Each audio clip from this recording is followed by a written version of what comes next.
Welcome to Dark Forest Files. The forest is full of secrets and some should never be discovered. Explore terrifying park ranger stories, cryptid encounters, paranormal events, haunted forests, and chilling true horror stories designed to keep you on the edge of your seat. If you love immersive horror, mysterious encounters, and late-night scares, you've found your new home. Like every video, if you enjoy the stories, subscribe to Dark Forest Files and turn on notifications so you never miss a journey into the unknown. New horror stories uploaded regularly. Enter the forest if you dare. My name is Dan. I'm 62 now. It's been 15 years since I left the Park Service. I was a ranger for 21 years, most of that up at Olympic, the Olympic National Park. I'd like to tell you that I finally decided to talk about this because I've come to terms with it, or because I think someone needs to know the truth, or some other noble reason that makes this sound like a confession with a purpose. But that's not really it.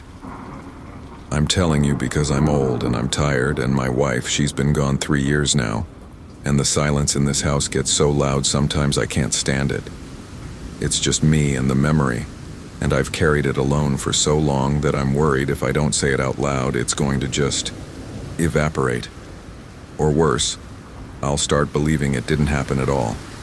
My daily job for most of those years was pretty standard issue. I was a backcountry ranger, so that meant patrols, mostly. Checking permits, making sure folks weren't camping too close to the rivers, keeping an eye on the bear canisters. You spend a lot of time walking. A lot of time in the rain. Olympic is like a temperate rainforest, you know. It gets something like 12 feet of rain a year in some spots. You get used to being damp. You get used to the way the moss hangs off everything, and how the fog settles into the valleys and just sits there. It's a beautiful place. Hauntingly beautiful. I guess that's the right word. So anyway, this was the summer of 2006, I think. Yeah, 2006. Early July. I was based out of the Sol Duke station, which isn't a huge operation, but we covered a lot of ground. The Sol Duke River Valley up towards the High Divide, all that old-growth forest. It's a popular area, but it's also wild. You can get turned around real easy in that country. And that's how it started, with a missing camper. The report came in on a Thursday afternoon. Dispatcher down in Port Angeles patched it through to my handheld. It was a woman, frantic. Her husband had gone for a day hike from their campsite at the Sol Duke Falls trailhead. He was supposed to be back by noon. It was almost 5 o'clock. She said he wasn't experienced, not really. He was a geologist, some kind of professor, and he'd been obsessed with the geology of the area, specifically the glacial history. He'd planned a short loop, maybe 4 miles, to look at some exposed bedrock. His name was Arthur Pendleton, 56 years old. I remember thinking that was too old to be going off on his own without a map, which he hadn't taken. We initiated a search at first light the next day. SAR, search and rescue, is a whole thing. We coordinate with the county sheriff, sometimes the Coast Guard if we think someone might have fallen into a river. But this was a ground search. We had about 20 people, a mix of rangers, volunteers from the Olympic Mountain Rescue, and a couple of guys from the local sheriff's department. We split into teams and started working the area around the Sol Duke. It was me who found him. Or, I guess, found his things. It was late in the day, maybe 5:30, and I was working a drainage on the southern side of the trail. The terrain was steep, thick with salal and fern, and the ground was soft and loamy. I was making my way down, trying to stick to a ridgeline, when I saw a flash of color. It was his pack. It was leaning against the base of a massive western red cedar, the kind that's so wide it would take 4 people holding hands to wrap around it. The pack was a bright new-looking orange, and it was sitting there all by itself, like someone had just set it down for a rest. Right away, my stomach dropped. You don't leave your pack. Not like that. Not if you're coming back. The only reason you leave your pack is if you can't carry it anymore, or if you're not coming back. I called it in on the radio. Dispatch Ranger 7. I have a locate. I have a pack belonging to the subject, advise. My voice was steady, but I remember my hand was shaking. The pack was unhooked, the zippers were all closed, and the straps weren't even untangled. It looked like it had been placed with care. That felt wrong. It felt too neat. I opened it up. Inside was all the usual stuff. A water bottle, half full, a sandwich that was starting to go bad in the heat, a jacket, a compass. The compass was in a side pocket. Why would you put your compass away if you were hiking? Who puts their compass away? I fanned out from the tree, calling his name. Arthur! Arthur Pendleton! The forest just swallowed the sound. The undergrowth was so thick that you could be standing 10 feet from someone and not see them. The moss on the trees absorbs everything. No echo, you know? It's like yelling into a pillow. 10, maybe 15 feet away from the cedar, I saw where the ground was disturbed. There were clear signs of a struggle. The ferns were flattened in a wide circle, and the duff, that layer of dead needles and leaves, had been churned up. It looked like someone had been wrestling with a bear, but it wasn't a bear. A bear would have shredded the pack. A bear wouldn't have put the pack down so neatly against a tree. I found one of his shoes, a hiking boot. It was lying on its side and the laces were still tied. The tongue was pressed into the mud. The boot looked like it had been stepped on. It was filled with water and muck. There was something else, an odor. It was faint, and I almost missed it because the forest has its own smell of wet earth and rotting wood. But this was different. It was metallic and maybe a little sweet, like ozone after a lightning strike, mixed with old pennies.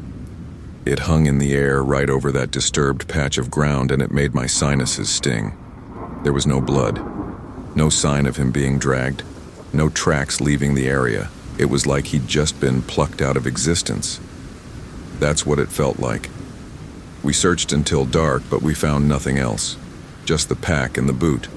The official report, the one I filed with the sheriff, was inconclusive.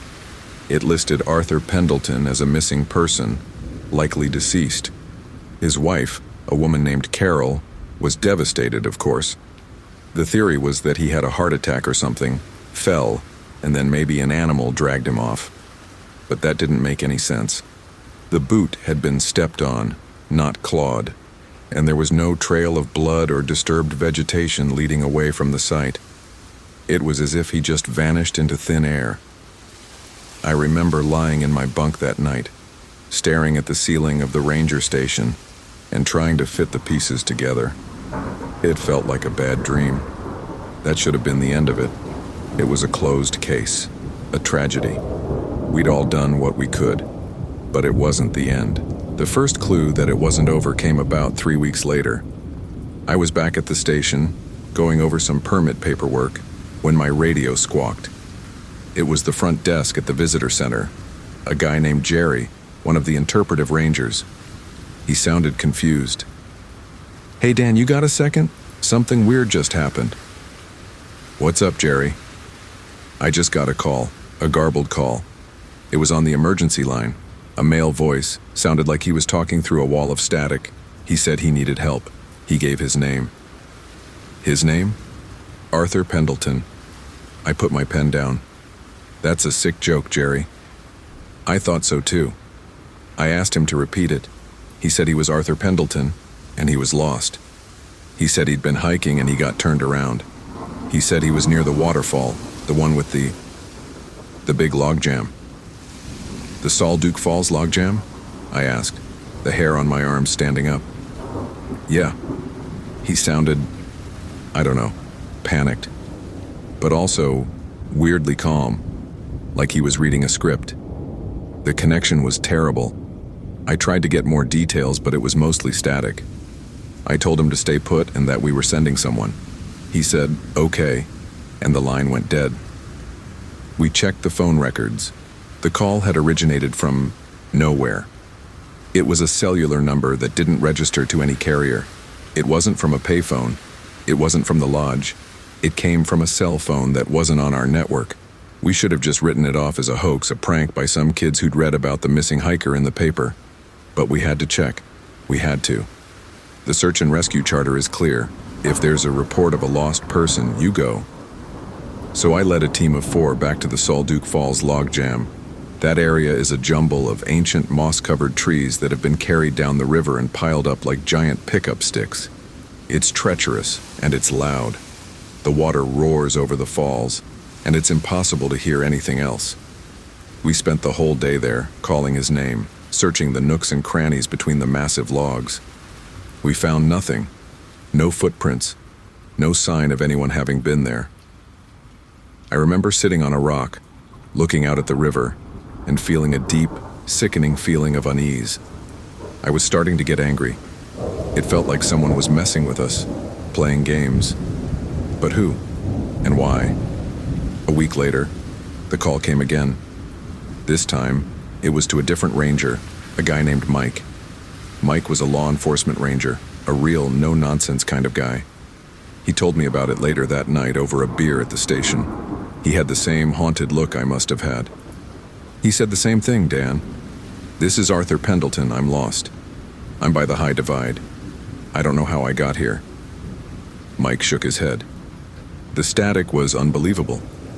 It sounded like the call was coming from the bottom of a well. I told him to look for a cairn or a trail marker, anything to help us get a fix on his position. He said all the rocks looked the same. They all looked like they were crying. Crying? I said. Yeah. He said the rocks were all wet and the light was strange. He couldn't see the sun, just a kind of gray twilight. He said it had been twilight for a long time. That detail froze me. The High Divide is a spectacular alpine area, open meadows with panoramic views. The sun there is bright and intense, except when it's socked in with fog. But the middle of July? It's not normally a gray twilight zone. This second call prompted a bigger search. We flew a helicopter over the High Divide. We had ground teams walking the trails all weekend. Nothing. No trace. The county sheriff was getting annoyed. He started talking about wasting taxpayer money.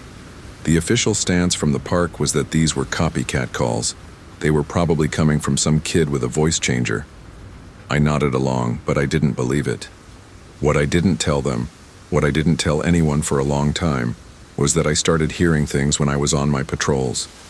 Out in the backcountry, you're used to the sounds of the forest, the birds, the wind, the rustle of small animals. But I started noticing a new sound, a faint clicking, like stones being tapped together. And sometimes I'd catch a whiff of that metallic sweet smell again, usually near the river or in the deepest, darkest parts of the forest. The smell would be there for a second, then it'd be gone. I tried to rationalize it. Mineral deposits in the water, a new batch of mushrooms, my own mind playing tricks on me. I'd been on the job for a long time. People who work alone in the woods for years can start to see and hear things that aren't there. I told myself it was stress, but I couldn't shake it. I started going through Arthur's file again. I looked at the geology maps he'd been carrying. He'd been interested in the glacial moraines, the large deposits of rock and debris left behind by the retreating ice. There was a specific area he'd marked with a red pen. It wasn't on any established trail. It was a bowl-shaped valley, a glacial cirque about 2 miles off the main path. It was a remote spot, hard to get to. I decided to go there myself. For closure, I told myself. It was a miserable hike. The trail petered out into nothing but thick, wet brush. I spent most of the day fighting my way through Devil's Club and Salmonberry, slashing at the stalks with my machete. When I finally got to the cirque, I understood why Arthur had been interested. It was a spectacular amphitheater of stone, a depression in the mountainside. The cliff walls were hundreds of feet high, and the floor of the bowl was covered in a chaotic pile of scree and huge car-sized boulders. It looked like the inside of a giant's broken crown. I sat down on a boulder and ate a granola bar, just looking at the place. It was so still. No birdsong, no sound of the wind, just a heavy, profound silence that felt like a physical weight. The air was cold, even though it was a warm day, and I saw my breath, and then I saw it. On the floor of the cirque, in the dirt, were footprints. They weren't hiking boot prints. They were too long, too narrow, the toes too pointed, and they were barefoot. The prints led in a winding path through the boulders, and I followed them. They led to a small opening, a crack in the rock face at the base of the cliff. It looked like a small cave, barely wide enough for a person to squeeze through. I called out into the darkness, "Hello? Is anyone in there?" My voice echoed back, distorted and strange, and it was followed by a sound that I will never, ever forget. It was a voice, a human voice, but it was distant and muffled, like I was listening to a radio that was tuned to a station from another dimension. It said, "Hello?" It was Arthur Pendleton. It had to be. I knew his voice from the recordings of his wife's frantic phone call. "Arthur, Arthur, is that you? My name is Dan. I'm a park ranger. Are you okay? Can you come out?" There was a pause, and then the voice came again. I can't come out. The light hurts. It's too bright." I pulled out my flashlight and shone it into the crack. The beam cut through the darkness, illuminating a tunnel that sloped downwards. The walls were slick and wet. I could see footprints in the mud on the floor, the same long, bare footprints. A terrible thought occurred to me. What if he'd been stuck in there for 3 weeks? How was he still alive? "Arthur, I'm coming in to get you," I said, my voice shaking. "I'm going to bring you some water. Just stay where you are." I had to turn sideways to squeeze into the entrance. The rock was cold and clammy against my back and chest. The tunnel went down at a steep angle, and I had to brace my hands on the walls to keep from sliding. The air got cooler and stiller. The smell, that metallic, sweet smell, grew stronger. It was almost overpowering. I slid down a wet rock face and into a small chamber. The walls of the chamber were covered in a faint phosphorescent glow. It was like looking at 1,000 fireflies embedded in the stone. The light was enough to see by, but it was a cold, colorless light. It made everything look pale and sickly. In the center of the chamber was a figure. It was crouched on the ground, facing the far wall. It was a man, naked, and his skin was pale, almost translucent. He was rail thin. His back was to me, and his head was bowed. "Arthur?" I whispered. He didn't turn around, but he spoke. His voice was the same one from the phone calls, thin and reedy. He was so lost. "Who was?" I asked, taking a step closer. "The man who came here. He was a geologist. He wanted to touch the old stone. He said it was a record of time." He let out a hollow, rattling laugh. He touched it. He was so afraid. I was close enough now to see what he was looking at. The rock face in front of him, the one that was giving off that faint light, had a pattern in it. It looked almost like a fossil or a large, intricate leaf embedded in the stone. But as I looked closer, I realized it was a handprint, a human handprint, sunken into the rock as if the stone had been soft clay, and the fingers were too long. The knuckles were in the wrong places. I felt the world tilt. I took a step back. "Arthur," I said, my voice tight, "we need to go. Now." The figure slowly, so slowly, began to turn his head. I could see the profile of his face. It was gaunt, the cheekbones sharp, the jawline unnaturally defined. His eyes were dark, huge pools of black. They were empty. And then I saw his hands. They were wrapped around his own knees, his fingers curled inward. His hands were normal. They were just a man's hands. But the echo, the vestige of whatever had touched the rock, the thing that had made that print, it was still in the cave. It was all around us. He finally turned to look at me. He opened his mouth, and I saw his teeth were stained black. He said, "I can't go back. It's not the same. It's not the same as it was." I grabbed him by the arm. His skin was cold and dry, like paper. I half dragged, half carried him back up the tunnel. The whole time he was mumbling, a litany of nonsense about time and rivers and rocks that drank the light. When we burst out into the cirque, the sunlight hit him, and he screamed. Not a human scream. It was a high-pitched, whistling shriek. He collapsed on the ground, curled into a ball, and started shivering violently. I got him out. I don't know how. I carried him 2 miles through the brush and back to the trail, where I was able to get radio contact and call for a helicopter. The medics took him to the hospital in Port Angeles. The official story we fed the public was that he'd fallen into a ravine and had been living off moss and rainwater for 3 weeks. But we all knew it wasn't that.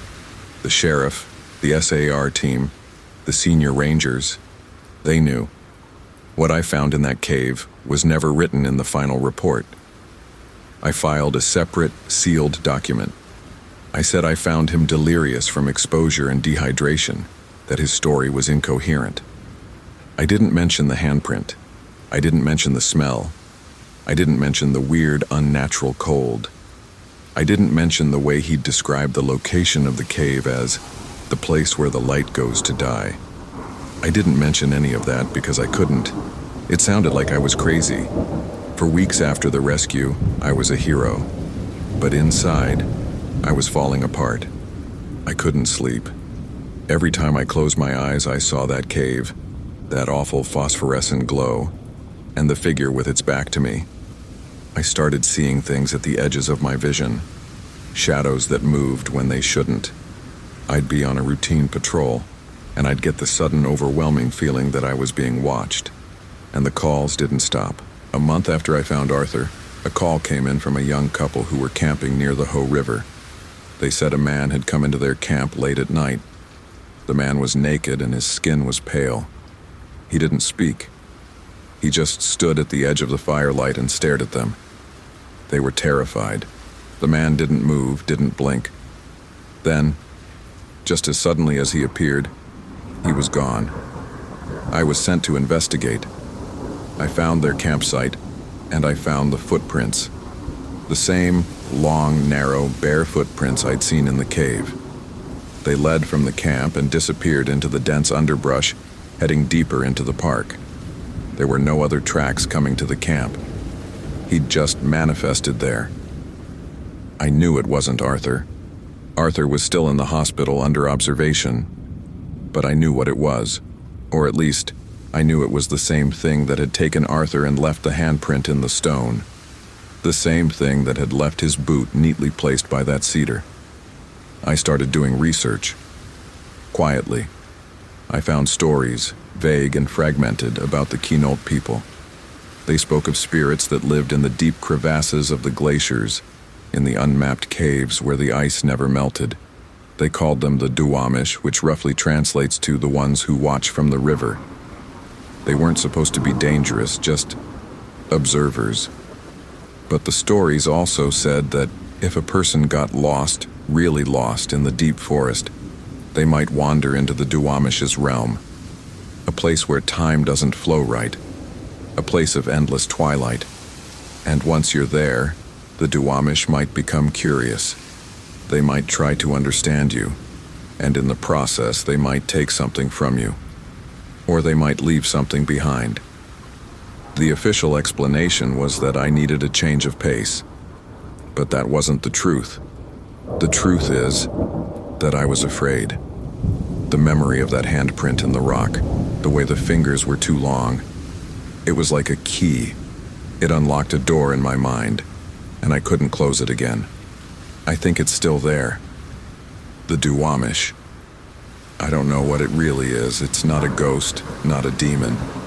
It's something older, something that's part of the place. It's tied to the rivers and the stones and the deep, cold parts of the earth. It's like the forest itself has an awareness, an intelligence, and sometimes it reaches out to touch you. I think about Arthur a lot. He was in the hospital for 3 months, and then he was released. He moved away, I don't know where, but I heard he was never the same.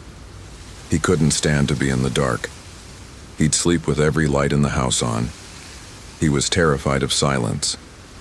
I guess when you've spent 3 weeks in a place where the light is always wrong and the silence is the only sound, silence becomes your enemy. I still think about that last line he said to me, just before the helicopter landed. He was lying on the ground, shivering, and his eyes were wide with a kind of primal terror. He looked me right in the eye and he said, "It didn't take me. It didn't want me. It was just curious. It wanted to see if I would fit." I didn't understand it then. I do now. It's a puzzle for an intelligence that exists outside our normal flow of time. It wanted to see if a human would fit into its world, into the shape of a hand in the stone, into the static between radio calls. It was trying to understand us. But we can't be understood by it. And when it tries, it leaves cracks that we can fall into. Every year or so, I still get a call. It's never from the same number. It's usually late at night, and the connection is always terrible, full of static and echoes. The voice on the other end sounds old and tired. Sometimes it's a man, sometimes a woman, sometimes it's a child. They always say the same thing. "I'm lost. I'm by the waterfall. Can you help me?" And then the line goes dead. I used to report them. After a while, I stopped calling. Now I just listen. I let the static wash over me, and I remember the smell of ozone and old pennies. And I know that somewhere, out there in the endless green, someone is still curious. I've told you this story because I need someone to believe me. My wife, God rest her soul, she did. She's gone, and I have to carry it myself. I just wanted someone else to know that the woods are not empty, that there are things in them that have been there for a very long time, and that they're watching. They're always watching. The price for their curiosity is that you lose something, a piece of yourself, to the eternal twilight. A piece of your time, a piece of your certainty. There's a cairn, a small pile of rocks that marks the entrance to the trail that leads to the cirque. I built it myself before I left, not to find my way back, but to remember. That part of my life, that deep, patient horror, I don't want to forget it. It's the most real thing I've ever experienced. I guess that's all I wanted to say. Thanks for listening. You should probably be going now. It's getting dark and you don't want to be out on the roads after sunset. You really don't. My name is Arthur, and I am 68 years old. For 32 years, I wore the gray and green uniform of the United States National Park Service. The vast majority of my career was spent in a place that most Americans will never visit, a remote and rugged archipelago in the northwestern waters of Lake Superior, known as Isle Royale National Park. During my tenure, I served as a lead backcountry ranger. My daily responsibilities were as varied as the weather on the big lake. I maintained hundreds of miles of wilderness trails, monitored the delicate balance of the island's isolated wolf and moose populations, enforced backcountry permitting, managed seasonal volunteer crews, and, when things went wrong, I coordinated and executed search and rescue operations. I am speaking out now, recording this statement, because 3 months ago I was diagnosed with early-stage Parkinson's disease. My neurologist has been honest with me about the progression of this illness. Eventually, my motor functions will deteriorate, and more terrifyingly, my memory may begin to fragment. Before my mind becomes an unreliable archivist, I need to officially document an incident that occurred in late September of 2011. For over a decade, I have kept this entirely to myself, omitting the truth from official federal incident reports and lying to the faces of grieving families. I did not remain silent out of malice, nor was I ordered by some shadowy government agency to keep quiet. I remained silent because I am a man of science, a man of nature, and a professional who relies on empirical evidence. What I experienced dismantled my understanding of the natural world, and I knew that putting the truth into a federal report would only result in a psychological evaluation and the immediate termination of my career. Now that my career is over and my time is short, the truth is more important than my reputation. Isle Royale is not like Yellowstone or Yosemite. There are no paved roads, no scenic driving loops, and no cellular service. You can only reach the island by seaplane or by a grueling ferry ride across Lake Superior. In the winter, the park is entirely closed to the public, abandoned to the ice and the wolves. Even in the peak of summer, it is a profoundly isolating place. The island is essentially a series of parallel rocky ridges covered in dense boreal forest, surrounded by the deepest, coldest, and most unforgiving waters in the contiguous United States. It is a place where you must rely entirely on your training, your gear, and your instincts. By late September, the tourist season is effectively over. The weather becomes violently unpredictable, the ferries reduce their schedules, and the island empties out. Only a handful of die-hard backpackers, researchers, and essential park staff remain. The silence that falls over the island during this time is heavy. You can stand on the Greenstone Ridge and hear absolutely nothing but the wind moving through the balsam firs. It was during this seasonal transition, when the island was preparing to freeze, that this incident began. It started on a Tuesday morning at the Mott Island headquarters. I was in the administrative building drinking a cup of stale coffee, reviewing late-season backcountry permits. Across the room, Dr. Sarah Higgins, a wildlife biologist attached to the long-running wolf-moose predator-prey study, was uploading data from a batch of SD cards. Part of my job involved assisting the research teams by maintaining a network of motion-activated trail cameras scattered across the most inaccessible sectors of the park. These cameras are crucial for tracking the physical health of the remaining wolf packs and monitoring the moose calf survival rates. We used heavy-duty Reconyx cameras, strapped tightly to tree trunks in areas with high game traffic, shielded by weather-resistant housings. Sarah had just returned from a 4-day solo hike to retrieve memory cards from the Siskiwit Bay sector, a particularly dense and swampy area on the southern half of the island. I remember the exact moment the atmosphere in the room shifted. I was reading a weather teletype warning of a significant low-pressure system moving in from Canada when Sarah abruptly stopped typing. She didn't say anything at first. She just leaned closer to her monitor, her brow deeply furrowed. After a full minute of absolute silence, she asked me to come over to her desk. Her voice wasn't panicked, just deeply confused. I pulled up a chair beside her. She had a sequence of infrared night vision photographs on the screen, taken by camera station 14, located deep in a cedar swamp about 2 miles off the closest established trail. The timestamps indicated the photos were taken 3 nights prior, between 2:14 a.m. and 2:17 a.m. The first photograph in the sequence showed a healthy adult cow moose standing broadside to the camera. It was a standard, clear shot. The moose was looking off to the left of the frame, its ears pinned back, clearly agitated by something outside the camera's field of view.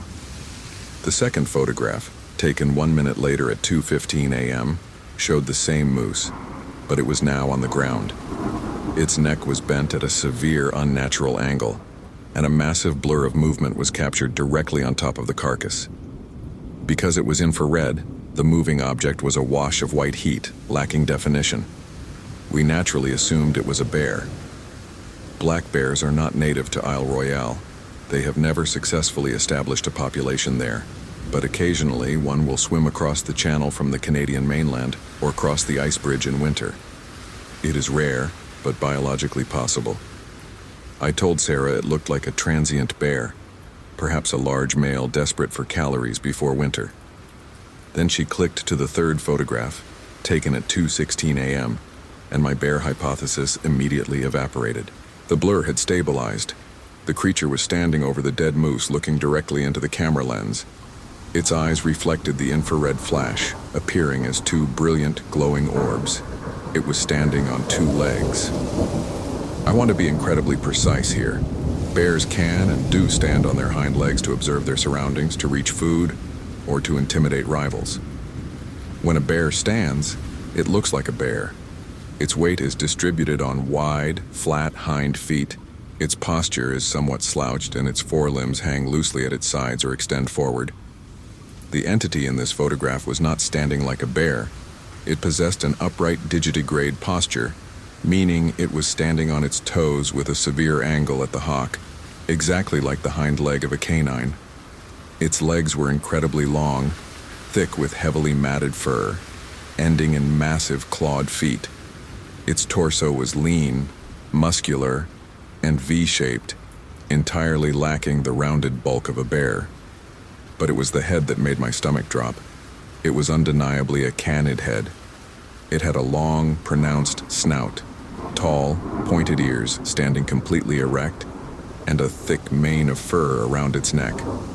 The creature's forelimbs were disproportionately long, reaching past its knees, ending in what looked like articulated, hand-like paws with elongated digits. Based on the height of the camera strap, which I had personally secured exactly 4 feet off the ground, I calculated that the creature standing before us was at least 7.5 to 8 feet tall. I stared at the monitor for what felt like hours.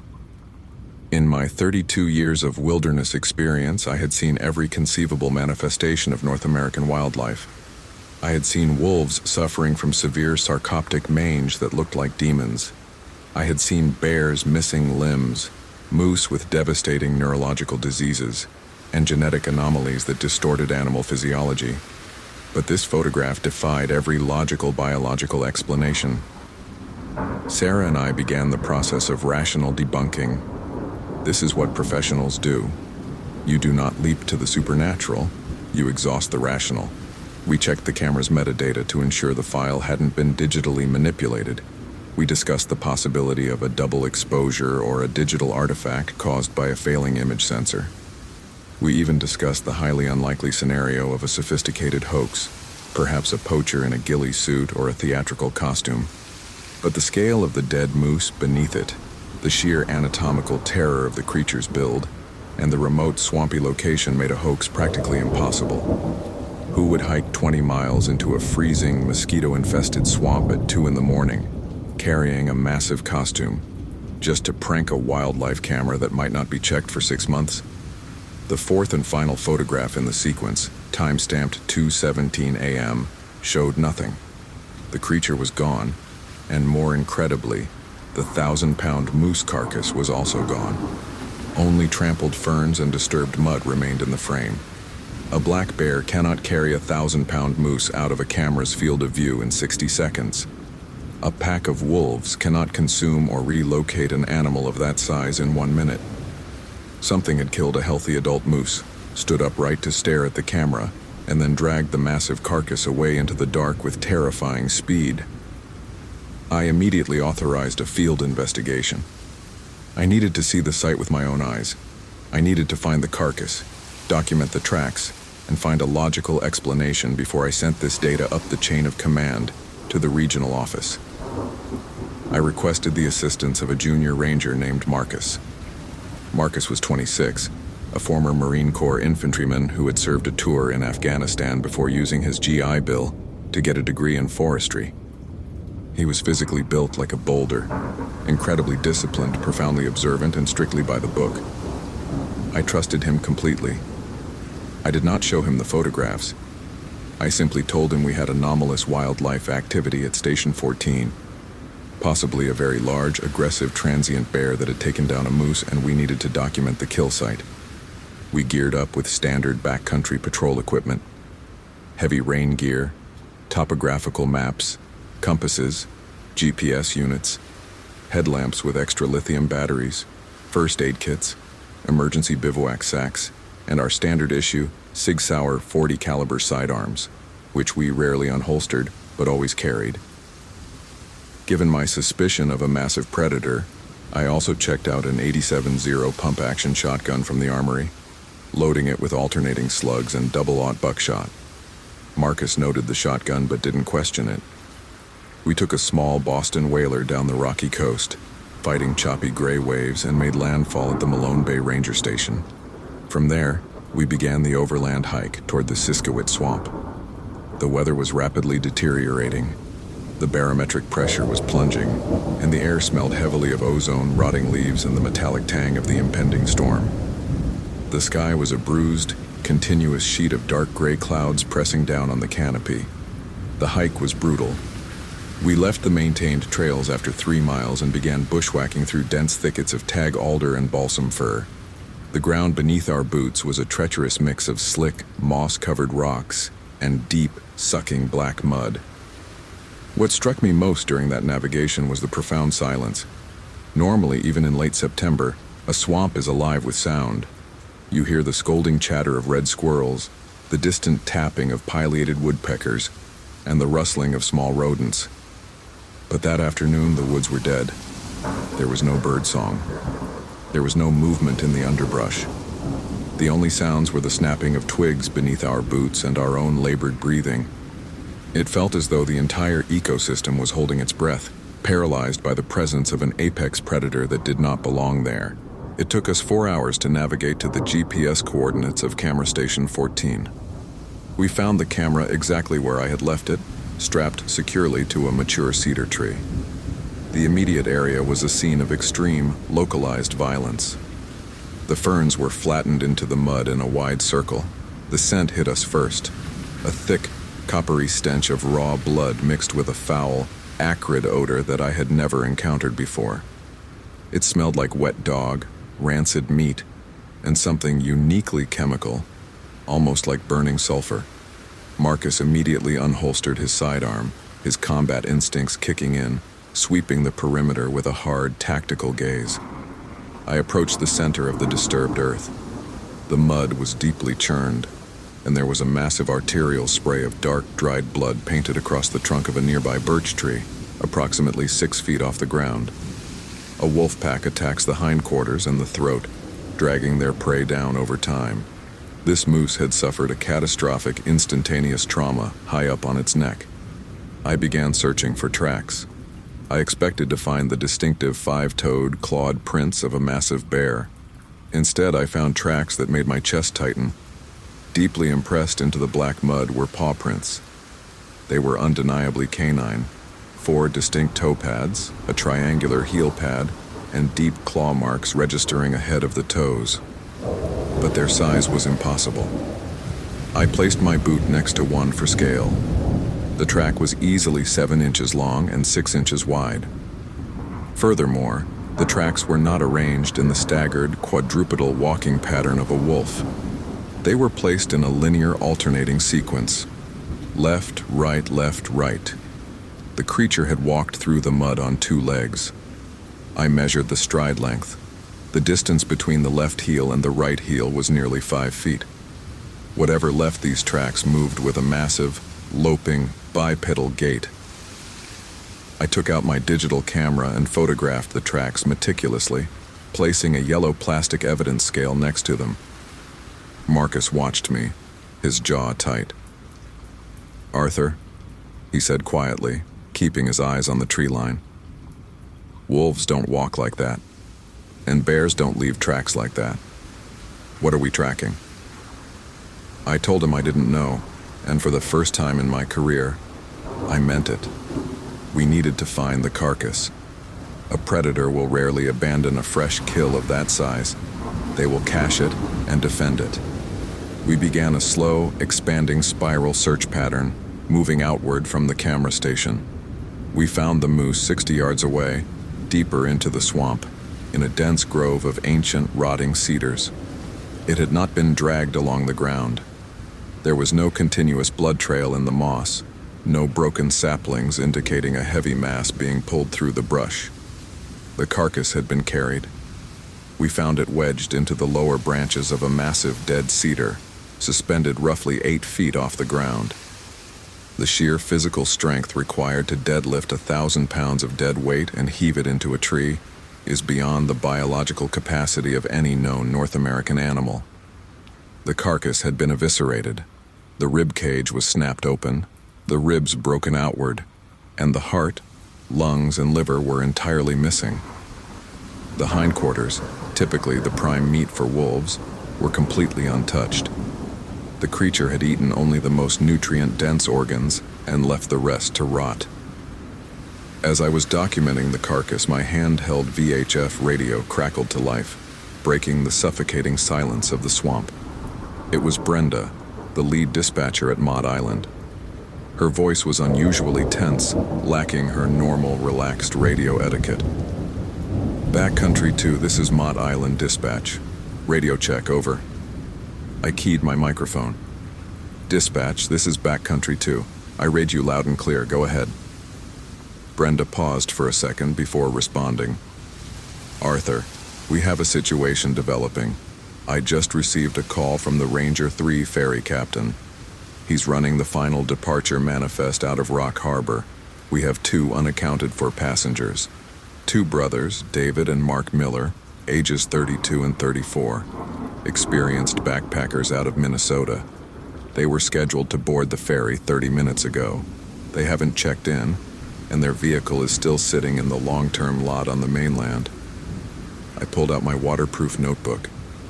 Missing hikers on Isle Royale are rare, and late in the season, they are incredibly dangerous.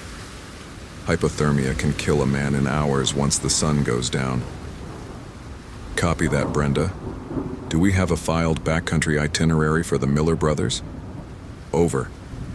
Affirmative, Brenda replied, the static hissing behind her words. They pulled a permit for a 6-day point-to-point hike. They started at Wendigo, moving east along the Greenstone. Their final scheduled campsite for last night was the Siskiwit Bay campground. That's right in your current sector, Arthur. We've tried raising them on marine band and standard emergency frequencies. Nothing. The weather window is closing fast. The Coast Guard is forecasting gale force winds and heavy freezing rain by nightfall. The ferry has to depart now, or it won't make the crossing. You and Marcus are the only personnel within 10 miles of their last known location. I'm officially initiating a search and rescue operation. You are the incident commander. Over. I looked at Marcus. He was staring at the eviscerated moose suspended in the branches above us, then down at the massive bipedal canine tracks in the mud, and finally at the darkening sky. The transition from a bizarre wildlife investigation to an active emergency search and rescue operation was immediate and jarring. Copy that, dispatch, I said, trying to keep my voice perfectly steady. Backcountry 2 is assuming incident command.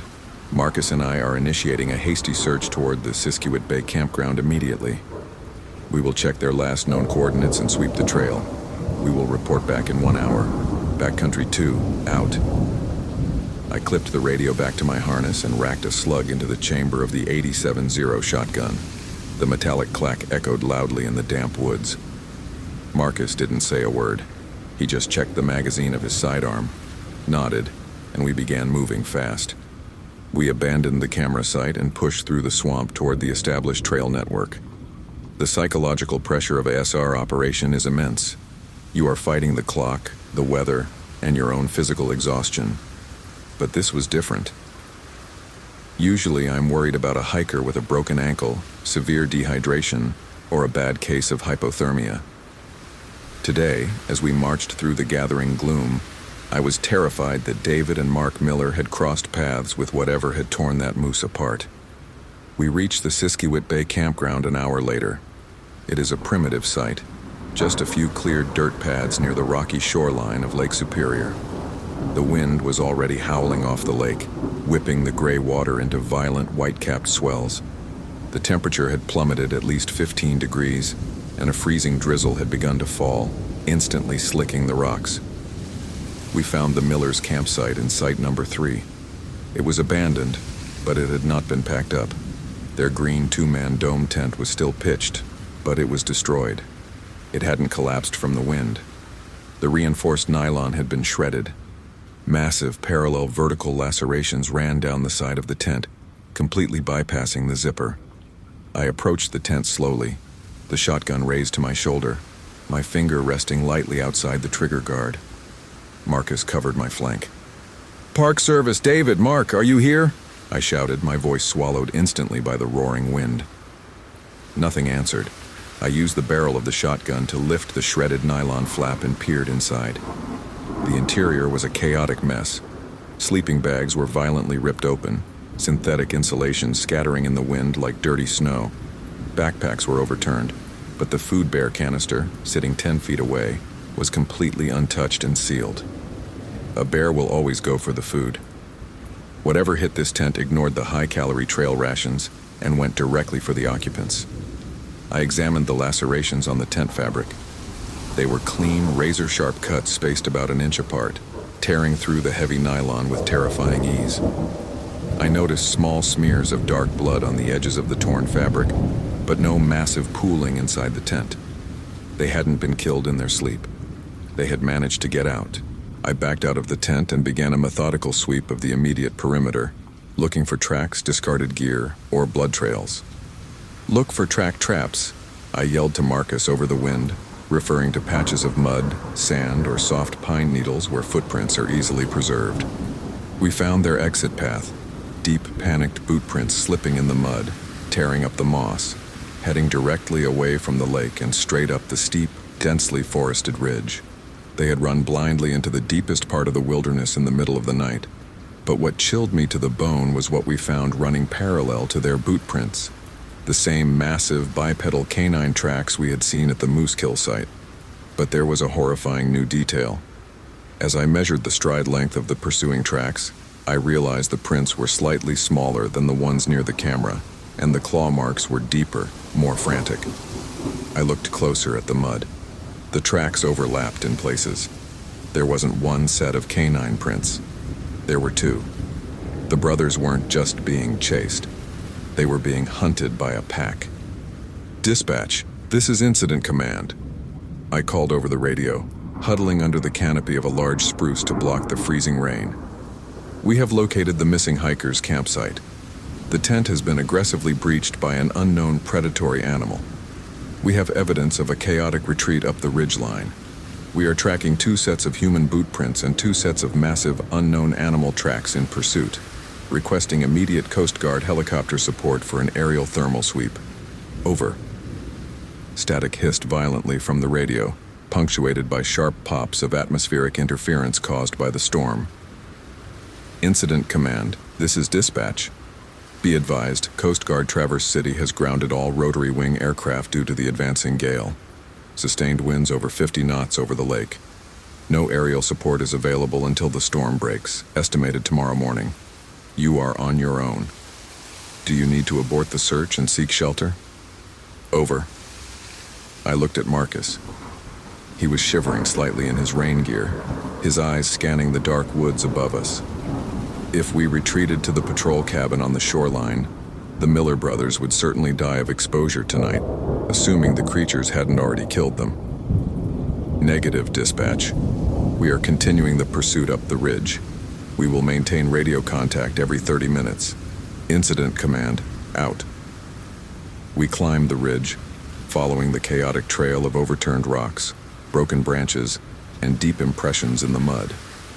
The physical exertion was immense, our lungs burning in the freezing air, our thighs cramping on the steep incline.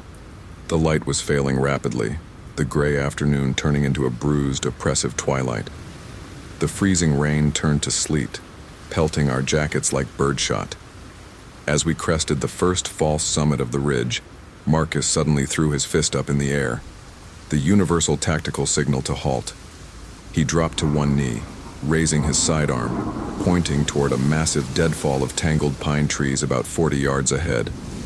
I brought the shotgun up, straining my eyes through the sleet and the gloom. I heard it before I saw it, a low, rhythmic moaning, followed by the violent chattering of teeth. We approached the deadfall slowly, announcing ourselves loudly. Wedged deep beneath the tangled roots of an overturned pine, we found David Miller. He was in the advanced stages of severe hypothermia. He was missing his boots, wearing only soaking wet wool socks. His rain jacket was gone, and his base layers were soaked and freezing to his skin. He was curled into a tight fetal position, shivering so violently his entire body convulsed, his eyes wide, vacant, and unblinking. We immediately executed emergency cold weather medical protocols. You cannot simply build a fire in a gale-force sleet storm, and moving him would trigger cardiac arrest, as cold blood rushed from his extremities to his heart. We had to warm him in place. We dragged him out from under the roots, laid out a waterproof tarp, placed an insulated sleeping pad on top, and stripped off his wet clothing. We forced him into a dry synthetic sleeping bag, and Marcus activated several chemical heat packs, placing them on his neck, armpits, and groin. I set up a small pop-up bivy tent over us to block the wind. As David began to slowly regain core temperature, his violent shivering subsided, and his vacant stare focused on my face. The umbles of hypothermia, mumbling, fumbling, stumbling, grumbling, began to fade into coherent panic. He grabbed the lapel of my uniform with terrifying strength, his knuckles white. "Where is Mark? Where is my brother?" he rasped, his voice shredded. "We are looking for him, David," I said calmly, keeping my voice low and authoritative. "You're safe now. We're park rangers. We need you to tell us what happened at the tent. Did a bear attack you?" David squeezed his eyes shut, shaking his head violently, tears mixing with the sleet on his face. "Not a bear. Oh God, it wasn't a bear. We were sleeping. The wind was blowing hard. Then the woods just went dead quiet. Mark woke me up. He said something was walking around the tent. 2 legs, heavy footsteps crunching the gravel. We thought it was another hiker. Mark yelled out to ask if they needed help. Then, the smell, like rotting meat and wet dog. The tent ripped open all at once. The claws were huge." He paused, gasping for air, panic seizing his chest. "We ran. We just ran into the dark. We didn't have boots or headlamps. It was behind us. Clicking. It was making this clicking sound with its teeth. We got separated on the ridge. I fell down a ravine. I heard Mark screaming. He was running toward the swamp to draw them away from me. He told me to hide." "You said them," Marcus interjected, his voice tight. "How many were there, David?" "2. David sobbed, burying his face in his hands. "One was massive, the other was slightly smaller, leaner. They were playing with us. They could have caught us in 3 seconds. They were herding us up the ridge. My camera. I took a picture when we ran. The flash. I just pointed it backward and hit the flash to blind it. I immediately unzipped the side pocket of his discarded wet backpack and found a ruggedized, waterproof digital camera. I powered it on. The screen flickered to life. I accessed the gallery and found the last photo taken. It was an image of absolute terror. The flash had violently illuminated the dense woods behind the fleeing brothers. The foreground was a blur of rain and pine branches. But in the mid-ground, standing perfectly upright between 2 massive birch trees, were 2 distinct figures. They were exactly as the trail camera had shown, but seeing them in full color was paralyzing. They were covered in thick, dark gray fur matted with mud and rain. Their legs were digitigrade, heavily muscled, bent, ready to spring. Their torsos were incredibly broad across the shoulders, tapering down to a narrow waist. Their arms hung long, ending in terrifying, elongated claws that dug into the bark of the trees they were standing next to. But their faces were the stuff of primal nightmares.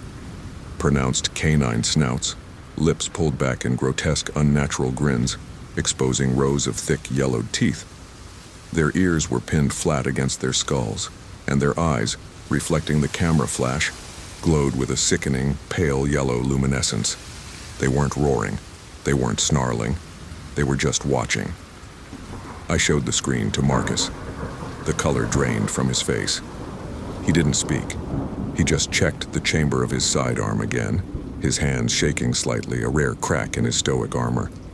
The reality of our situation settled over me like a suffocating blanket. We were 3 men, one severely compromised, isolated on a freezing ridge, miles from help, cut off by a massive storm, and we were actively being hunted by 2 impossible apex predators that possessed a terrifying level of intelligence. "We cannot stay here," I said, my voice barely a whisper over the roaring wind. "This bivy sack will not protect us. We are exposed. We need hard shelter.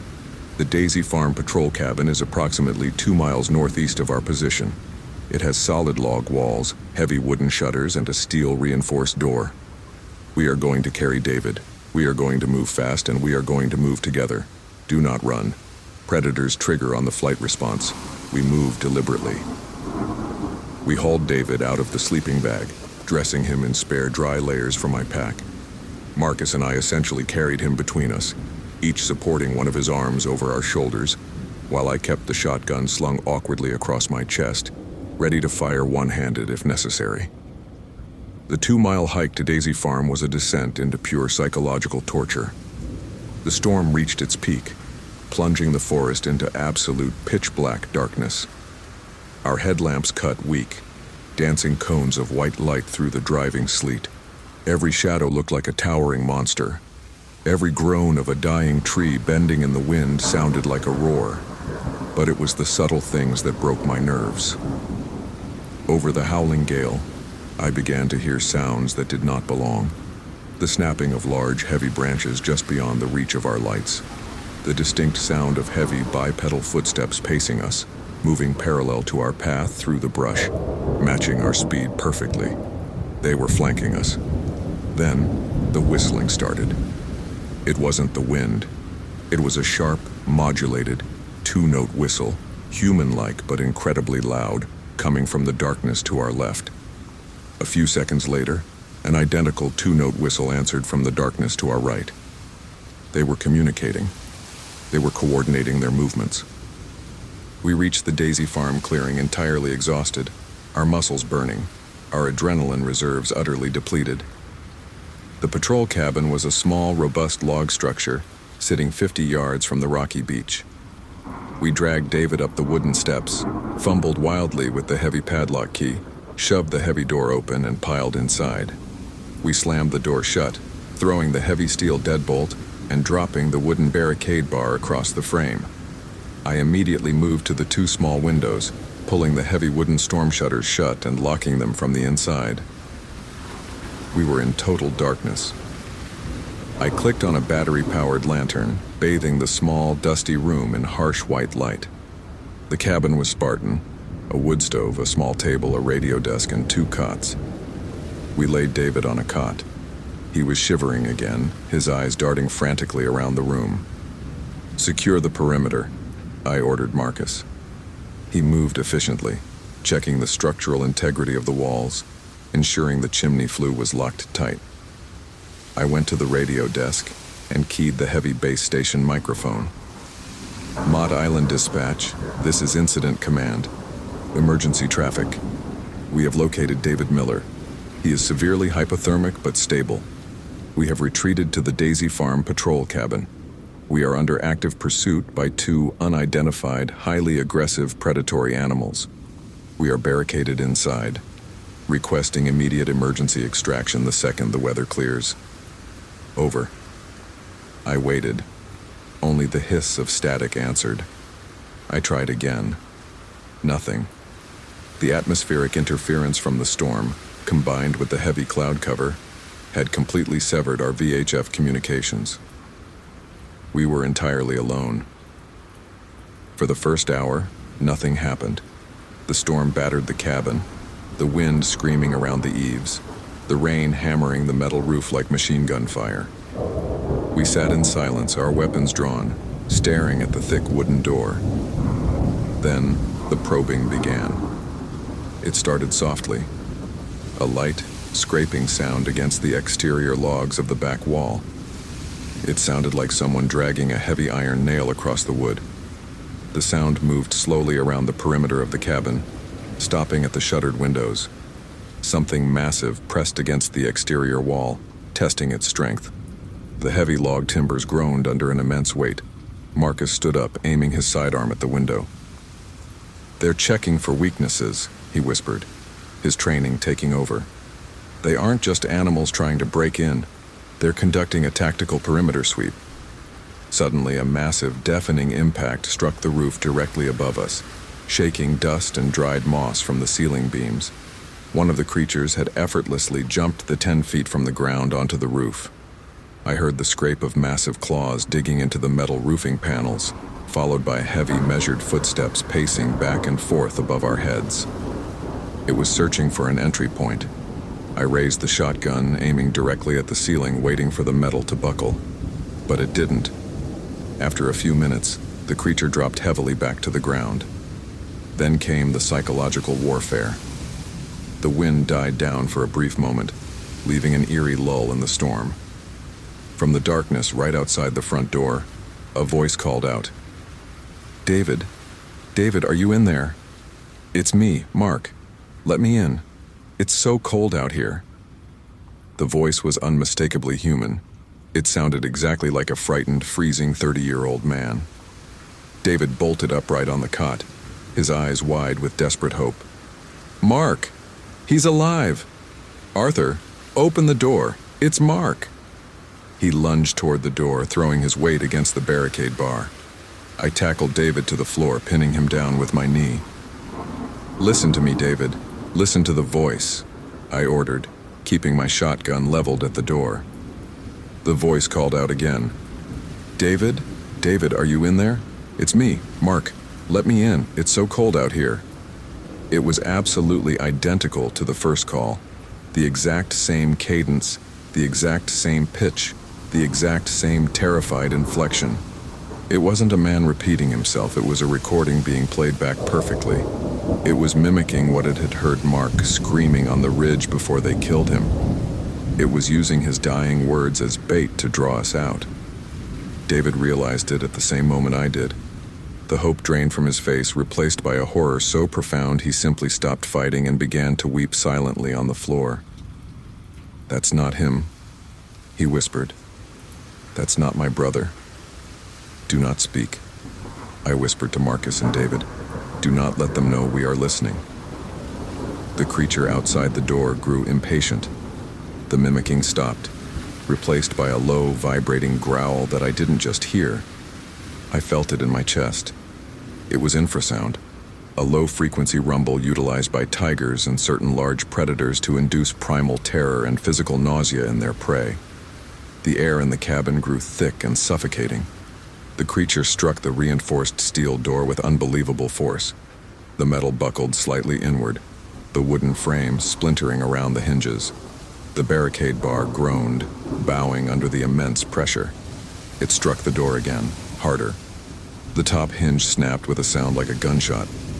They were going to get in. It was only a matter of time. We could not survive a close-quarters fight in a 10-by-10 cabin with two of these monsters. Marcus, I said, my voice eerily calm as I formulated a desperate plan. We have to break their siege. They thrive in the dark. They are ambush predators. We need overwhelming light and noise, and we need to push them back. I opened my emergency SAR kit and pulled out 3 highway flares and 2 bear bangers, pen-sized launchers that fire a deafening, explosive projectile used to scare off aggressive grizzlies. When that door gives, I instructed, you pull the barricade bar. I will kick the door open. I am going to fire a bear banger directly into their faces, and you are going to throw the lit flares out into the clearing. We blind them, we deafen them, and if they charge, we empty our weapons into their center of mass. Do you understand? Marcus nodded, his jaw set, slipping a fresh magazine into his sidearm, thumbing the safety off. He struck a flare, the red phosphorus igniting with a blinding, sputtering hiss, filling the cabin with acrid red smoke. He held the second flare ready to strike. I loaded the bear banger into the launcher, my heart hammering against my ribs like a trapped bird. The creature outside roared, a sound that was half wolf, half something ancient and demonic, and hit the door a third time. The bottom hinge gave way. The door leaned inward, held only by the bowing wooden barricade bar. Now! I screamed. Marcus ripped the heavy wooden bar out of its brackets. I kicked the damaged steel door with both boots, sending it flying outward off its ruined frame. The raging storm instantly rushed into the cabin, carrying the metallic stench of the creatures. In the immediate darkness beyond the doorway, illuminated only by the sputtering red light of the flare in Marcus's hand, I saw them. They were towering over us, standing upright just a few feet from the porch. The sheer physical reality of them up close was mind-shattering. The larger one stepped forward, its yellow eyes locking onto mine, its massive clawed hand reaching toward the open doorway, its lips pulled back to expose a terrifying array of jagged, blood-stained teeth. I leveled the launcher and fired the bear banger directly over its head. The projectile shot out and exploded in the dark with the concussive force of a quarter stick of dynamite. The flashbang effect in the pitch black was blinding. Both creatures flinched, throwing their massive arms up to shield their sensitive eyes and ears from the overwhelming sensory assault. "Flares!" I yelled. Marcus threw the burning highway flare directly at the chest of the larger creature, then struck the second flare and threw it at the smaller one. The intense burning red phosphorus hissed violently in the freezing rain, spraying sparks over their fur. The creatures didn't attack. They panicked. They were apex predators, accustomed to absolute dominance in the dark. The sudden explosion, the blinding red light, and the burning chemical smoke broke their offensive posture. The larger creature dropped to all fours, hitting the mud with a heavy thud, transforming instantly from a bipedal nightmare into a massive, heavily muscled quadruped. It let out a deafening, confused snarl, spun around and bolted into the tree line with terrifying speed, clearing a 5-foot deadfall in a single, effortless leap. The smaller creature followed a second later, vanishing into the darkness of the heavy brush. I didn't hesitate. I racked the shotgun, stepped onto the porch and fired 3 double-aught buckshot rounds blindly into the trees where they had disappeared, working the pump action furiously until the weapon clicked empty. The deafening roar of the shotgun echoed through the clearing, finally replaced by the continuous howl of the wind. I stood on the porch, reloading the shotgun with trembling, numb fingers, staring into the impenetrable darkness, waiting for them to return. But they didn't. The blinding light and extreme noise had broken their hunt. They had retreated. We dragged the ruined steel door back into the frame, propped it up, and wedged the heavy wooden table against it to hold it in place. We sat in the corners of the cabin, our weapons trained on the door, illuminated by a single remaining flare burning out on the floor. Nobody slept. Nobody spoke. We simply listened to the storm batter the cabin, praying for the sun to rise. Dawn broke gray and freezing. The gale had finally blown itself out, leaving the island battered and silent. At 0700 hours, the VHF radio crackled to life. It was a U.S. Coast Guard Jayhawk helicopter, broadcasting on emergency marine band. They had launched from Traverse City at first light and were conducting an aerial sweep of the Siskiwit sector. I keyed the mic, my voice ragged and exhausted, and guided them to the Daisy Farm clearing. I have never felt a sense of relief quite like the moment I heard the heavy, rhythmic thumping of the helicopter's rotor blades approaching over the canopy.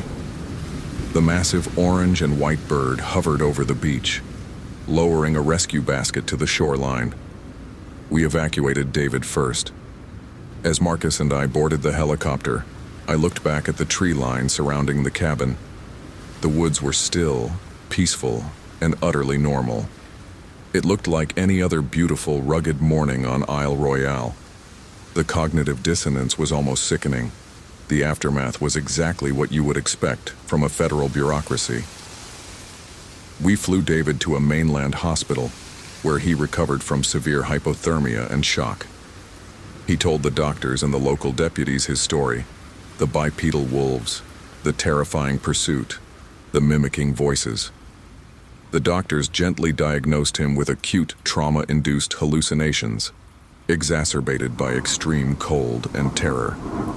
The official Park Service investigation was swift. A heavily armed SAR team was dispatched to the island 3 days later. They found Mark Miller's remains near the edge of the Siskiwit swamp. I did not see the body, but the report stated the remains had been heavily scavenged by unknown large carnivores, likely a pack of transient timber wolves. When the regional superintendent sat me down for my official debriefing, he asked me directly if I corroborated David Miller's wild story. I looked at the man across the desk. I thought about my pension. I thought about Marcus, whose entire career in the Park Service was just beginning. I knew that if I told the truth, they would strip me of my badge, force me into psychiatric evaluation, and quietly dismiss Marcus. There is no box on a federal incident report for unidentified bipedal cryptid. No, sir, I lied, my voice steady, utilizing the calm, professional tone I had perfected over 3 decades. The hiker was suffering from profound hypothermia and delirium. The campsite was likely investigated by a highly aggressive pack of wolves that had recently brought down a moose in the area. The brothers panicked, fled into the storm, and succumbed to the elements and predation. The tracks we found were significantly distorted by the mud and the freezing rain, making them appear larger than normal. The superintendent nodded, relieved to have a simple biological explanation that didn't involve shutting down the park and triggering a massive media panic. The case was closed. Ruled a tragic wildlife fatality combined with extreme weather. Marcus transferred out of Isle Royale a month later, taking a post in the arid deserts of Joshua Tree, as far away from the dark, freezing woods of the north as he could get. We never spoke of that night again. I stayed at Isle Royale until I retired last year. I continued my patrols, I continued managing the trails, and I continued assisting the wolf moose researchers. But I never went back into the Siskiwit swamp. 2 weeks after the incident, I officially decommissioned Camera Station 14, citing severe water damage to the equipment, and I erased the SD card containing the 4 infrared photographs, permanently destroying the only hard evidence of what we had seen. I did it because some things in the wilderness are not meant to be documented, cataloged, or understood by modern science. The national parks are beautiful, preserved sanctuaries of nature. But they are also borders. They are the fragile boundaries between the civilized, illuminated world we have built and the ancient, dark, and wild places that we conquered but never truly tamed. When you step off the maintained trails, when you venture deep into the backcountry, you are stepping back in time. You are entering an ecosystem that operates entirely by its own brutal rules. We tell ourselves that we are at the top of the food chain, that our flashlights, our GPS units, and our firearms make us the masters of the woods. But when the sun goes down, when the barometric pressure drops, and when the absolute darkness of the forest surrounds you, you realize the terrifying truth. We are not the masters of the wilderness. We are just visitors. And there are things out there, ancient and terrible things, that know exactly how to hunt in the dark. This concludes my statement. May God forgive me for the lies I told, and may He protect anyone who wanders too far into the deep woods alone. My name is Thomas Keene. I'm 47 years old now, but I was 39 when this happened. I'd been a commissioned law enforcement ranger with the National Park Service for 12 years at that point, most of them spent in the Pacific Northwest, split between Mount Rainier and Olympic, before I took the permanent position at North Cascades National Park. It's a place that doesn't get the same traffic as the big names. People know it, sure, but they don't always understand it. It's a landscape of immense austere beauty that can turn lethal in an afternoon. My daily responsibilities were a mix: backcountry patrol, search and rescue coordination, law enforcement, and the occasional public education talk at the visitor center in New Halem. I liked the balance, the solitude, the way the park demanded a certain respect. You can't bluff your way through a storm on the picket range. I'm recording this because I've been trying to convince myself for the last 8 years that what we did that week was procedure, sound decision-making based on the information we had. I've gone over the reports, the ones I filed and the ones I didn't. The official record is sterile. It speaks of an unusual search and rescue operation for a missing person, a case of severe exposure and psychological distress, and a successful extraction.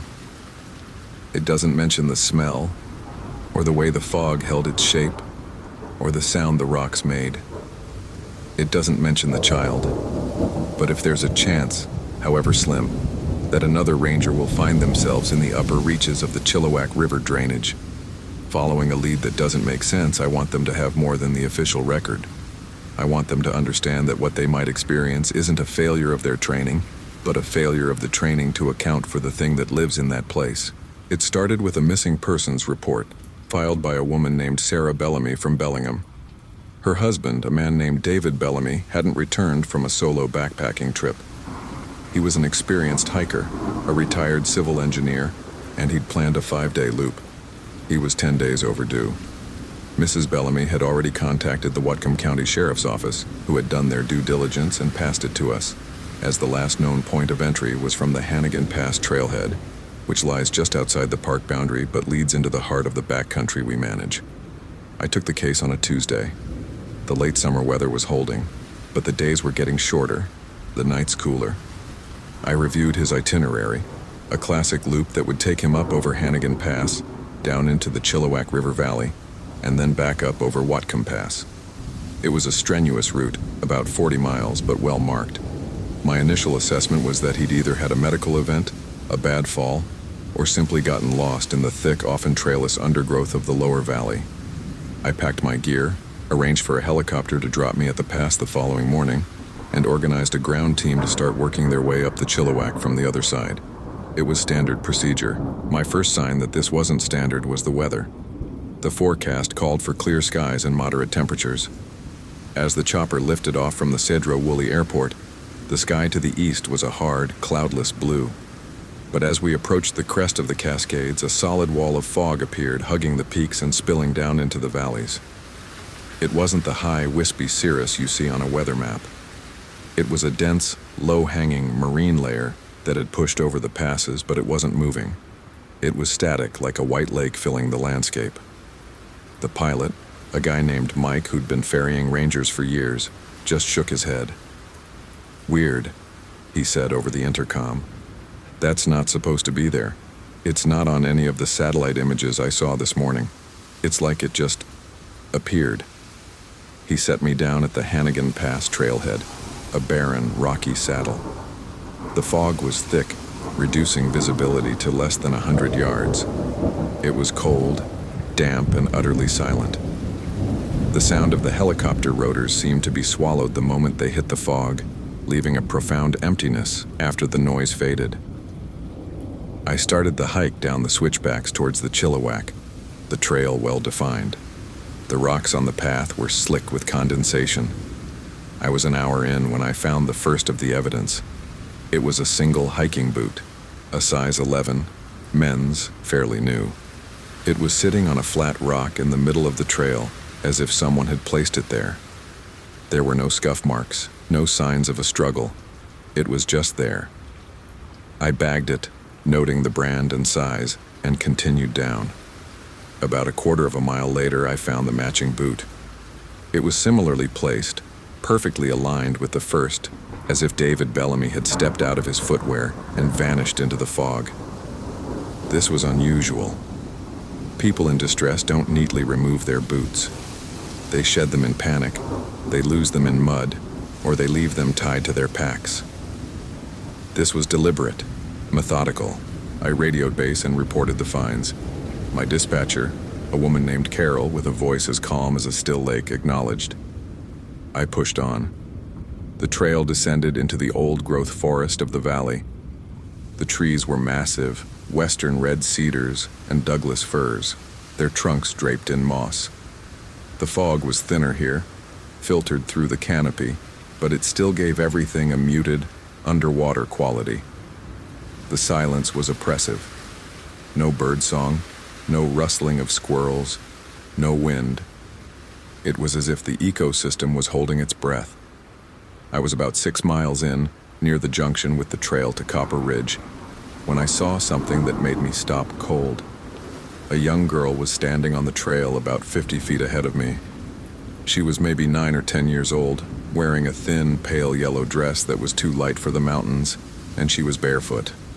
Her hair was long and dark, tangled with leaves and debris. Her skin was a pale, sickly gray blue, and she was staring at me with wide, unblinking eyes. For a moment, I felt a primal jolt of recognition. I knew her face. I had seen her face before. In my first year as a ranger, I'd assisted on a search on the Olympic Peninsula. A family had been camping near the Hoh River, and their daughter, a little girl named Lily, had wandered off in the fog and was never found. A massive search, hundreds of volunteers, dog teams, the whole apparatus. She was never found. The case was officially closed after a month, but it haunted a lot of us. This girl, standing in the fog on the trail, was the spitting image of that child. The same thin face, the same dark eyes, the same hair. It couldn't be. The girl I was looking at would have to be in her 40s now. My rational mind scrambled to find a grip on the situation. A lost child, maybe from a nearby camp, severely hypothermic. The gray-blue skin was a symptom of extreme cold, even if the ambient temperature was in the 40s. The dress was all wrong, but panicked people do strange things. My training kicked in. I crouched down to her level, making myself as small and non-threatening as possible. "Hey there," I said, my voice a low, soothing murmur. "Are you okay? Where are your parents?" She didn't respond. She just kept staring, but her gaze wasn't focused on my face. It was locked on my chest, on my ranger badge. She slowly raised her arm and pointed a thin, trembling finger at it. Her lips moved, but no sound came out. I took a step forward. "Don't be scared. I'm a park ranger. My name is Tom. I'm here to help you. Can you tell me your name?" She took a step backward, a quick, flinching motion. Her eyes darted to the side, into the dense undergrowth. She pointed again, this time down the trail, into a dense patch of huckleberry and devil's club. I followed her gaze. There, half hidden in the gloom, was a backpack. A modern, expensive-looking Osprey pack. The same make and model that David Bellamy was reported to be carrying. When I looked back at the girl, she was gone. Just gone. The fog had shifted slightly, swirling around the spot where she had stood, but there was no rustle of foliage, no sound of footsteps. I called out, louder this time. "Hello, wait!" My voice echoed off the ancient trees, flat and dead. Nothing. My attention was torn. My primary mission was to find David Bellamy, and here was his pack. I had to secure it. But a child, a hypothermic child, was in the area. I scanned the forest for any sign of her, but the fog was already beginning to thicken again, turning the deep green of the woods into a monochrome gray. I decided to secure the pack first, and then conduct a thorough grid search for the girl. My training told me to prioritize the most vulnerable, and a small child in that environment was the most vulnerable. The pack was heavy, its contents meticulously organized. I inventoried the main compartment: a sleeping bag, a change of clothes, a stove, fuel, food for several more days, a first aid kit, a water filter, everything a prepared hiker would carry. I found a waterproof bag with his wallet and a notebook. The wallet contained his driver's license, credit cards, and a photo of his wife. The notebook was where things started to get strange. The first few pages were the log of a routine hike: distances, times, campsites, observations about the wildlife. Then the entries became sparser, his handwriting more erratic. The last 4 pages were dedicated to a single topic, written in a frantic, looping script that was almost unreadable. I can't quote it verbatim, but the gist of it was a description of a voice, or a presence, he felt in the valley. He wrote about hearing his daughter's name being called, a daughter who had died in a car accident 10 years prior. He became obsessed with finding her, talking about a door that the fog opened. The final entry was just a single chilling sentence: "She's waiting for me." My blood ran cold. David Bellamy was having a mental breakdown, a psychotic episode triggered by isolation and grief. This was no longer just a search. It was a mental health crisis. He was seeing and hearing things that weren't there, and his disappearance was likely a deliberate act of self-destruction. Or worse, he was wandering the wilderness in a delusional state, actively trying to find his lost daughter. That's why he was off trail. That's why he removed his boots and left his pack. He was answering a call only he could hear. But then there was the girl I saw. I could see her face as clearly as I see the keyboard in front of me. I knew her name was Lily, even though it was impossible. I knew she wasn't a hallucination, but I had to operate on the assumption that she was a separate, real child in danger. I radioed base, reporting the discovery of the pack and the presence of an additional missing person. A young girl, approximately 9 or 10, dark hair, pale skin, wearing a yellow dress, barefoot. I gave my coordinates and the time. I requested immediate backup and a helicopter for a possible medical evacuation. The response was immediate, but it came with an odd static-laced question from Carol. "Ranger Keene Base. Confirmed description of the female child. You said a yellow dress?" "Affirmative," I replied. Thin, pale yellow, not suitable for the environment. She appears to be suffering from severe hypothermia. There was a long pause filled with the hiss of the radio. "Tom," Carol said, and her voice was different. It wasn't calm anymore. "Stay put. Do not leave the immediate area. We're sending a team. We'll be on site in under an hour." I didn't ask questions. I waited. The fog continued to build, rolling in from the west in solid, languid waves. The light began to fail, though it was only mid-afternoon. It wasn't a thunderstorm rolling in. It was something else, a gradual dimming of the world, like someone was slowly turning down a rheostat. The temperature dropped. I searched the immediate area around the pack, looking for any tracks. The ground was covered in a thick layer of duff, pine needles, and moss, making it almost impossible to see footprints. But I found something else. Underneath a low-hanging cedar branch, I found a small, mud-caked white sneaker. I crouched down and carefully lifted it. The rubber sole was still flexible. It wasn't the kind of shoe a hiker wears. It was a children's sneaker, a Nike, size 2. I shone my flashlight at the back of the heel, looking for a name. The ink was faded, but I could make out 3 letters. L-I-L. At that moment I heard it. A sound, high and thin, like a child humming. It was coming from further down the valley, from the direction the girl had pointed. It wasn't a cheerful tune. It was a simple, repetitive melody, like a lullaby played on a broken music box.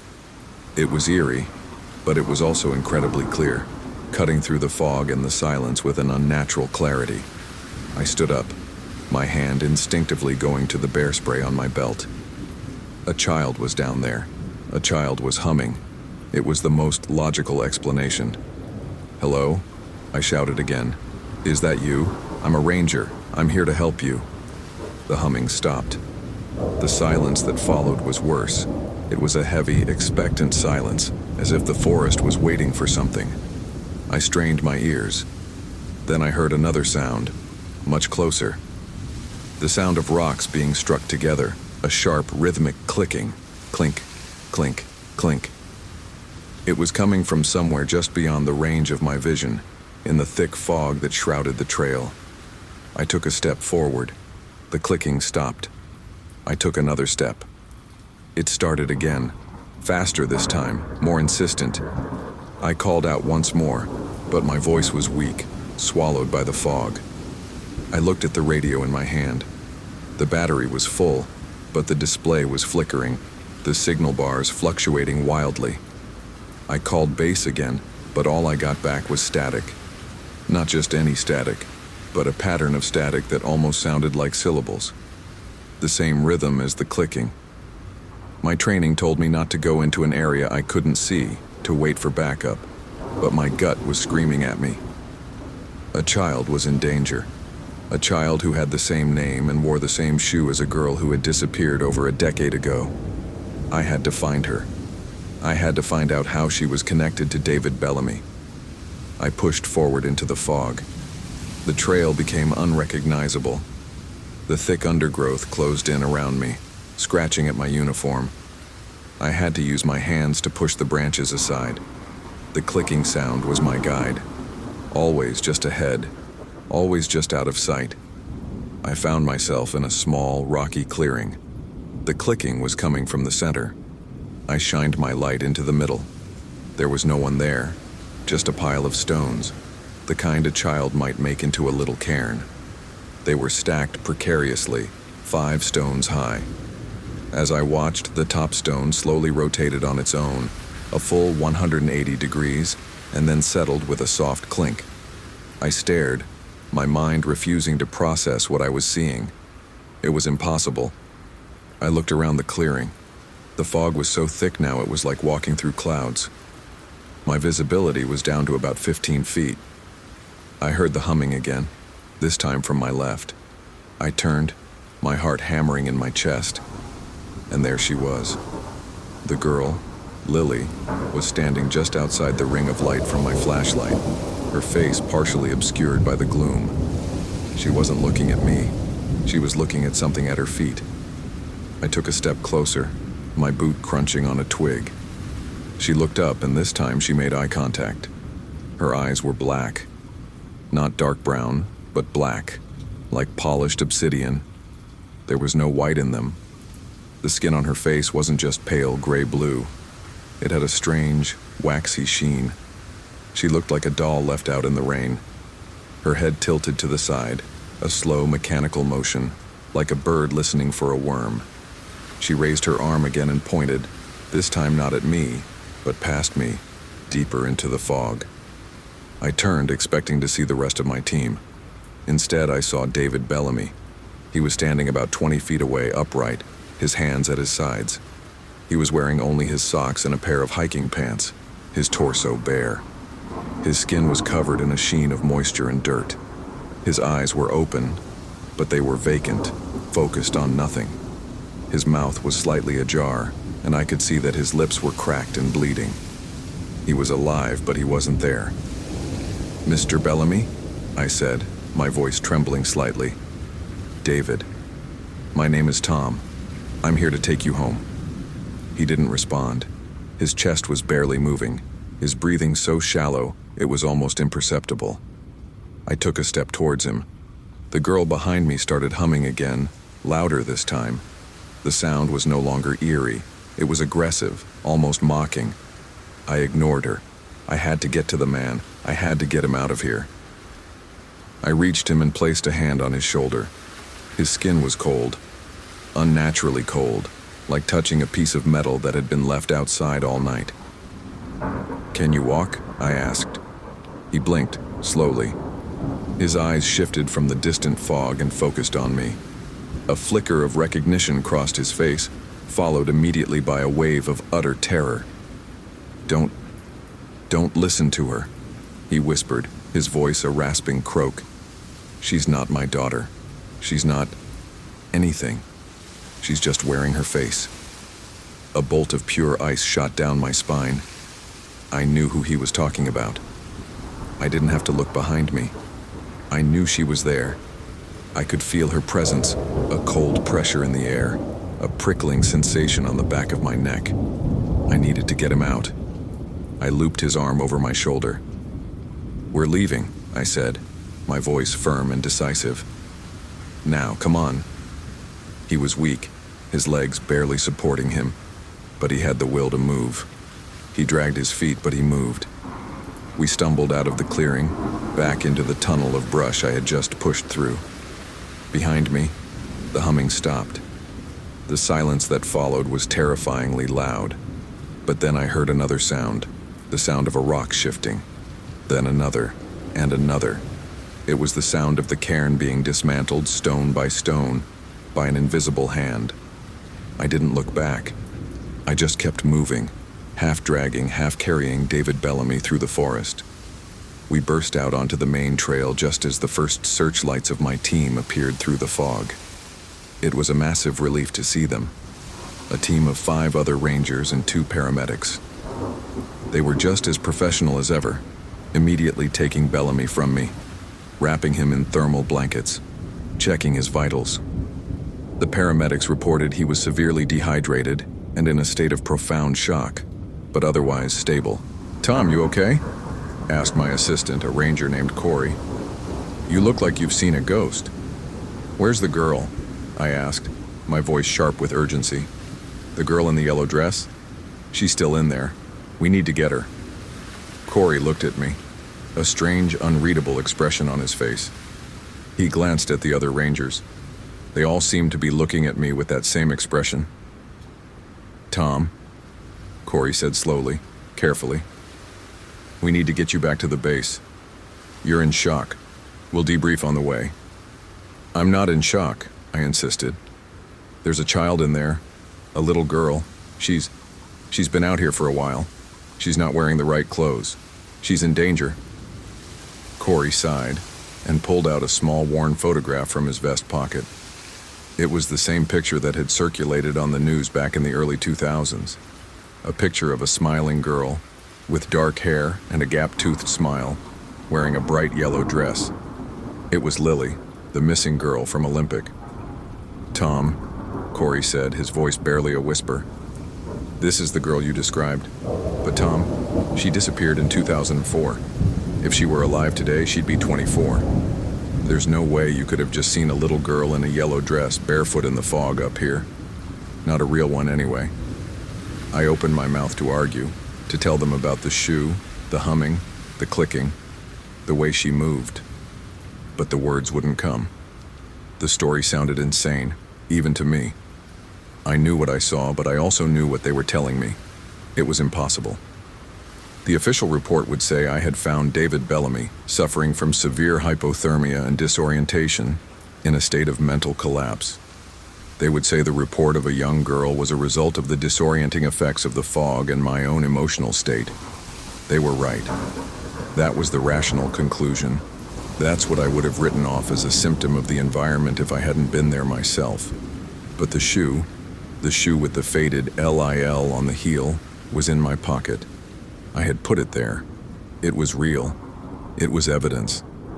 The chopper arrived and lifted us all out of the valley. As we rose above the fog, I looked down. From above, the fog wasn't an amorphous mass. It had a shape. It was a dense white oval, perfectly centered over the bend in the Chilliwack River where I had found the little girl. It was like a geological feature, a lake of cloud that lived in that specific spot. And as we flew further away, I could have sworn I saw a single tiny figure in a yellow dress, standing on a high rocky outcrop watching us leave. The fog swirled, and she was gone. The official investigation into David Bellamy was closed. He spent 2 weeks in a hospital in Bellingham, being treated for exposure and dehydration. The physical wounds healed, but the mental ones, according to his wife, never did. He would sometimes wander his house, telling her that he could hear rocks clicking outside his window. He was on medication for psychosis for the rest of his life. He died 2 years ago of a heart attack. I went to his funeral. I didn't tell his wife about the notebook. I kept the child's shoe. It's in a lockbox in my basement. I've looked at it 100 times trying to debunk it. Maybe it was a fake left there by a prankster. Maybe my mind was playing tricks on me. Maybe I found a different shoe, one that didn't have the letters, and I just convinced myself it did. The memory of the event has faded and distorted, like a photograph left in the sun. The details are fuzzy, but the cold certainty that something real happened has never left me. The thing I encountered in the Chilliwack Valley was not a ghost. It wasn't a skinwalker in the traditional sense, though it could shapeshift, or at least project an image. It wasn't a Wendigo, as it wasn't driven by starvation or an insatiable hunger. We have stories in the Pacific Northwest from the local tribes about spirit beings that inhabit the foggy river valleys. They call them the Skookum or Sasquatch, but those are just words. This was something that existed on a different plane, a predator that used grief and memory as its camouflage. It didn't kill with claws or teeth. It drew people in, luring them with the voices of their dead, offering them a chance to see their loved ones one more time. It kept them for itself in that strange, unmoving fog. The child, the girl named Lily, she was just its favorite lure. It had been using her face for decades. That is why I'm debriefing now years later. Official records are for the living. They are for the courts and the historians. This debriefing is for the rangers who will come after me. It's a warning. If you ever find yourself in a thick fog that doesn't move, and you hear a child humming a lullaby you can't quite remember, you need to leave. Don't investigate. Don't try to be the hero. Because the most dangerous thing in the wilderness isn't a bear, a cougar, or even the weather. It's the memory of what you've lost, given form by the mountain fog. And the thing that uses it doesn't get tired, it doesn't get distracted, and it doesn't feel mercy. I've considered going back. Many times. I even planned a trip last fall. I got as far as the Hannigan Pass trailhead. The weather was clear, the sky was blue. I could see the entire valley laid out before me. And as I sat on a rock overlooking the Chilliwack, I saw it.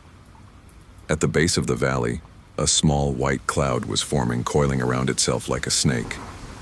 It was growing, expanding, reaching up the slopes towards me.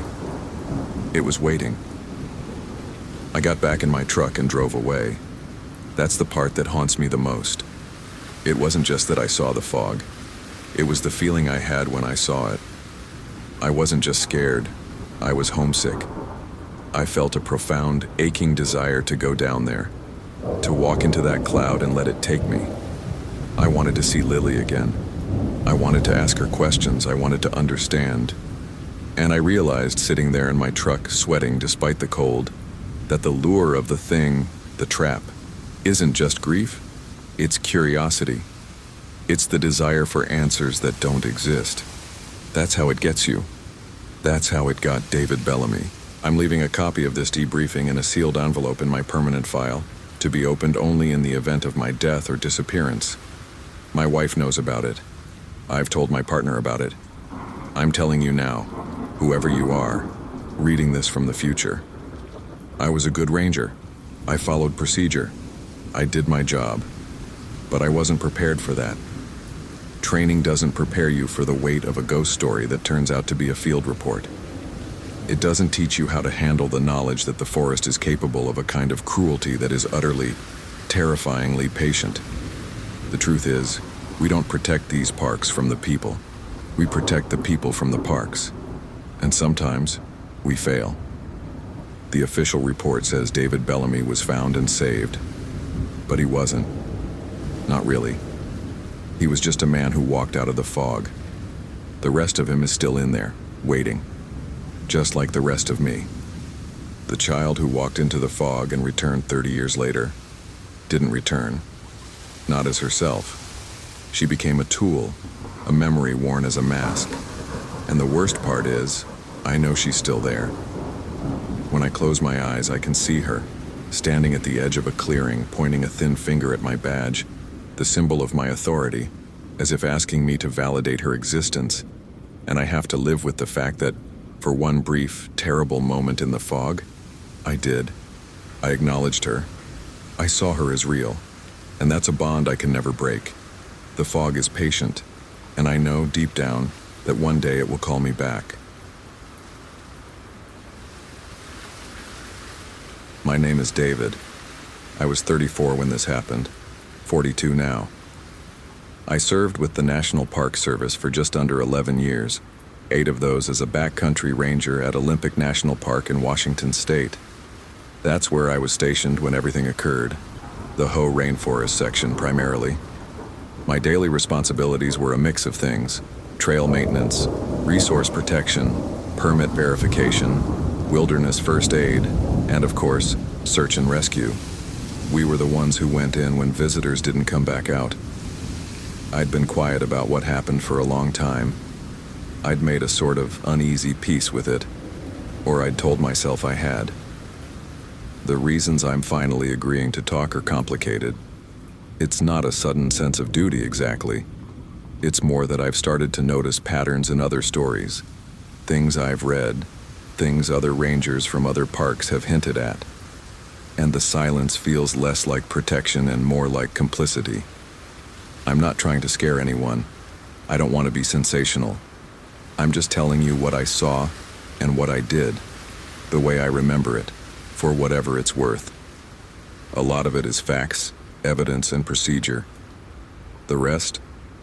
Well, the rest is my best attempt at making sense of things. My story starts in October. Autumn in the Hoh is a strange time. The crowds have thinned, but the weather hasn't fully turned.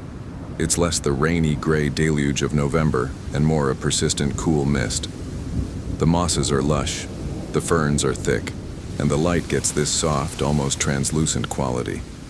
It's beautiful, but it's also disorienting. The forest floor is a carpet of decomposing needles and leaves, so thick you can't hear your own footsteps. It's a place where sound gets swallowed. The incident itself, the one that led to everything, started with a call over the radio around 1600 hours. Dispatch was a woman named Carol, a veteran. Her voice came over the channel, flat and professional. Ranger 7, we have a report of an overdue party. 2 hikers, a permit for the Hoh River Trail. Itinerary had them out for a 4-day loop to Glacier Meadows and back. They were due out this morning at 0800. Vehicle is still at the trailhead. Registration is for a male, Eric, and a female, Claire. Last name Hendricks. I was at the ranger station logging some trail condition reports. I remember the soft hum of the old computer and the drip of water from the eaves. An overdue pair wasn't unusual, but you never ignore it. I acknowledged the call. We initiated our standard procedure. I pulled up their itinerary and permit. They were seasoned hikers from what I could see. They'd listed their emergency contacts, their planned route, all correct. Their itinerary was ambitious but entirely doable for someone in decent shape. The forecast for the next few days was for more of the same. Cool, damp, with a possibility of heavier rain. No major weather event was predicted. The biggest initial concern was a river crossing. The Hoh, even in autumn, can be a formidable force. It's a glacier-fed river and the water is always cold and powerful. There was one crossing on their route, about a third of the way in, that could become dangerous in low visibility or rising water. I gathered my gear, my pack, the first aid kit, a PLB, extra water, rations, and a satellite phone. I was partnered with a seasonal ranger, a young guy named Ben. He was just finishing his first season. Good kid. Eager, maybe a little too eager. He was from the East Coast and still had that wide-eyed wonder about the giant trees and the elk. I briefed him on the search plan. We'd head up the trail to their last confirmed checkpoint and work from there. The goal was to find them, or at least find their gear, and then decide if we were looking for a medical evacuation or a rescue. It was standard procedure. We started out around 1700. The light was already starting to fade. The trail is a classic PNW rainforest route, a corridor of green. It follows the Hoh River, winding through stands of old-growth Sitka spruce and western hemlock, some of them over 200 feet tall. The trail is mostly flat for the first few miles, but the elevation climbs gently the further in you go. It's a popular trail for the first 5 miles, but after that, the number of visitors drops off sharply. We made good time. Ben was quiet, focused on the trail. We didn't see another soul. The mist was settling in, coating the world in a fine layer of moisture. Everything was damp. The huckleberry bushes along the trail were heavy with dew. After about 3 miles, I found something. It was a tent, set up on a gravel bar just off the main trail, maybe 10 yards from the river's edge. It was a high-quality tent, a lightweight backpacking model. The design looked like an expensive brand, the kind of gear a serious hiker would carry. It was zipped shut, which was immediately odd. The typical camper would have left it open if they were just taking a break or gone for a short hike. They'd secure it if they were planning to be gone for a long time, but not if they were just stepping away for a quick look at the river. I felt a prickle on the back of my neck. The tent was also completely dry, which in that environment was almost impossible, even in the few hours the mist had been falling. The air was saturated. I gave a shout. "Hello, park rangers." Nothing, just the sound of the river rushing. I unzipped the tent. The interior was neat. There was a sleeping bag and a pad, a small stove, a few articles of clothing. It looked like someone had simply vanished from their camp. Their packs were still there, a dark green Osprey and a red Gregory. I checked the tags on the packs. They were registered to the Hendrickses. We had found their base camp. I called it in to Carol. "Dispatch Ranger 7. We've located the subject's campsite at approximately mile marker 4.5. The site is occupied, but the subjects are not present. All their gear appears to be here. No signs of distress, no blood. They just stepped away." Carol acknowledged. "Copy that. Any sign of a note? A day pack missing?" "No, ma'am. The packs and all their major gear is here. No note. It's like they went for a walk and just didn't come back." I tried to keep the unease out of my voice, but it was there. It's a troubling sign when experienced hikers leave their main packs behind. It's a sign of distraction, of an emergency, or of something else. Ben was standing a few feet away, shining his flashlight into the underbrush. "David, come look at this." His voice had lost its cheerful edge. It was hesitant now. I walked over. He was pointing at the ground where the forest floor met the gravel. There was a single set of tracks, but they were wrong. They looked like human footprints, but slightly off. The arch was too high. The toes were too long, almost like a handprint. They were also incredibly deep, as if the thing that left them had weighed as much as a moose, despite the print being the size of a man's boot. They headed from the tent, away from the river and towards the dense, dark heart of the forest. I took a picture of the print with my phone. "Could be a bear," I said, but I didn't believe it. The print was far too long and narrow. Could be someone walking on their hands or something. It was a stupid idea, but it was the only one that fit. We followed the tracks for a few hundred feet. They were easy to follow at first, but the deeper we got, the more the forest resisted. The undergrowth thickened. The track would vanish for a while, then reappear on a patch of bare earth. It meandered, and it didn't seem to be heading anywhere specific. It was as if it was just wandering. The light was failing rapidly. I made the call. "We need to secure the site and head back. We'll come back at first light with a full search party." We marked the GPS coordinates, left a note on the tent, and headed back. The walkout felt longer than the walk-in. The darkness closed in, and every sound seemed amplified. A branch snapping in the distance made both of us jump. The normal forest sounds felt different. The hooting of an owl sounded like a question, not a statement. It was as if the person who made them had just decided to stop being a person. We were back at the station by 2100. Carol had already started the process of a formal search. She'd contacted the county sheriff's office, and we were expecting a K-9 team at first light. I laid out my pack, checked my gear, and sat down to write up my notes on the day's events. I wrote about the tent, the dry interior, the strange footprints. I tried to be clinical, objective. I told myself it was a missing person case. It was a search and rescue operation. It was something I'd done a dozen times. But I couldn't shake the image of that tent sitting there in the twilight like a closed eye. And the footprints, the way they went into the forest, as if the person who made them had just decided to stop being a person. We were back at the trailhead at 05:30 the next morning. The search team was bigger this time. There was me, Ben, 2 other rangers from the coastal district, a deputy sheriff named Evans from the Jefferson County Sheriff's Office, and a search dog handler named Marcus with his dog, a Belgian Malinois called Zeus. Zeus was a working dog, trained for tracking in all kinds of environments. He was calm and focused. We explained the situation: the abandoned base camp, the deep, strange footprints leading into the forest. I showed them the picture I'd taken. Deputy Evans looked at it, his brow furrowed. "Looks like a man with a club foot or something," he said. It was the kind of rationalization you make when the evidence doesn't fit. We hiked in, a much faster pace than the previous day.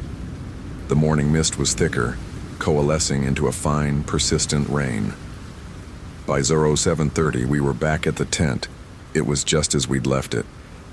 The note I had posted was still there, undisturbed. Marcus let Zeus out on a long lead. He gave the dog the scent from the tent, the sleeping bag. Zeus put his nose to the ground, circled, and then immediately locked onto the same path the footprints had taken the day before. He started pulling Marcus into the woods. Ben and I followed Marcus, while Evans and the other rangers stayed at the tent to conduct a more thorough search of the immediate area.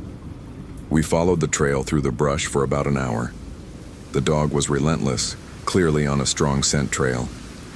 It was a cold scent, but it was there.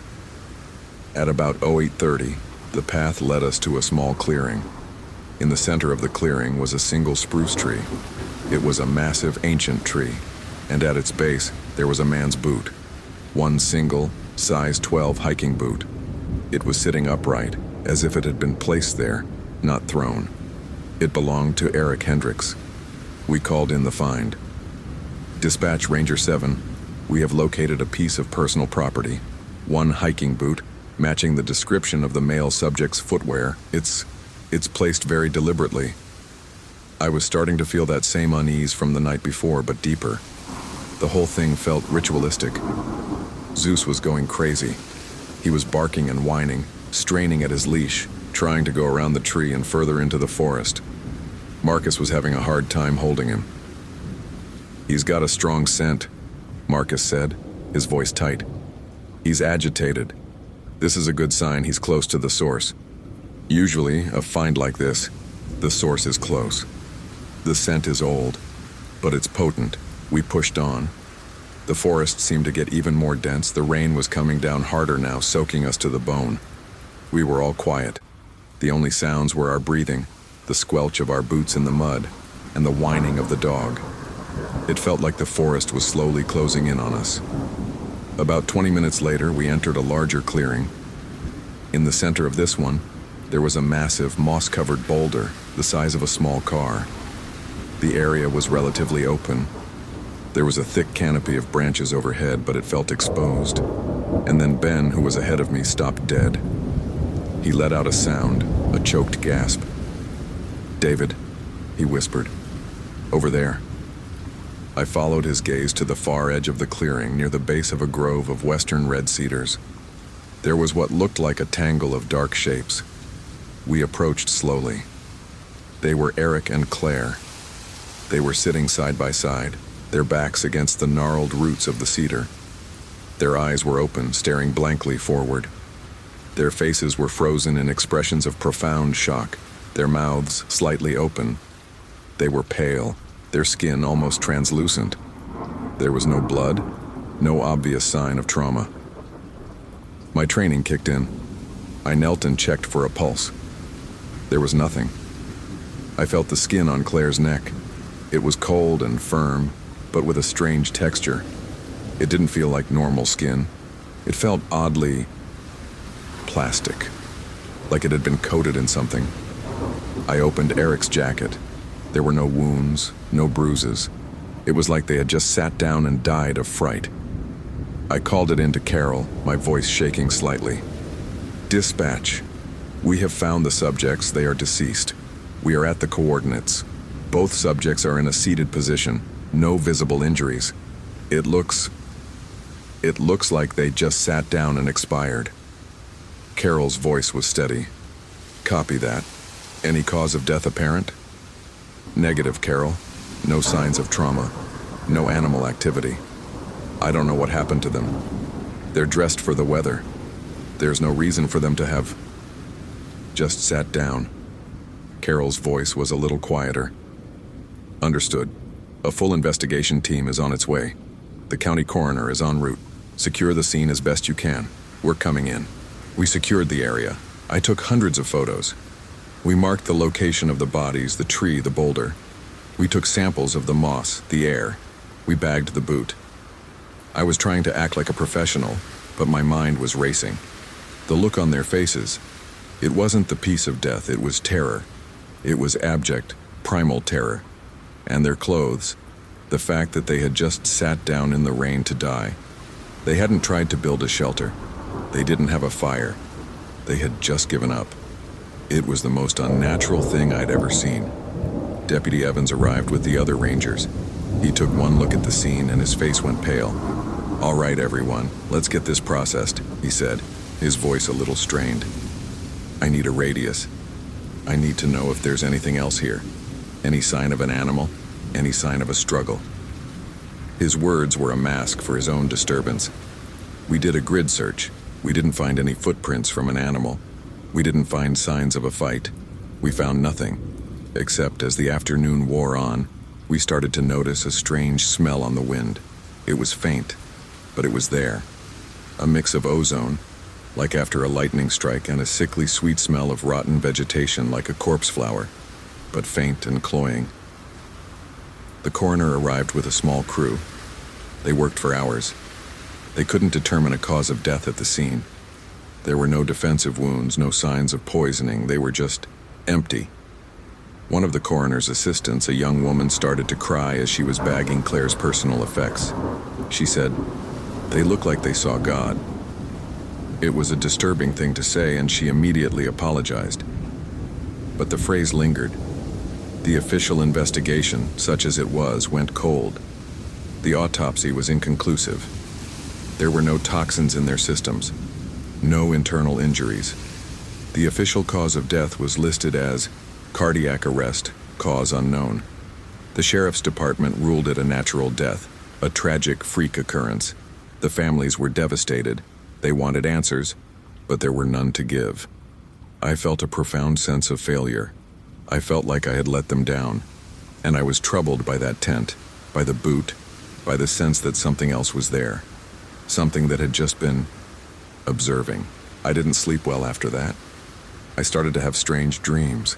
I'd dream I was hiking in the Ho and the trees were moving, their branches reaching for me. I'd hear whispers on the wind that I couldn't understand. I'd wake up in a cold sweat, my heart pounding. I told myself it was just stress, the trauma of the event.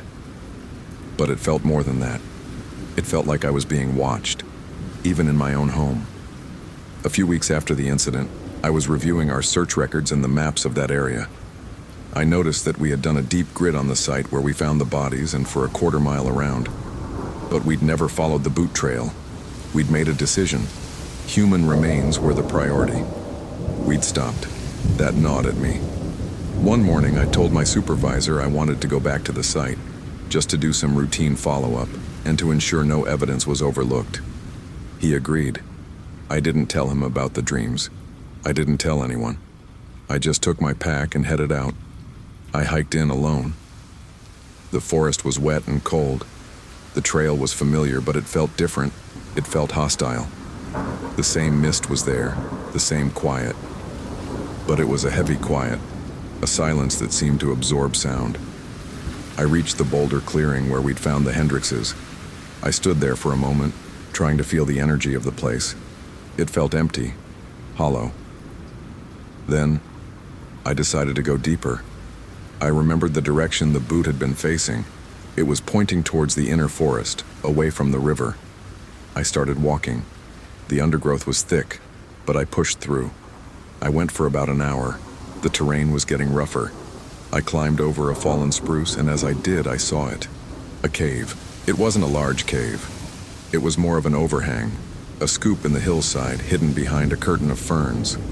But it was clearly a hollow, a dry space beneath the massive roots of a fallen tree. I approached cautiously, my heart pounding in my ears.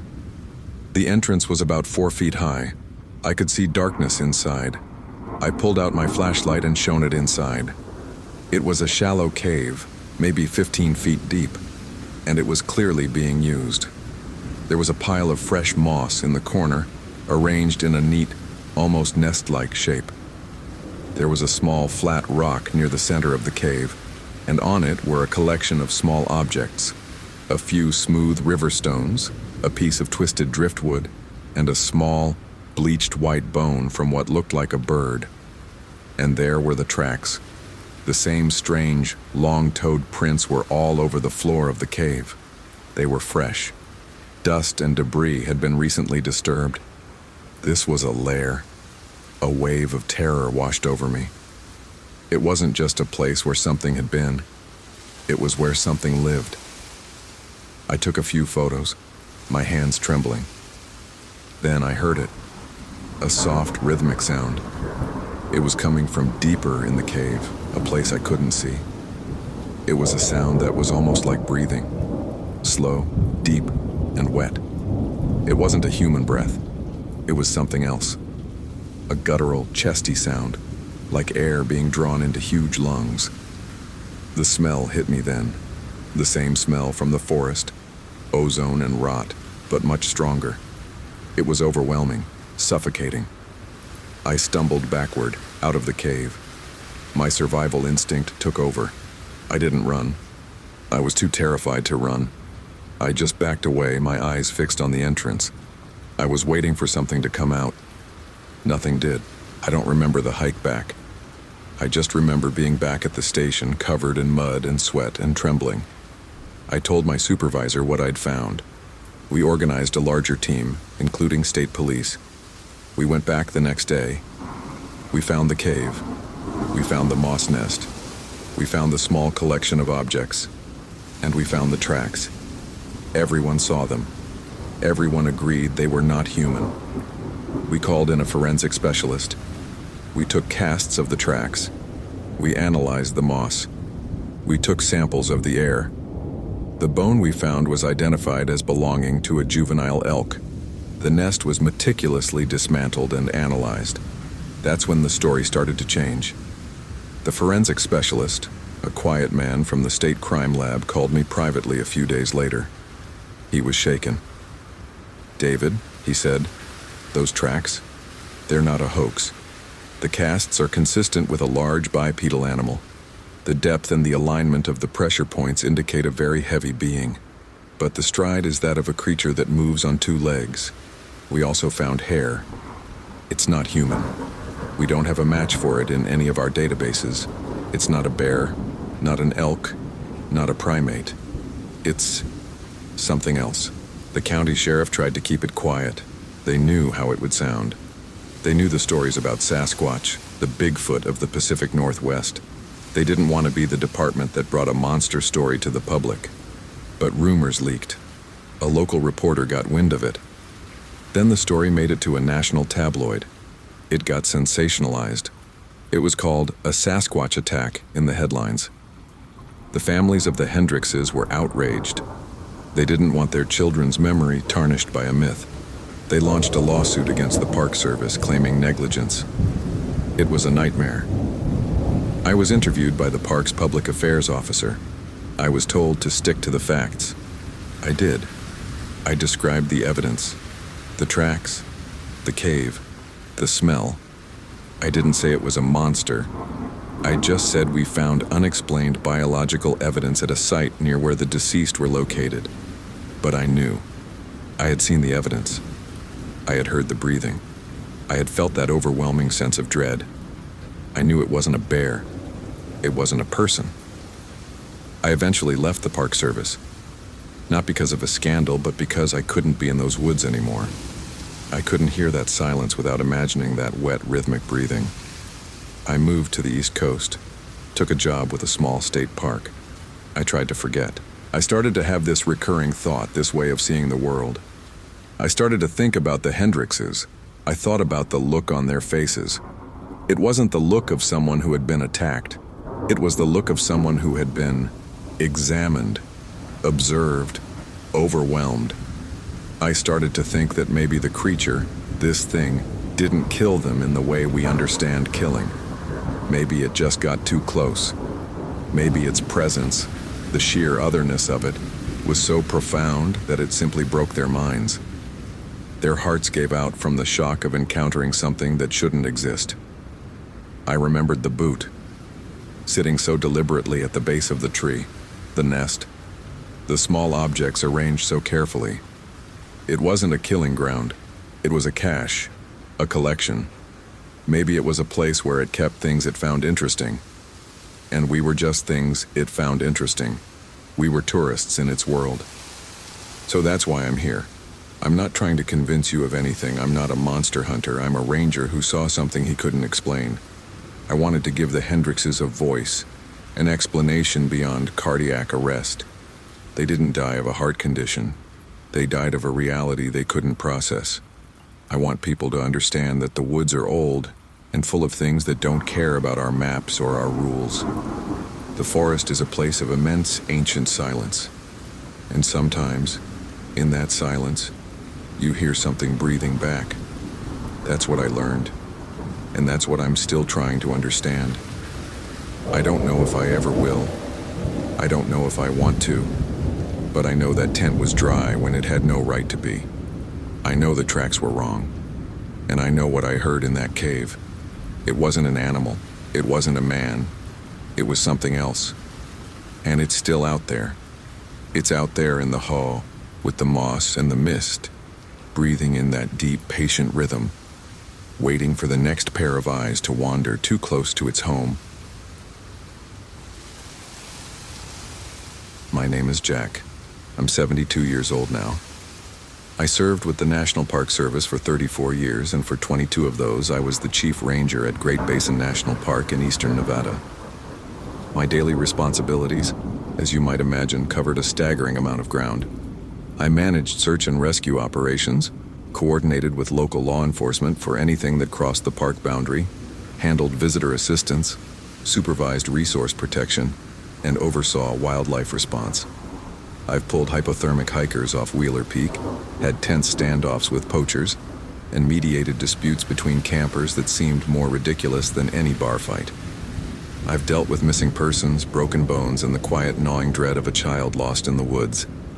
I'm telling you this not to establish my credentials, though that's part of it, but to explain why I'm finally speaking about this after all these years. When you retire, you have time to think. Too much time.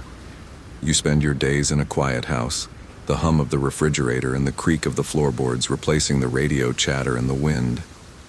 Your mind starts to wander back. For most of my career, I believed in facts. A broken branch was a broken branch. A footprint in the mud was evidence of a hiker. A strange sound at night was the wind, or a deer, or the mountain itself settling. My entire professional life was built on the foundation of finding rational explanations. That's what kept people alive. That's what kept me sane. But there was one case, the one that was officially closed as undetermined, with no evidence of foul play, that never left me. I told myself I was just reviewing the file, trying to find a mistake we made, a detail we missed, a way to reconcile the data. I spent years privately reviewing the maps, field notes, photographs, incident reports, radio logs, evidence inventories, witness interviews, weather records, and my own journal from that time. I have a large wooden box in my study filled with copies of everything. My wife, Sarah, thinks it's just my old case files. I've let her believe that. It's easier. I've decided to reveal this now because at my age, the need to be believed has lessened, while the need to tell the truth has grown. The fear of sounding like a conspiracy theorist or a senile old man has faded. I've come to realize that the worst thing is to carry the truth alone. I followed fresh footprints that ended in solid rock, and I need someone to know what I saw. The trouble started in early October 2008. The summer crowds were gone, and the park had settled into its autumn rhythm. The quaking aspens were a brilliant gold, and the air was dry and sharp, carrying the scent of pine and dust. It was my favorite time of year. The quiet made it easier to do the long patrols, to feel like the custodian of something ancient and vast. The park is a high-altitude desert, with the Snake Range cutting through it like a spine. Wheeler Peak is the centerpiece, its summit just over 13,000 feet, with the Lehman Caves at its base. We have bristlecone pines, some of the oldest living things on Earth, growing in the harsh, rocky soil near the tree line. It's a place that makes you feel small. It was a Tuesday. I was in my office at the visitor center going over inventory for the upcoming winter closure when the call came in. It wasn't a 911 call. It was a dispatch note that a Forest Service patrol had flagged a vehicle on the remote Baker Creek Road, which was gated and closed for the season. The owner had a bad back and had been using a walkie-talkie to try and raise anyone. He was shaken.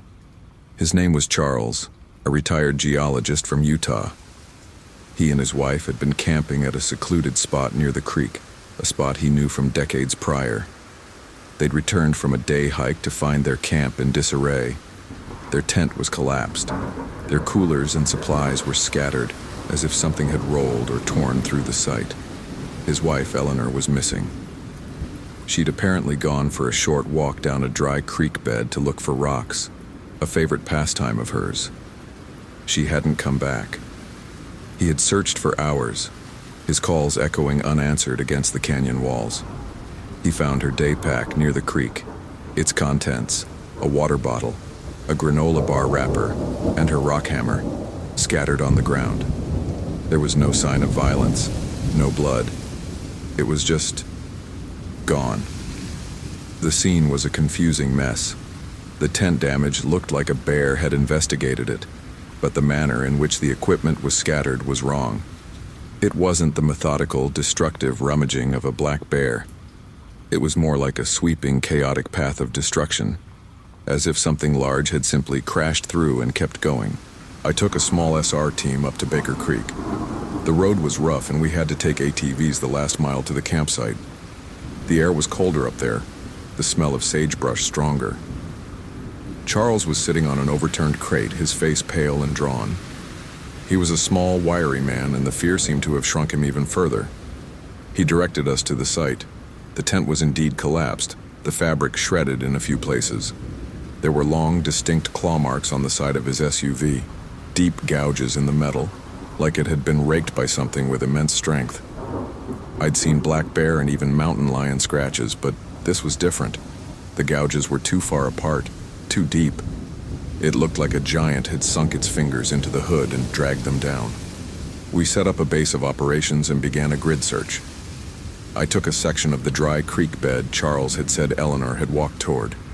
The creek bed was a winding, sandy gouge in the earth, choked with rocks and the occasional juniper. The ground was soft, and I could easily see her boot prints, a classic Vibram sole pattern. It was an easy trail to follow. The prints were fresh, the edges crisp. They meandered, stopping occasionally as she'd pause to look at a rock outcropping.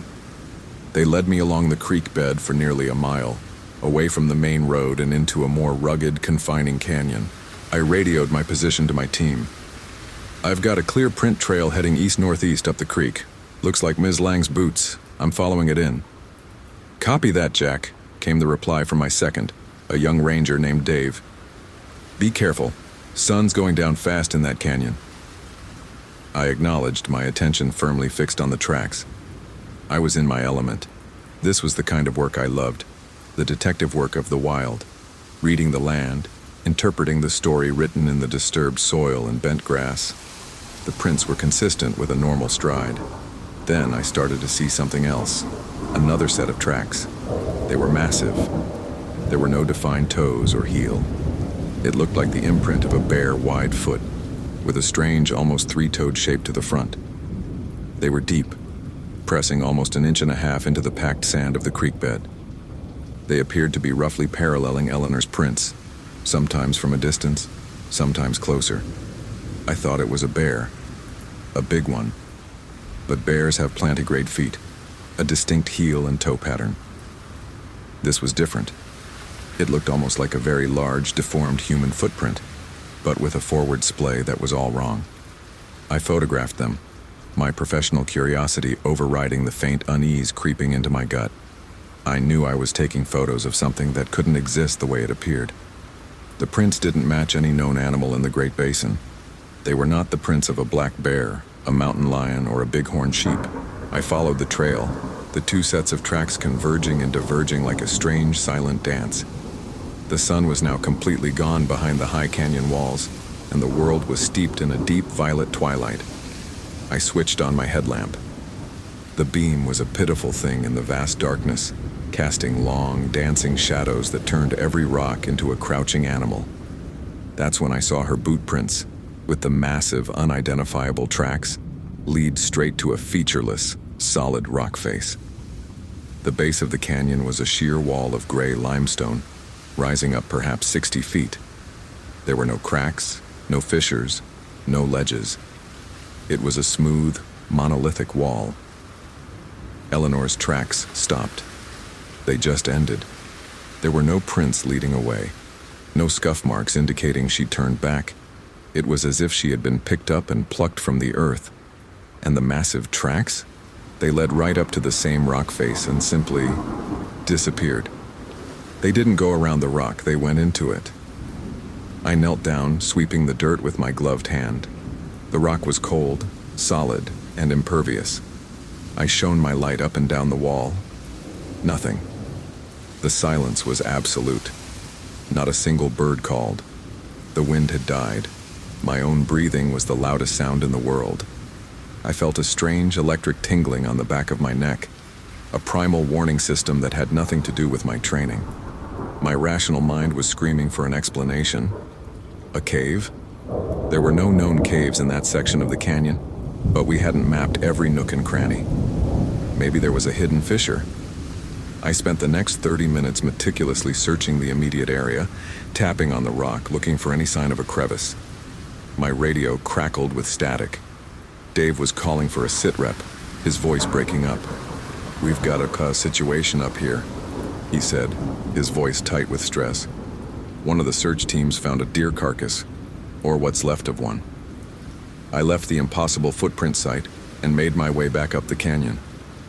My mind was a storm of confusion. I tried to process what I'd seen and reconcile it with the professional, rational worldview I'd held for decades. My first instinct was that I'd made a mistake. The tracks were just too big for a person, but maybe there was a known animal I was forgetting. I went over the local fauna in my head: black bear, mountain lion, coyote, bobcat, mule deer, bighorn sheep, elk, beaver, badger, rabbit, marmot, pika. Nothing matched. When I got back to base camp, the air was thick with tension. Dave and the other rangers were gathered around a tarp. He pulled it back, and I felt my stomach tighten. It was a mule deer doe. It had been torn apart in a way that was almost surgical. The skin and muscle had been stripped from the ribs with incredible precision, as if an expert butcher had taken a fillet knife to it. But the most disturbing part was the head. It was completely intact, but the skull had been crushed, as if by a tremendous, precise force. It wasn't the messy, powerful violence of a bear. It was purposeful. It was almost tidy. "No claw marks on the bones," Dave said, his voice hushed. "No bite marks. This isn't a bear kill. It's not a mountain lion. I've never seen anything like it. Whatever killed it, it didn't eat it with its mouth." I knelt down, shining my light on the carcass. It ate the meat. How else could it be stripped so cleanly? "No teeth marks, Jack," he reiterated. "It looks like something used its hands, like it was plucked apart."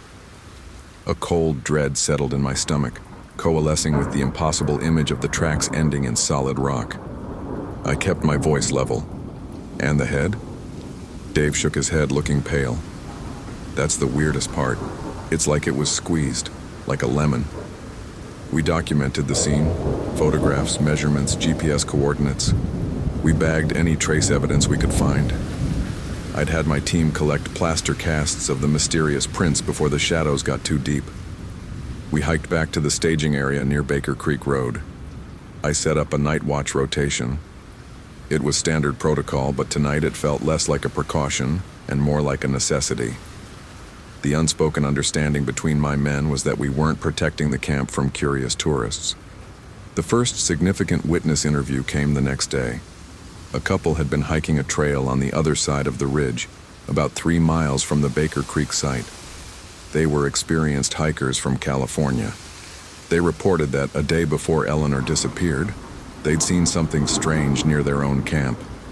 In the middle of the night, they'd heard a series of loud, rhythmic knocks. 3 knocks, a pause, 3 knocks. They assumed it was another camper. Then, a long, drawn-out sound.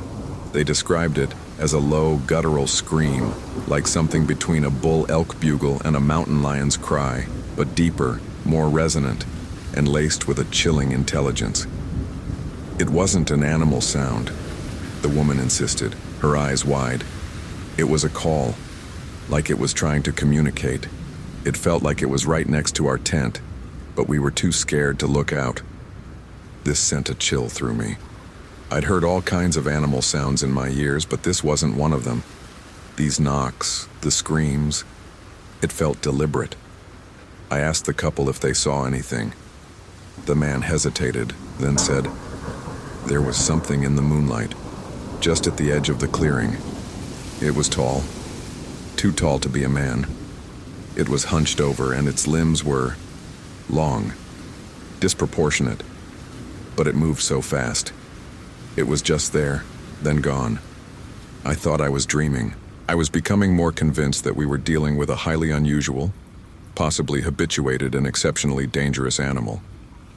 My mind kept returning to the possibility of a large, unknown predator. But no predator I'd ever read about acted like this, left prints like that, or killed like that. I returned to the dry creek bed site in the late morning, accompanied by my team. The sun was bright and the canyon was warming up. The footprints were still there, clear as day. I had one of my men, a former Marine who was an expert tracker, confirm my initial assessment. He took one look and shook his head. "This isn't a bear, Jack. This isn't a mountain lion. I've tracked them both. This is something else." It has a gait that's all wrong. The stride length is too long for a bipedal walker that size, and the foot strike is too flat. It's like it's gliding. We took more casts and high-resolution photographs. We even tried to follow the tracks with a metal detector, thinking maybe there was a hidden cave system we couldn't see. Nothing. A few hours later, we received a new incident report. A lone backpacker had been found wandering the Wheeler Peak Scenic Drive, utterly disoriented. He was in a state of shock. His name was Michael, a graphic designer from Portland. He'd been backpacking on the Sky Island Forest Trail for 2 days. He claimed to have gotten lost and to have been stalked for over 24 hours. When we interviewed him, he was shaking, his eyes darting nervously around the room.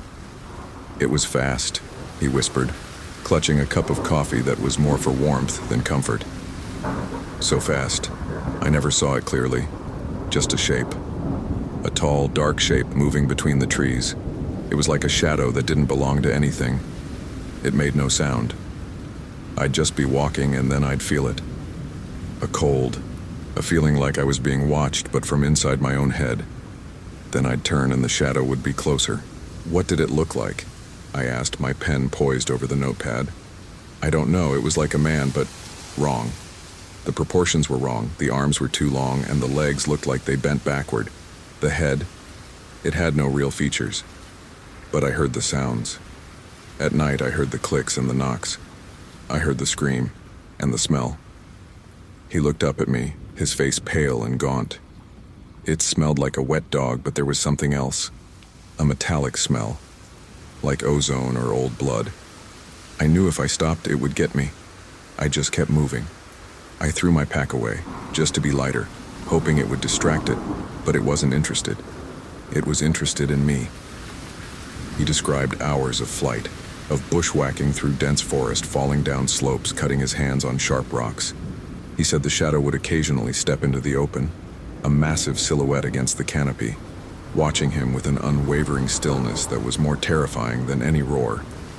I had my team set up a series of game cameras in the areas where the sightings and the tracks had been found. We placed them on game trails and on the high ridge lines.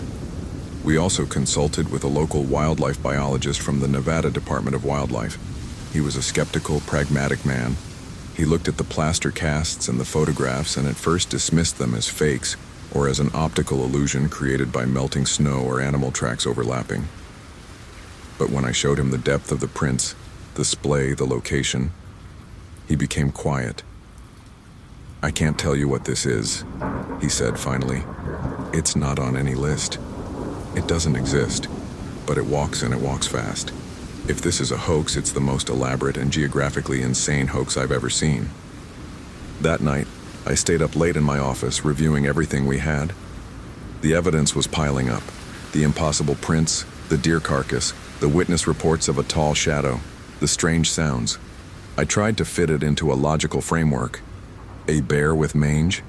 No. A bear's paws are too small, and its tracks are distinct. A big cat that had learned to walk on its hind legs? Ridiculous. A primate, like a Bigfoot? That was the thought that kept trying to surface, and I pushed it away each time. I'd spent my whole career with a healthy skepticism regarding such folklore. It was stuff for campfire stories, not search and rescue reports. But the evidence was starting to become too consistent to ignore. On the third morning, I was back in the field, checking a set of game cameras that were on a ridge overlooking the dry creek bed. The first 2 cameras had recorded nothing but deer and the occasional coyote. But the third camera, which was positioned on a rocky outcropping, had a set of strange images. They were blurry. The date stamp said 3:47 a.m. The images were of a tall, bipedal figure moving through the frame. It was covered in what appeared to be dark, matted fur, but the texture was wrong. It looked less like hair and more like bark or dried mud. The arms were indeed long, hanging down past its knees. The head was large and misshapen, completely featureless in the grainy night vision footage. The most unsettling thing was how it moved. It wasn't walking. It was gliding, its legs moving in a smooth, almost liquid motion. It passed by the camera, paused, and looked directly at it. The motionless pause, The stillness of the massive creature was far more terrifying than any predatory charge. It looked like it was studying the lens. The next afternoon, we found another piece of the puzzle. A family from Nevada reported that their young son had gone missing for nearly 6 hours the day before. The boy had wandered off from their campsite at the lower, developed campground near the visitor center. A massive search operation was initiated, and the boy was found miraculously, alive and unharmed, sitting near a small creek about 2 miles away. He was covered in pine needles and dirt, but otherwise okay. The parents were overjoyed and chalked it up to a child's curiosity. When I interviewed the boy, he was quiet and withdrawn. He didn't seem scared. He seemed confused. I asked him why he wandered off.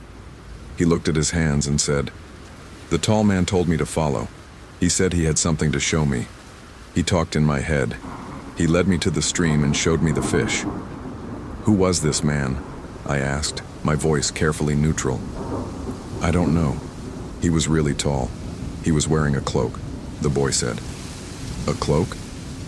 "Yeah. It was all brown and gray like the trees.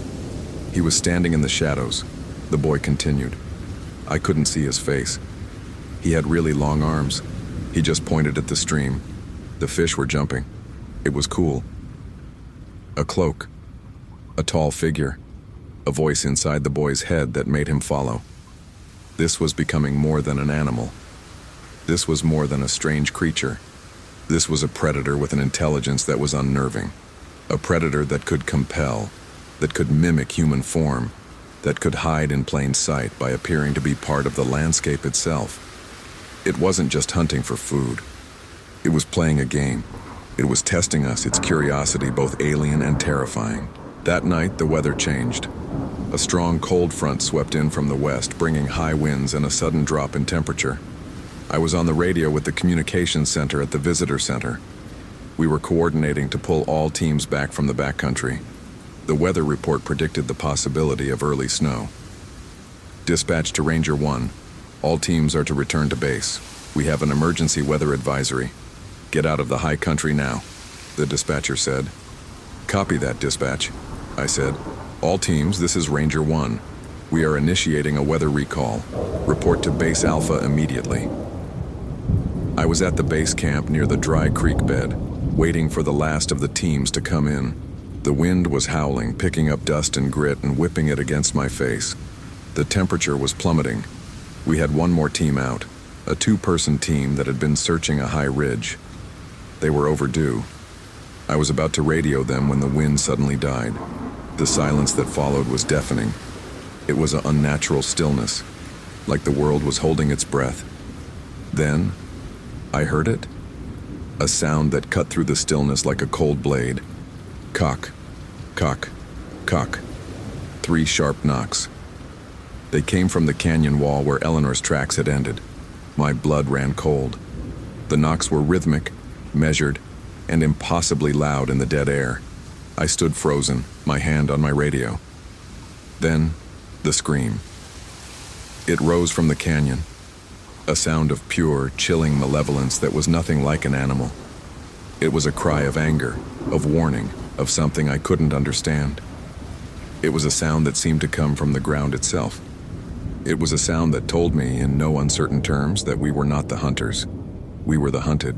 "All teams," I yelled into the radio, my voice cracking. Code red, evacuate the canyon, now!" A storm of confused replies came back, but I didn't wait.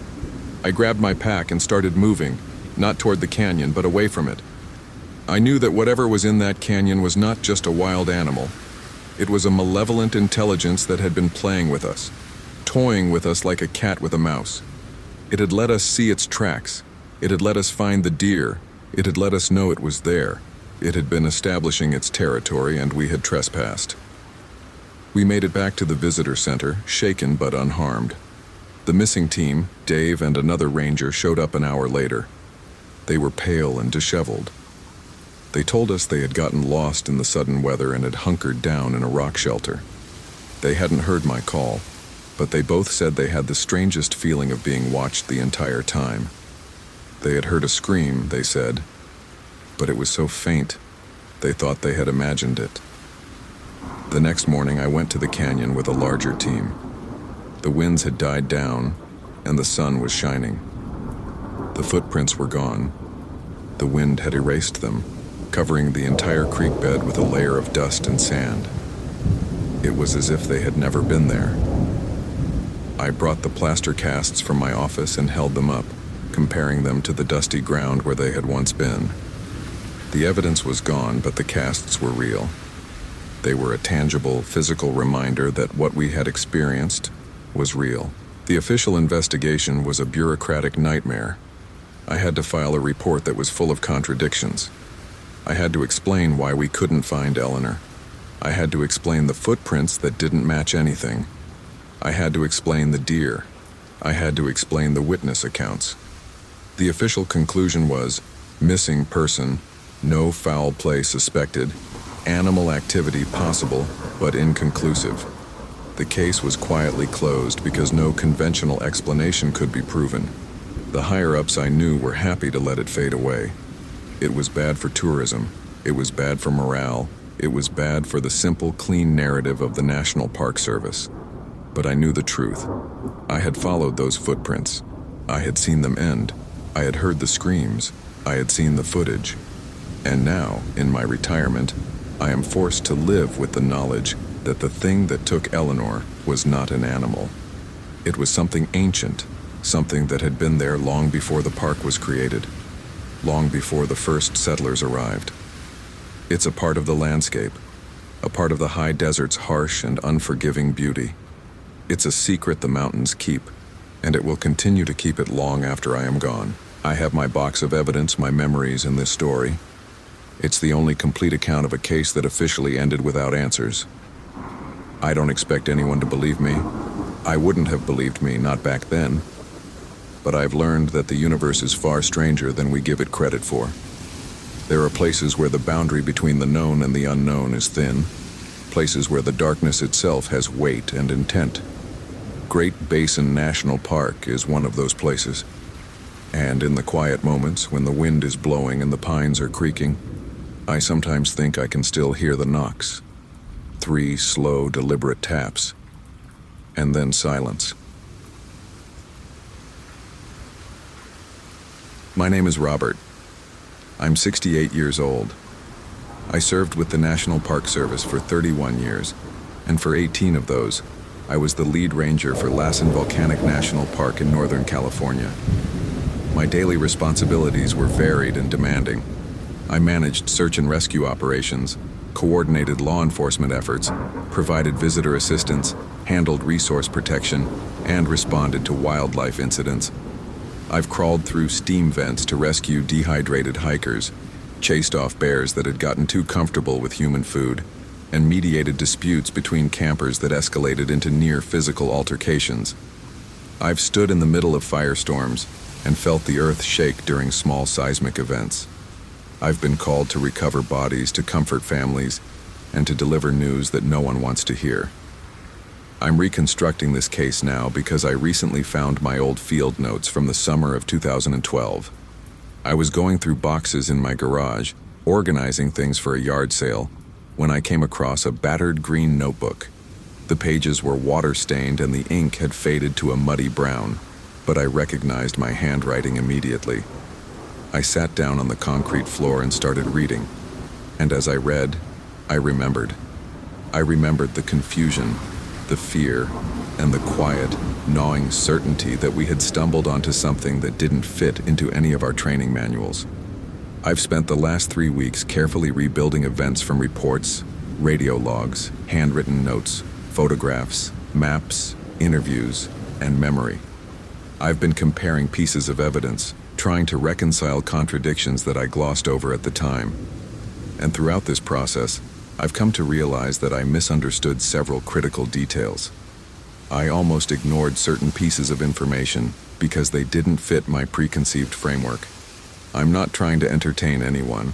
I'm trying to reconstruct what actually happened. What follows is my best attempt at the truth. The trouble began in mid-July 2012. The park was busy that summer. Lassen Peak had seen a substantial snowpack the previous winter, and the melt was delayed, which meant the backcountry trails didn't fully open until late June. This compressed the hiking season, and we had record numbers of visitors trying to cram their trips into the same windows. I was doing my standard morning patrol, driving the main park road, when the dispatch radio crackled to life. Ranger 1, this is dispatch. We have a report of an abandoned vehicle at the Summit Lake trailhead. Been there for 2 days. Plate registered to a James Morrison from Sacramento. I acknowledged the call and adjusted my route. Summit Lake is at about 6,700 feet, nestled between Mount Lassen and the smaller, less visited peaks to the east. The area is beautiful but rugged. The terrain is a mix of thick pine forests, exposed volcanic rock, and scattered meadows. The trail system there is complex, and it's easy to get turned around if you're not careful. When I arrived at the trailhead, I found the vehicle, a blue Subaru Outback, dusty and parked crookedly across 2 spaces. The windows were rolled up, and the doors were locked. Through the glass, I could see a sleeping bag, a camping stove, a cooler, and a backpack. The car was packed as if the owner had planned on staying for several days. There was no note, no indication of where he'd gone or when he'd be back. I ran the plates through the system and confirmed the owner's identity. James Morrison, age 42, a high school science teacher from Sacramento. He'd checked in at the visitor center 2 days prior, purchased a backcountry permit, and told the ranger on duty that he planned to hike the Kings Creek Loop, a popular but challenging 15-mile circuit that took him through some of the park's most isolated terrain. I initiated a search protocol. The first step was to send a team to the trail to look for signs of him. I contacted the front desk at the visitor center and asked if they had any additional information. The ranger on duty, a young woman named Sarah, told me that Morrison had been in good spirits, had asked about the water levels in the streams, and had seemed competent. He'd been carrying a map, compass, and GPS. He was an experienced hiker, she said, not the type to get lost. But the car had been there for 2 days, and Morrison's permit was only for a single night. Something was wrong. I formed a search team, myself, 2 other rangers, and a volunteer tracking dog handler named Frank. Frank had a German Shepherd named Ranger, a certified search and rescue dog with an excellent track record. We started at the trailhead, following the Kings Creek Loop counterclockwise, the direction Morrison had told Sarah he'd take. The first day was uneventful. We found footprints in the soft volcanic soil that matched Morrison's boot pattern, a common Vibram sole. The prints were consistent with a normal stride. He'd camped at a designated site about 6 miles in, near a small stream. We found his fire ring, cold and dead, and a few discarded food wrappers. He'd left his campsite in good order, which was typical for an experienced hiker. The trail continued north, climbing gently through a dense forest of red fir and mountain hemlock. The air was cool and smelled of pine and damp earth. We followed the tracks for another 4 miles, to a point where the trail split.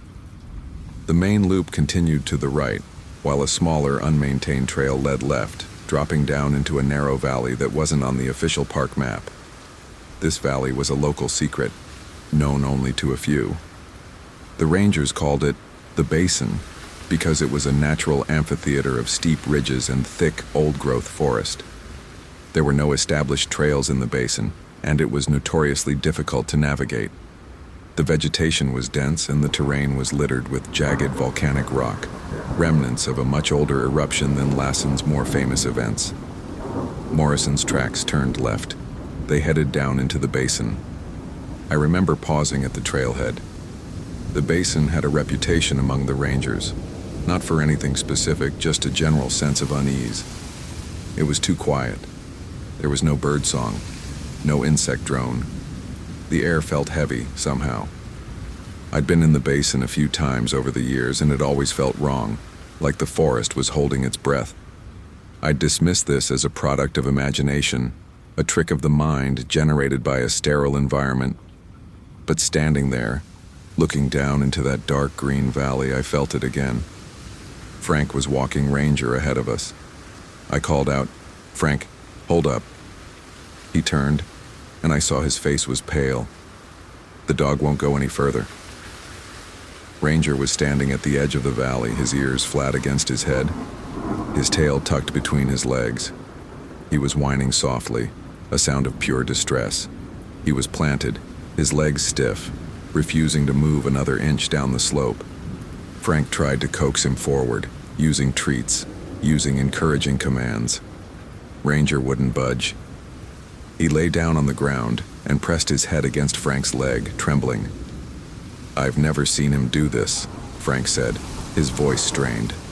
"Not once.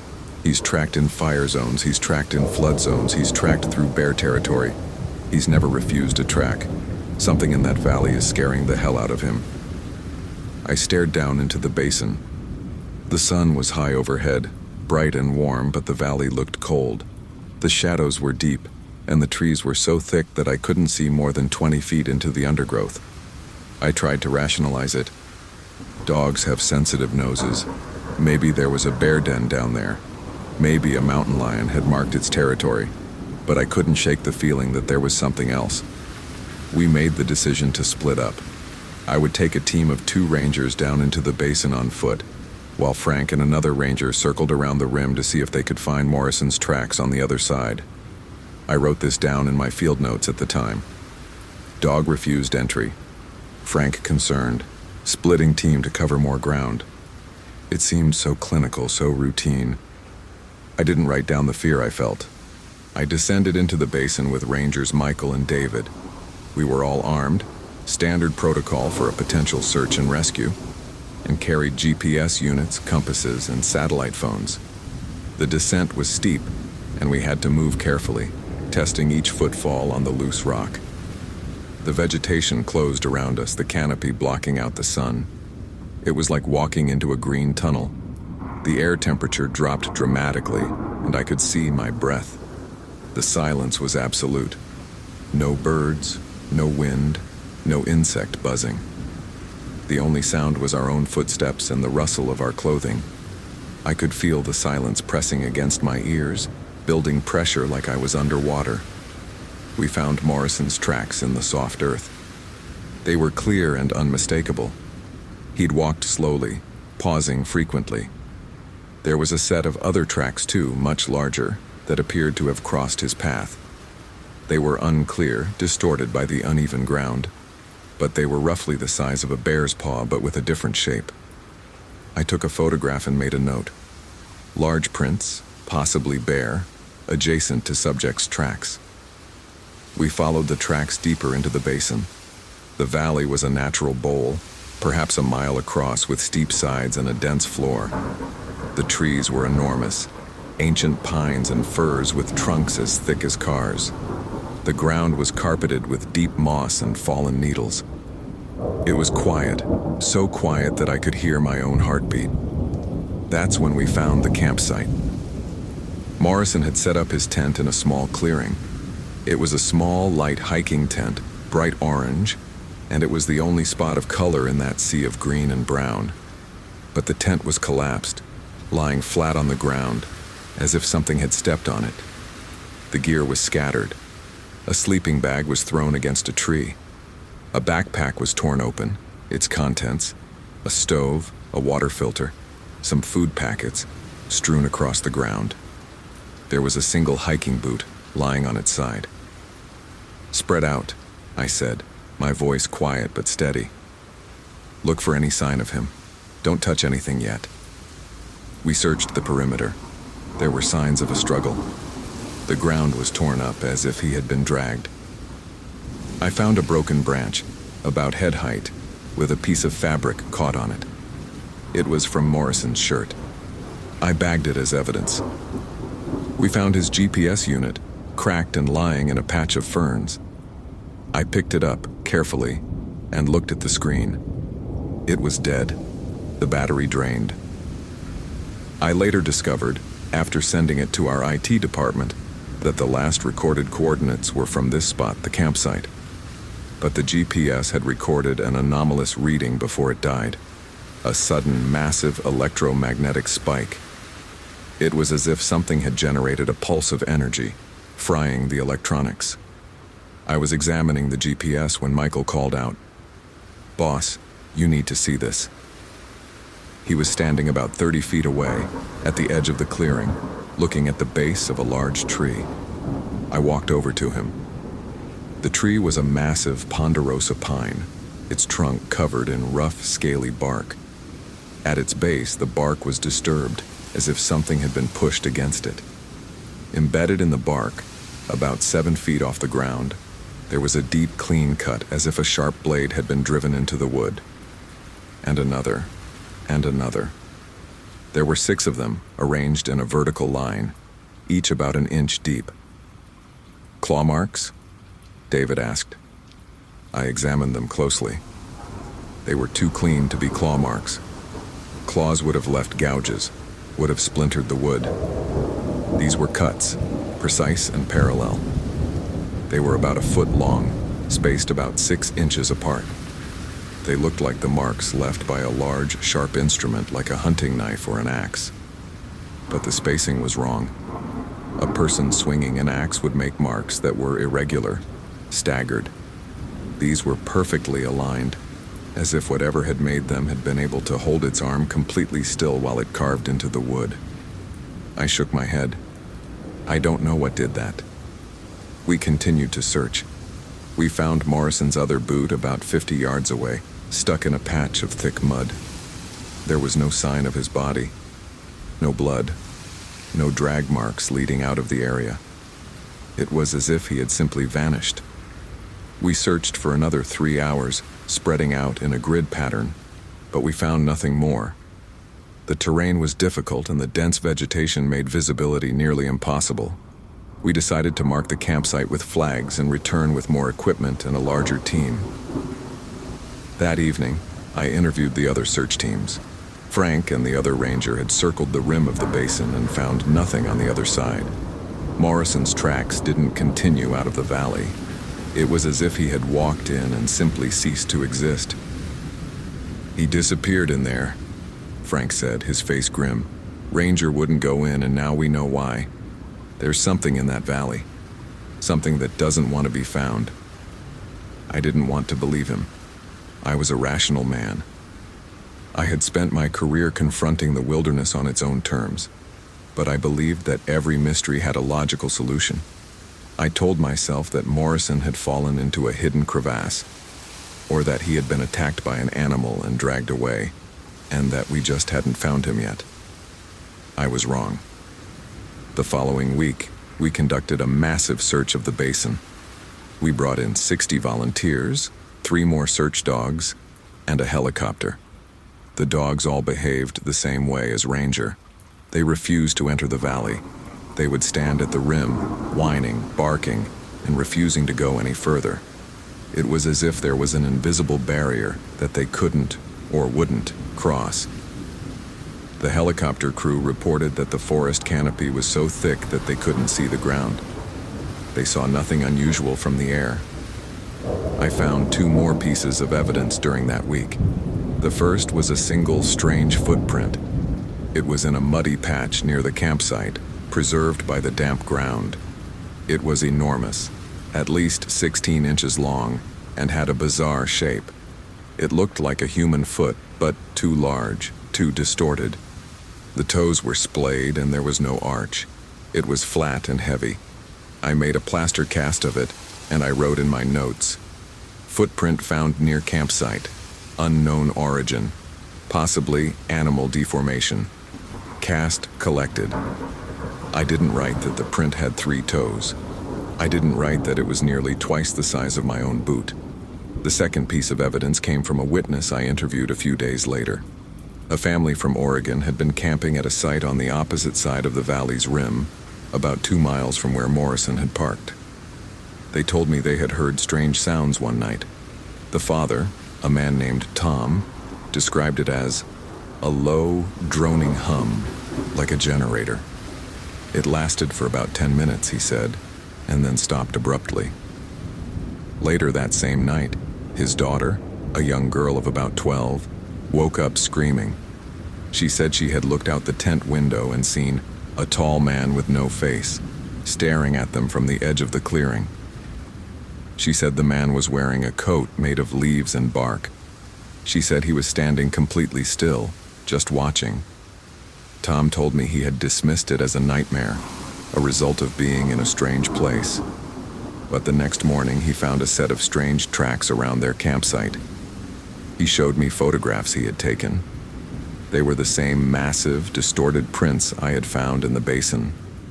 I looked at the photographs, comparing them to my own plaster casts, and felt a cold dread settle in my stomach. The family left the park that day, their vacation cut short. I didn't blame them. I continued to investigate. I read Morrison's journal, which we had found in his car. He had written about how excited he was to explore the secret valley. He mentioned a strange dream he'd had the night before his hike, a dream in which a tall, thin figure with long arms had led him to a hidden place.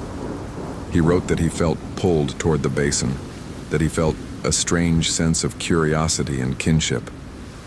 His final entry was dated the morning of his hike. He wrote, "I feel like I'm being invited, like something wants me to see it. I'm going to follow the feeling." I almost ignored this detail when I first read it. I was so focused on the physical evidence that I overlooked the psychological clues. I assumed Morrison was just a romantic prone to poetic language. It wasn't until years later, after I had retired, that I read that entry again and understood its full significance. Morrison had been compelled. Something had drawn him into that valley, had made him want to go there. And whatever it was, it had made sure he didn't come back. The official investigation concluded with a diagnosis of lost hiker, presumed deceased, body not recovered due to rugged terrain. It was a convenient explanation, and it satisfied the bureaucracy. The case was closed. I tried to convince myself that it was the right call, that there was a logical explanation we had missed. But I couldn't shake the memory of the search dog refusing to enter that valley. I couldn't shake the images of the strange footprint and the claw marks on the tree. Now, years later, I've made a decision. I'm an old man, and I've kept this secret long enough. I've spent my life protecting the natural world, and I've learned that it is full of mysteries that we will never fully understand. Some of those mysteries are beautiful, and some of those mysteries are terrifying. The basin is one of the terrifying ones. I have my photographs, my plaster casts, my field notes, and my memories. I've reconstructed the events as best I can. I've realized that the dog refusing to enter the valley was not an anomaly. It was a warning. It was an instinctive recognition of a predator that existed outside the rules of our world. I don't know what happened to James Morrison. I don't know what made those footprints or carved those marks into the tree. But I know that the valley is not a safe place. I know that there is something there that is ancient, intelligent, and deeply hungry. And I know that we are not at the top of the food chain. In the end, the case remains officially unsolved. But I know the truth. And I've decided that the truth, even if it sounds like madness, is worth sharing. Someone needs to know that there are places in the world where the boundaries are thin, where the darkness has weight, and where the silence is a living, breathing thing. Someone needs to know about the valley, where the search dogs refuse to go.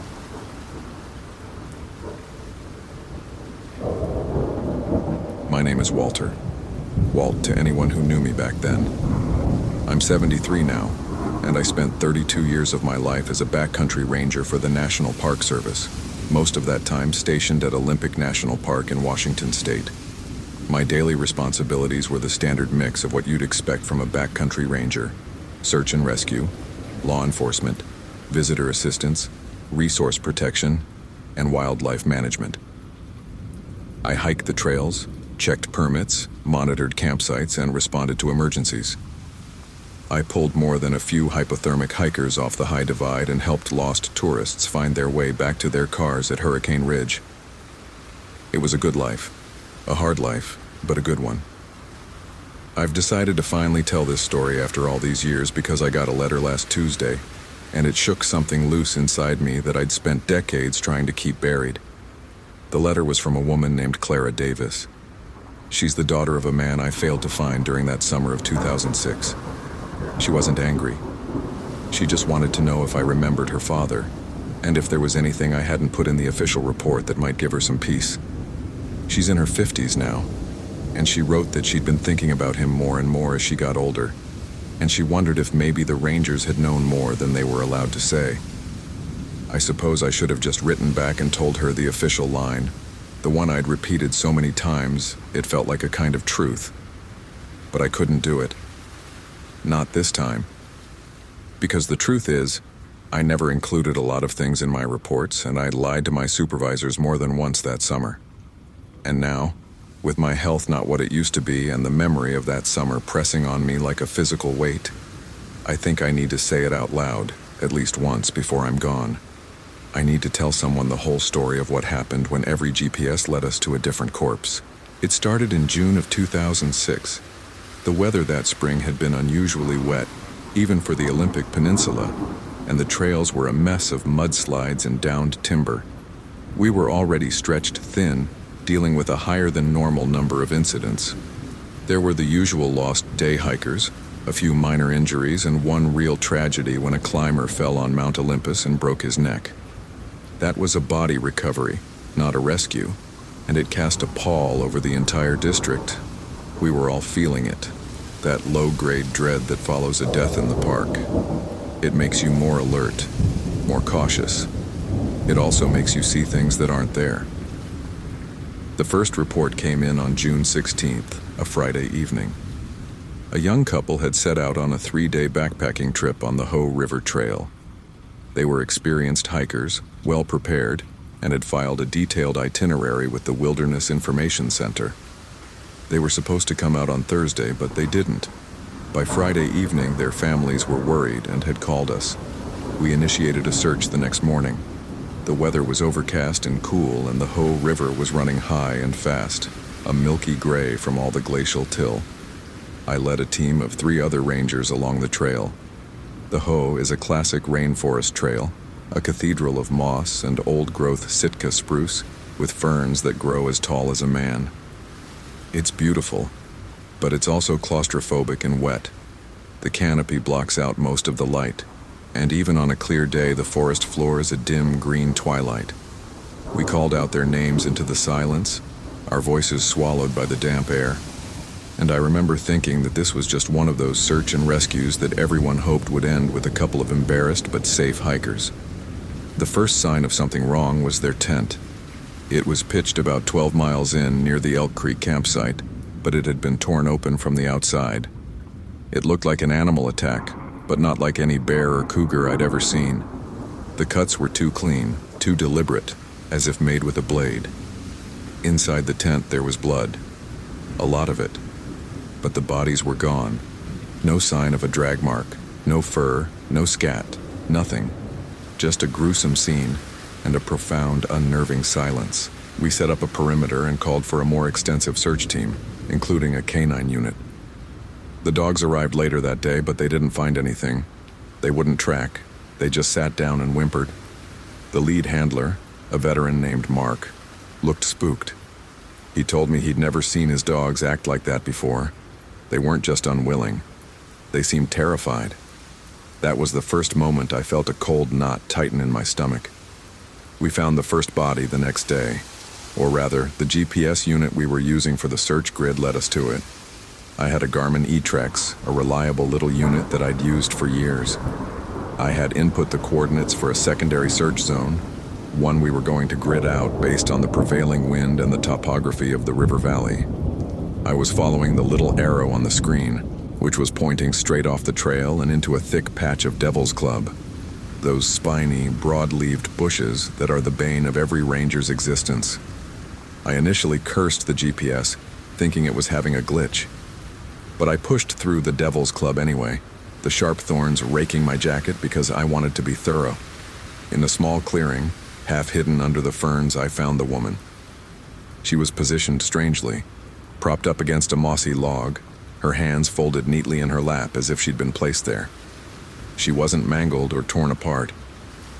The only mark on her was a single, neat puncture wound at the base of her skull, just above where her spine met her neck. It was about the diameter of a pencil, but deeper. She looked almost peaceful, like she was sleeping, except for her eyes. They were wide open, and they held an expression of such profound surprise and terror that it's been burned into my memory ever since. Later, I'd check the GPS unit to log the location. The coordinates were logged correctly, showing the site of the body, but the route I'd taken to get there, according to the device's track log, was impossible. The track log showed me walking in a perfectly straight line from the trail, through dense vegetation across a steep slope and over a ravine that I would have had to physically climb down and up again. I remembered the terrain, and I knew I hadn't done that. The line on the display was an absurd, geometric impossibility. I chalked it up to a glitch in the unit's mapping software. It was the most logical explanation. I didn't want to think about what the alternative might be. Her partner was found 3 days later, in a similar condition. He was about a mile away in a different drainage, in a spot that we had already searched. My GPS, freshly synced with the search grid, led me directly to him. I was walking a line that had been flagged as cleared by another team, but the arrow kept pulling me to the left off the trail. I followed it, annoyed, expecting to find a false signal or a piece of lost gear. Instead, I found the young man, sitting at the base of a massive Douglas fir, his back against the trunk, hands folded in his lap, just like his girlfriend. The same single puncture wound, the same frozen look of terror. He had been there for days, we knew that from the forensic entomology report. And yet our teams had walked within 50 yards of this spot twice. It was the second impossible GPS event that made me start to doubt my own sanity. It was also the point at which I stopped sharing everything with my supervisors. I filed a standard report on the deaths. I mentioned the odd puncture wounds, but I let the coroner's report take the lead. They were classified as animal attacks, with the cause of death listed as a blow to the spine, which in their opinion could have been the result of being thrown against a rock by a bear. It was a stretch, a massive one, but it was a functional explanation that allowed everyone to move on. I didn't include the GPS anomalies in my official notes. The next incident was a month later, in July. This time, it was a lone hiker on the Bogachiel River Trail, an older man in his 60s, who was known to the ranger station as a regular. He had a GPS tracker on his person, a spot device that could send a distress signal. He never sent one. The device just stopped moving for 3 days. A GPS coordinate from his last known location was sent to us by the company, and we used it to start a search. The terrain there is different, more rugged and steep, with dense second-growth timber. The river is a powerful, chaotic torrent, especially in the summer melt-off. I was following the coordinate on my own device, the same Garmin E-Trex that had been acting up before. I'd considered using a different unit, but I was too proud and too stubborn to admit that a piece of technology might be compromised. I knew the area well. The coordinate was supposed to be on a high rocky ridge about 3 miles from the trailhead, but my GPS started leading me away from it. It was subtle at first. The arrow would point to the coordinate. I'd start walking and the arrow would shift, slowly as if the destination was moving.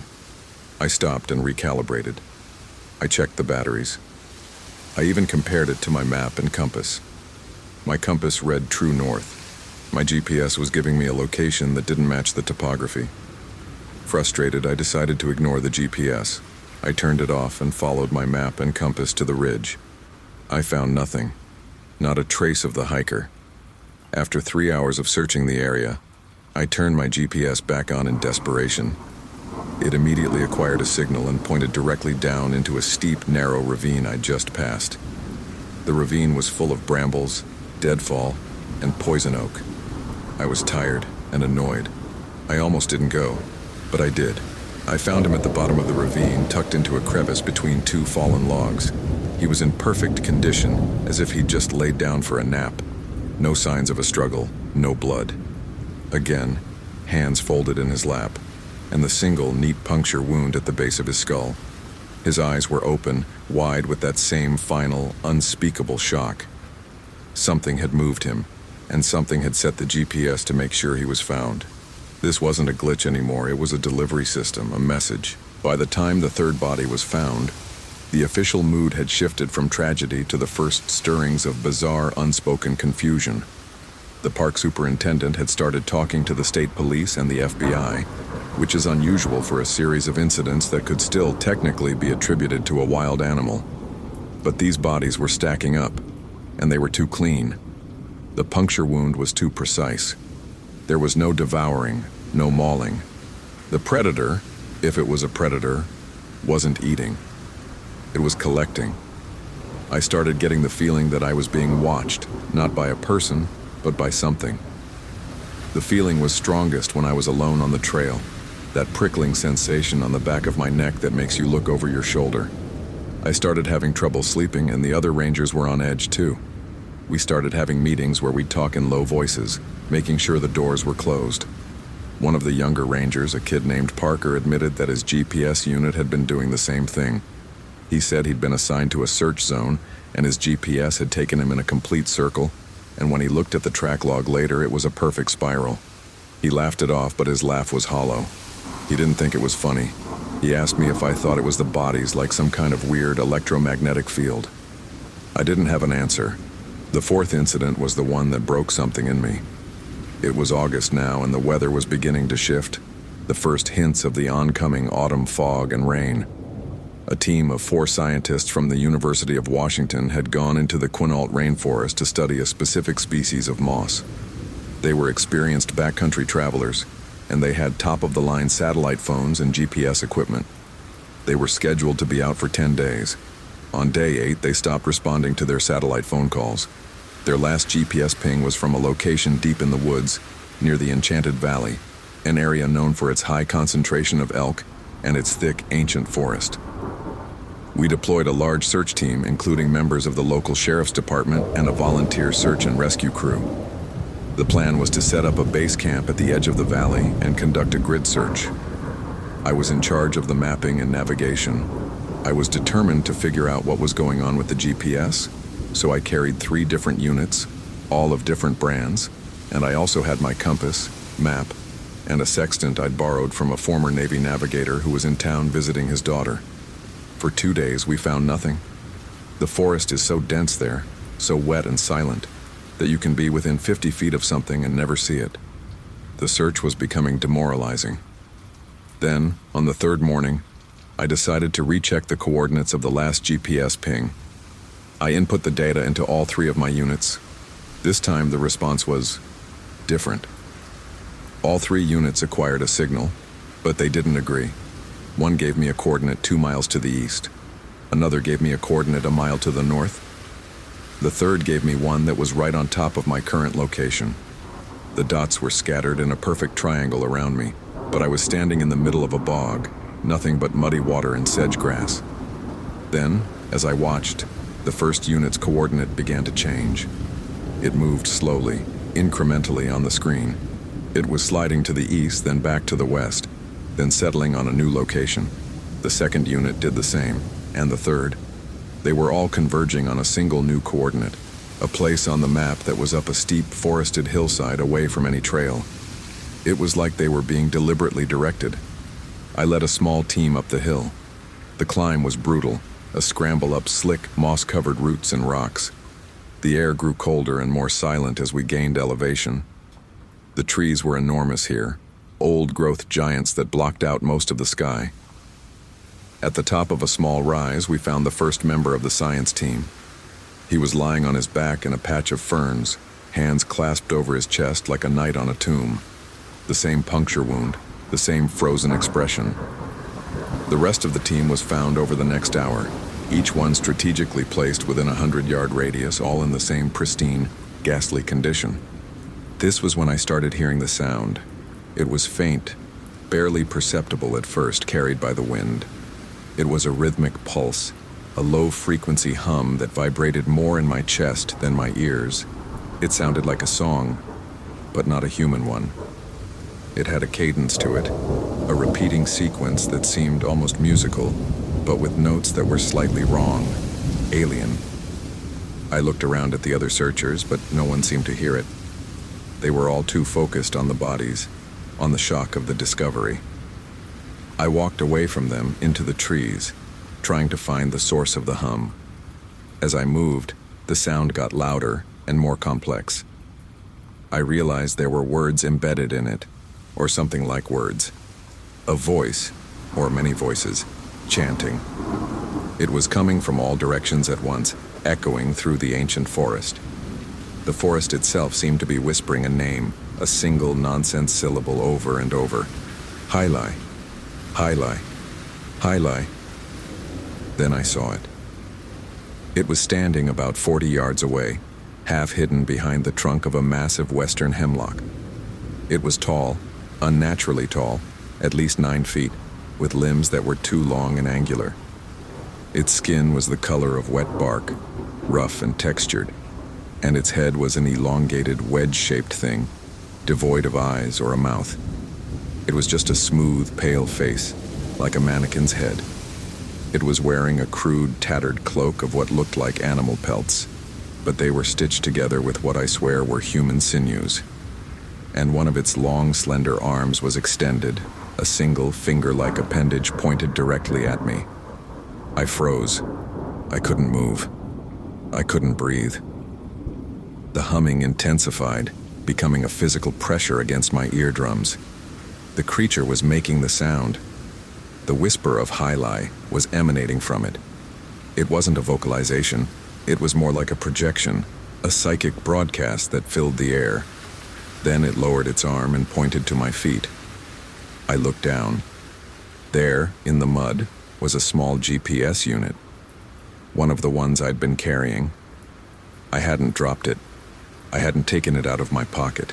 It was just sitting there in the dirt, its screen glowing with a single pulsing coordinate. It was pointing back to the base camp. I looked up, and the creature was gone. The humming had stopped. The forest was silent, except for the distant sound of the search team talking down by the bodies.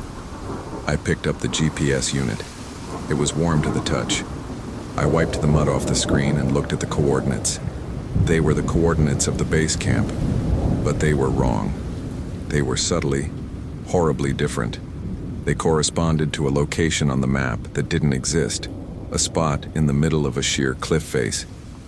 Over the next few hours, the truth began to dawn on me in a series of horrifying flashes. I gathered the other rangers and had them check their own GPS units. Every single one of them, regardless of brand or model, was showing a different set of coordinates for the base camp. The satellite phones were all pointing to different waypoints. The magnetic compasses were beginning to spin slowly, erratically. The land itself was being altered, not physically, but on the invisible map of the electromagnetic spectrum. Something was manipulating the signals. Something was using our own technology to lead us around, to show us what it wanted us to see, and to hide what it didn't. The next day we found the 5th and 6th bodies. They were the last 2 members of the science team. They weren't in the same area. One was found by a pair of deputies following a GPS signal that led them back to a point they'd cleared hours earlier.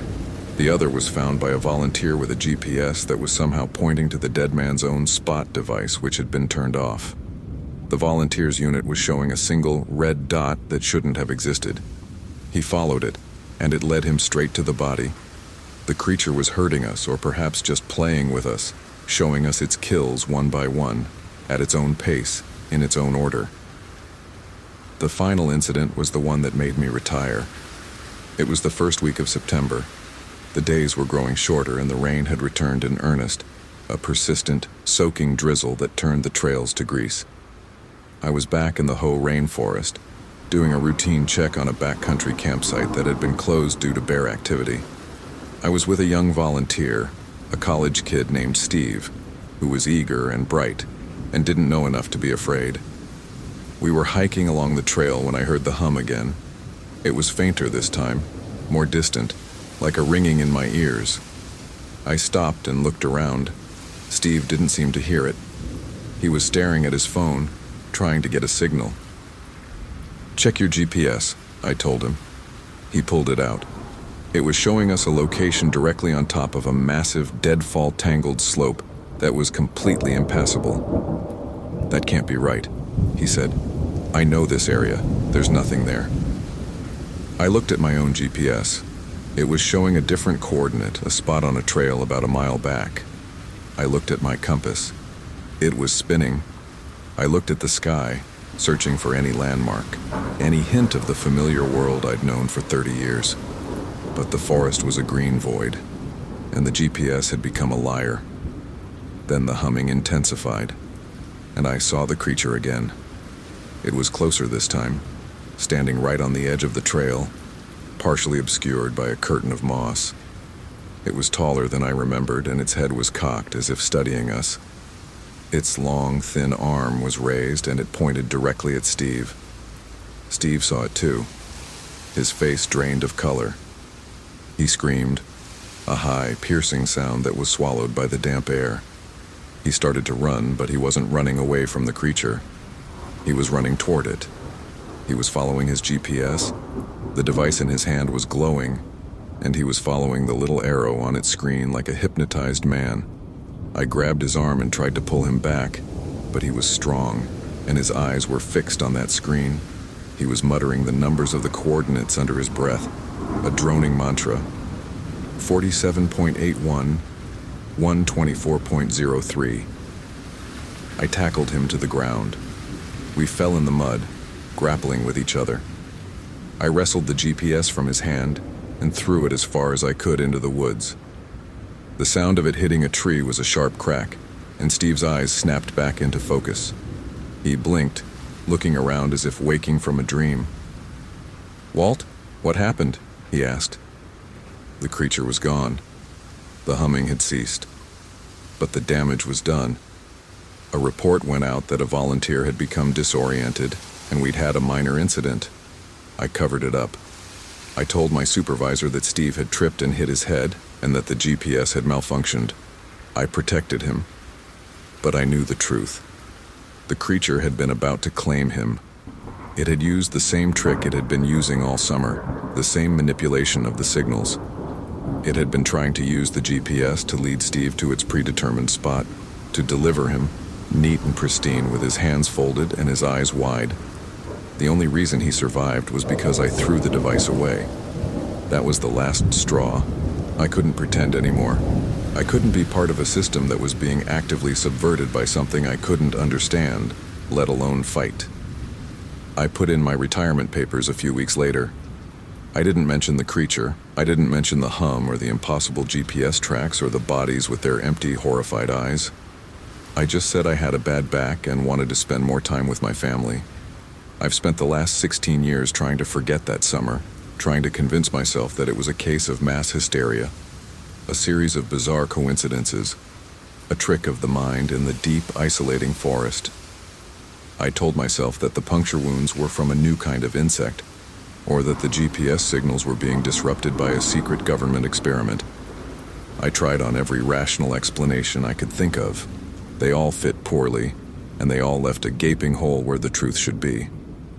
But the letter from Clara Davis brought it all back. It reminded me that those people were real, and their families still don't have the answers. I don't have the answers either. I only have what I saw and what I felt. Now, looking back, I can admit to myself what I couldn't admit then. I don't know what that thing was, but it wasn't an animal. It was a predator, but not one that fed on flesh. It fed on something else, on attention, on fear, on the process of being sought and found. It didn't kill those people with violence. It killed them with its attention. It collected them, like a person picking flowers, and it used our own technology as a delivery system to make sure they were found. It wanted to be seen, but only on its own terms, one body at a time, a slow, horrifying reveal. It was a game to it, a form of communication I still can't decipher.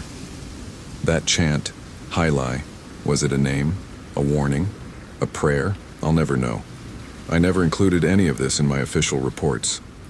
I lied to my supervisors about the GPS anomalies, telling them it was a problem with the equipment. I lied about the hum, telling myself it was tinnitus. I lied about seeing the creature, telling myself it was a bear or a shadow. I lied about Steve's incident, telling my supervisor he'd just had a panic attack. I protected the park, I protected the public, and I protected my own sanity. But I also condemned myself to a life of carrying this secret, a heavy, silent burden.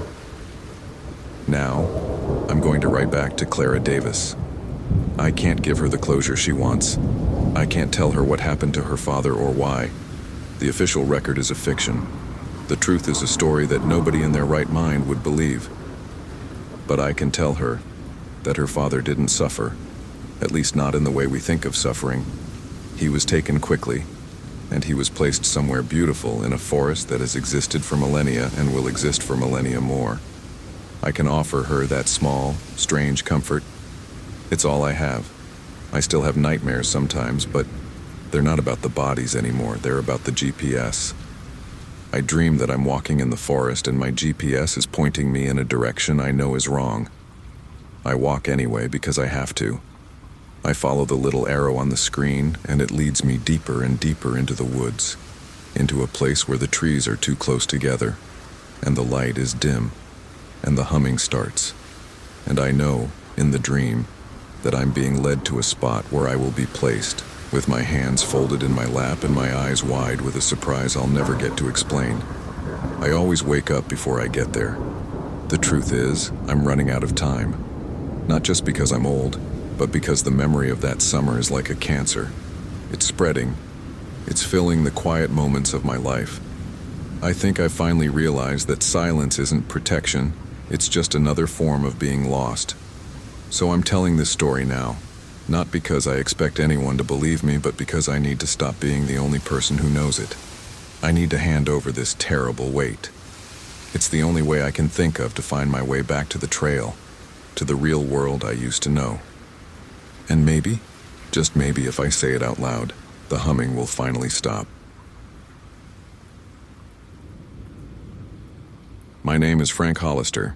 I'm 72 years old now, and I served with the National Park Service for 34 years. The last 22 of those as a backcountry district ranger at Lassen Volcanic National Park in Northern California. My normal responsibilities were a mixed bag, as they are for most of us in the field. Search and rescue, law enforcement, visitor management, backcountry patrol, resource protection, you name it, I did it. I've pulled hypothermic hikers off the slopes of Lassen Peak, broken up illegal campfires during drought conditions, and tracked a black bear that had taken a liking to a particular family's coolers for 3 straight weekends. And I've never spoken publicly about what happened in the summer of 2004. Not once.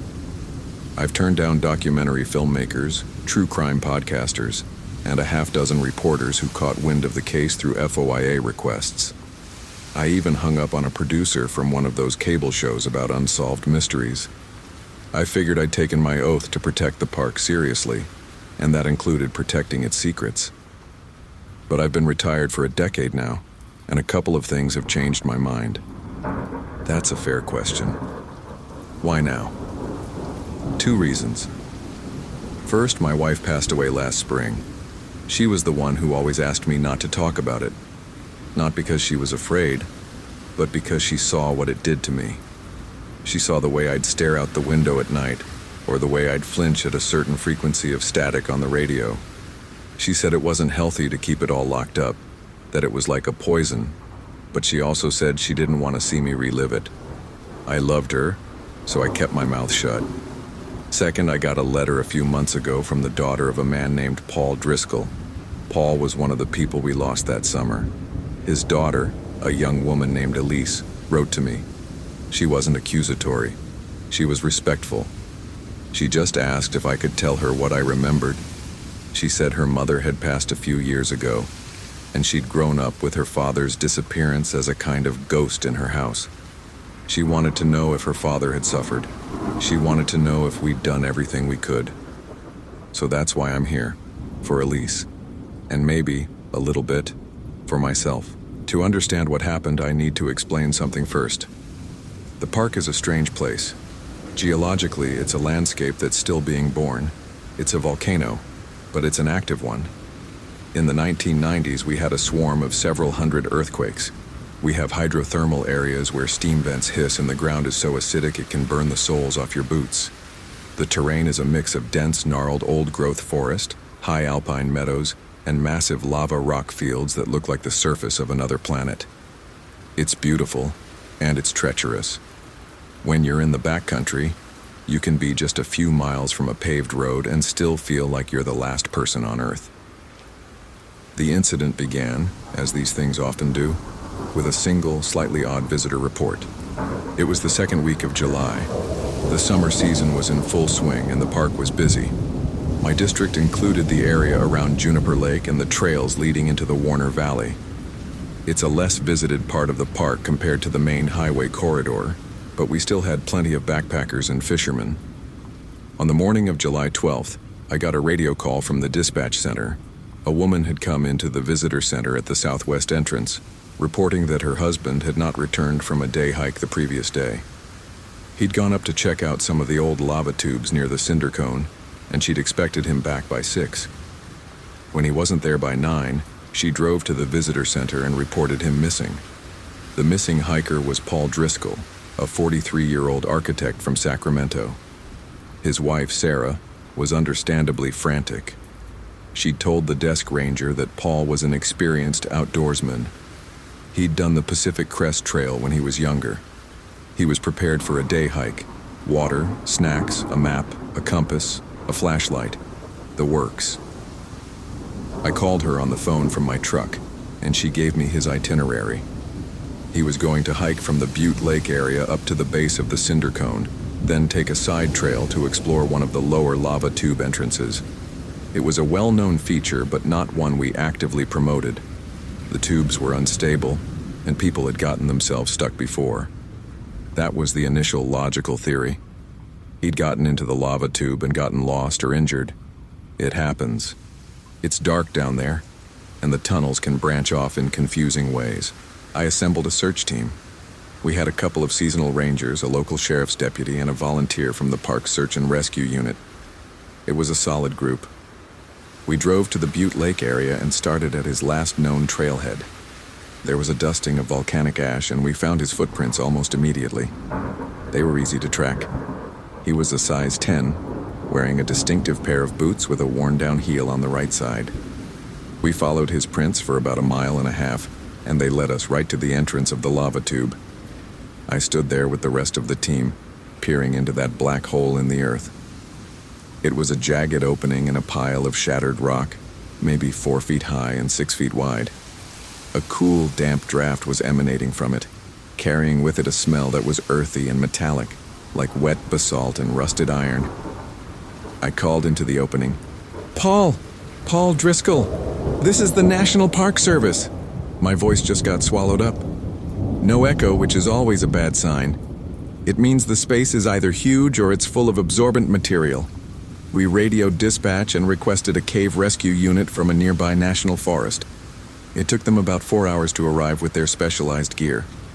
In the meantime, I did a quick reconnaissance of the tube entrance. The footprints went inside, but I could see that the ground inside was a mixture of fine silt and broken rock. The tracks were clear enough. He hadn't stumbled. He'd walked in with purpose. After about 50 feet, the tube narrowed. A person could go through, but it would be a tight squeeze. I've been asked that before.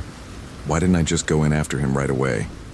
You have to understand the protocol is there for a reason. Going into an uncharted, unstable lava tube without rescue gear and a support team is a good way to have 2 missing people instead of 1. We did the right thing. We waited. When the cave rescue team arrived, they went in. They were a group of specialists from a volunteer organization in Oregon, and they knew what they were doing. They carried portable lights, rope, and a video camera. They were gone for about 2 hours. When they came back out, their faces were grim, but not for the reason we expected. The team leader, a man named Doug, pulled me aside. He looked confused, which was unusual for him. He was a veteran. "There's no sign of him, Frank," he said. "We mapped out the entire first chamber. It's about 150 feet long, maybe 20 feet high at its tallest point. The floor is covered in that fine silt. We found his tracks going in, and then they just stop." "Stop?" I asked. "What do you mean, stop?" "I mean they go to a point in the middle of the chamber floor, and then they don't go anywhere else. It's like he was walking along, and then he was just lifted straight up. But the ceiling is a solid 15 feet above where the tracks end. There's no hole up there. It's solid rock." I walked over to the mouth of the cave. I'm a pretty calm person, but I felt a cold prickle on the back of my neck. I'd never heard of a situation like that. Tracks are one of the most reliable forms of evidence we have. They don't lie. So I decided to see for myself. I was the senior ranger on scene, and I had the authority to go in. I put on my helmet, turned on my headlamp, and crawled through the narrow entrance. The inside of the tube was surprisingly large. I could stand up straight, and the walls were all swirling, glassy textures, the remnants of a river of lava that had long since cooled. The air was cold and still. I found the place Doug was talking about. The floor was a soft gray dust, and there, in the light of my lamp, were the clear footprints of Paul Driscoll, a size 10, right heel worn down. I followed them. They were deliberate, even paced. It didn't look like he was running or panicking. He was just walking. And then, just as Doug said, they simply stopped. There was no disturbance in the dust. No evidence of a struggle, no drag marks, no second set of prints. Just his tracks, ending in the middle of a vast, silent room underground. I stood there for a long time, shining my light at the ceiling. It was solid rock. I even climbed up on a small ledge to get a closer look. There wasn't a crack or a fissure big enough for a mouse. I couldn't explain it. The only thing out of the ordinary was the smell. It was stronger in the middle of the room, that wet, metallic scent. It was almost like the smell of a thunderstorm, that sharp ozone smell you get right before lightning strikes. We officially listed him as a missing person and began a wider search of the surrounding area. We had helicopters up. We had ground teams covering a 5-mile radius. A good investigator always looks for the simplest explanation first. Maybe he'd found another way out of the lava tube that we'd missed. There are often secondary fissures, so we focused on the exterior search. It was a good theory, and it kept us busy. The next day, we got another report. A couple of backpackers had been hiking along the trail near Snag Lake, about 3 miles from the cinder cone. They'd been telling campfire stories the night before, and one of them had gone down to the lake to get water. He'd noticed a figure standing on the opposite shore just at the edge of the tree line. He said it was too tall and too thin to be a person. It was just standing there, completely still, watching him. He'd run back to his campsite, and in the morning, they'd packed up and hiked out as fast as they could. This kind of report is common in a national park. People get scared of shadows, especially at night. We have black bears, and they can stand up on their hind legs and look surprisingly tall in the dark. The backpacker was understandably spooked, but I filed it away as a misidentification. It was a typical visual illusion.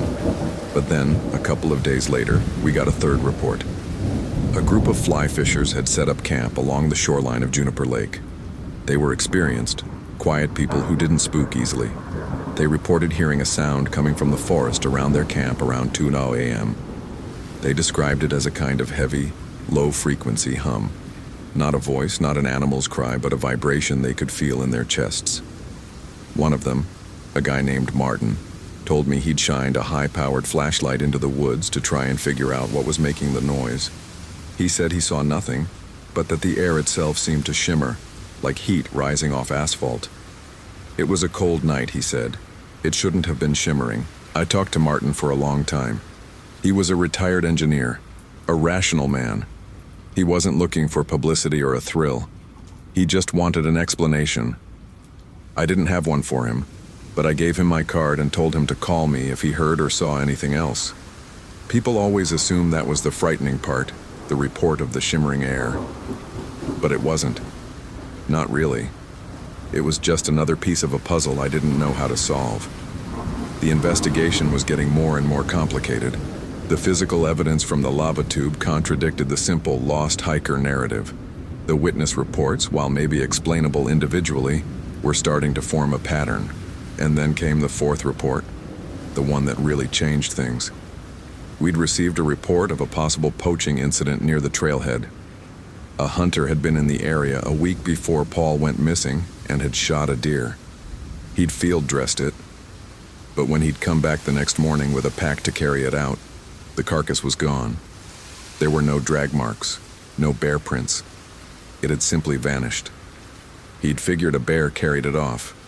But then he was worried about being blamed for leaving an unattended kill, so he reported it.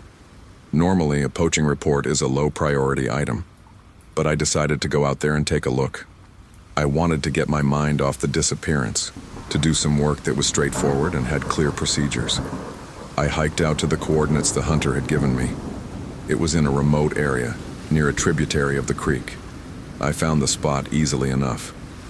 There was a patch of dried blood on the pine needles, and the smell of rot was still in the air. But there was something else. The ground around the site was disturbed, not by a large animal, but by something that was dragging itself along the ground. It was a strange pattern. It looked like a long, sinuous furrow, as if a large snake had been dragged through the forest. But the furrow was much too wide for that, and it was punctuated by deep, round impressions. The impressions were roughly the size of my fist, but they were too deep to have been made by a normal animal. It looked like something had been crawling on its knuckles. I followed the furrow for about 100 yards. It led me to a small, hidden alcove where the ground was bare rock. The furrow stopped, but in the center of the alcove, I found something else. A pile of deer bones, stripped completely clean. They weren't crushed or broken like they would be from a bear or a mountain lion. They were picked clean with an almost surgical precision. There was no sinew, no gristle, no scraps of hide. It was as if the deer had been meticulously filleted. I took photographs. I collected a few of the bones. I didn't know what I was looking at, but my gut told me it was important. I radioed my findings to the park superintendent. He wasn't thrilled about adding a potential animal attack or a serial poacher situation to an already active missing person case, but he agreed to let me investigate it.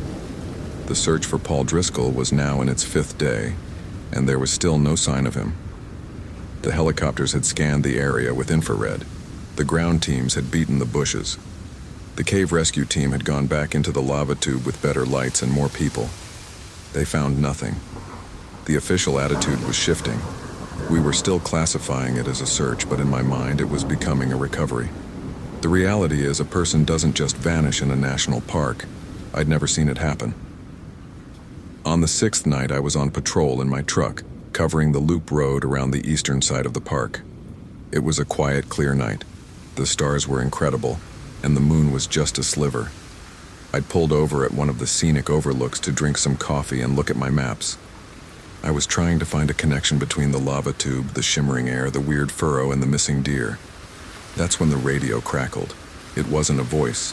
It was a burst of static. But it was a specific kind of static.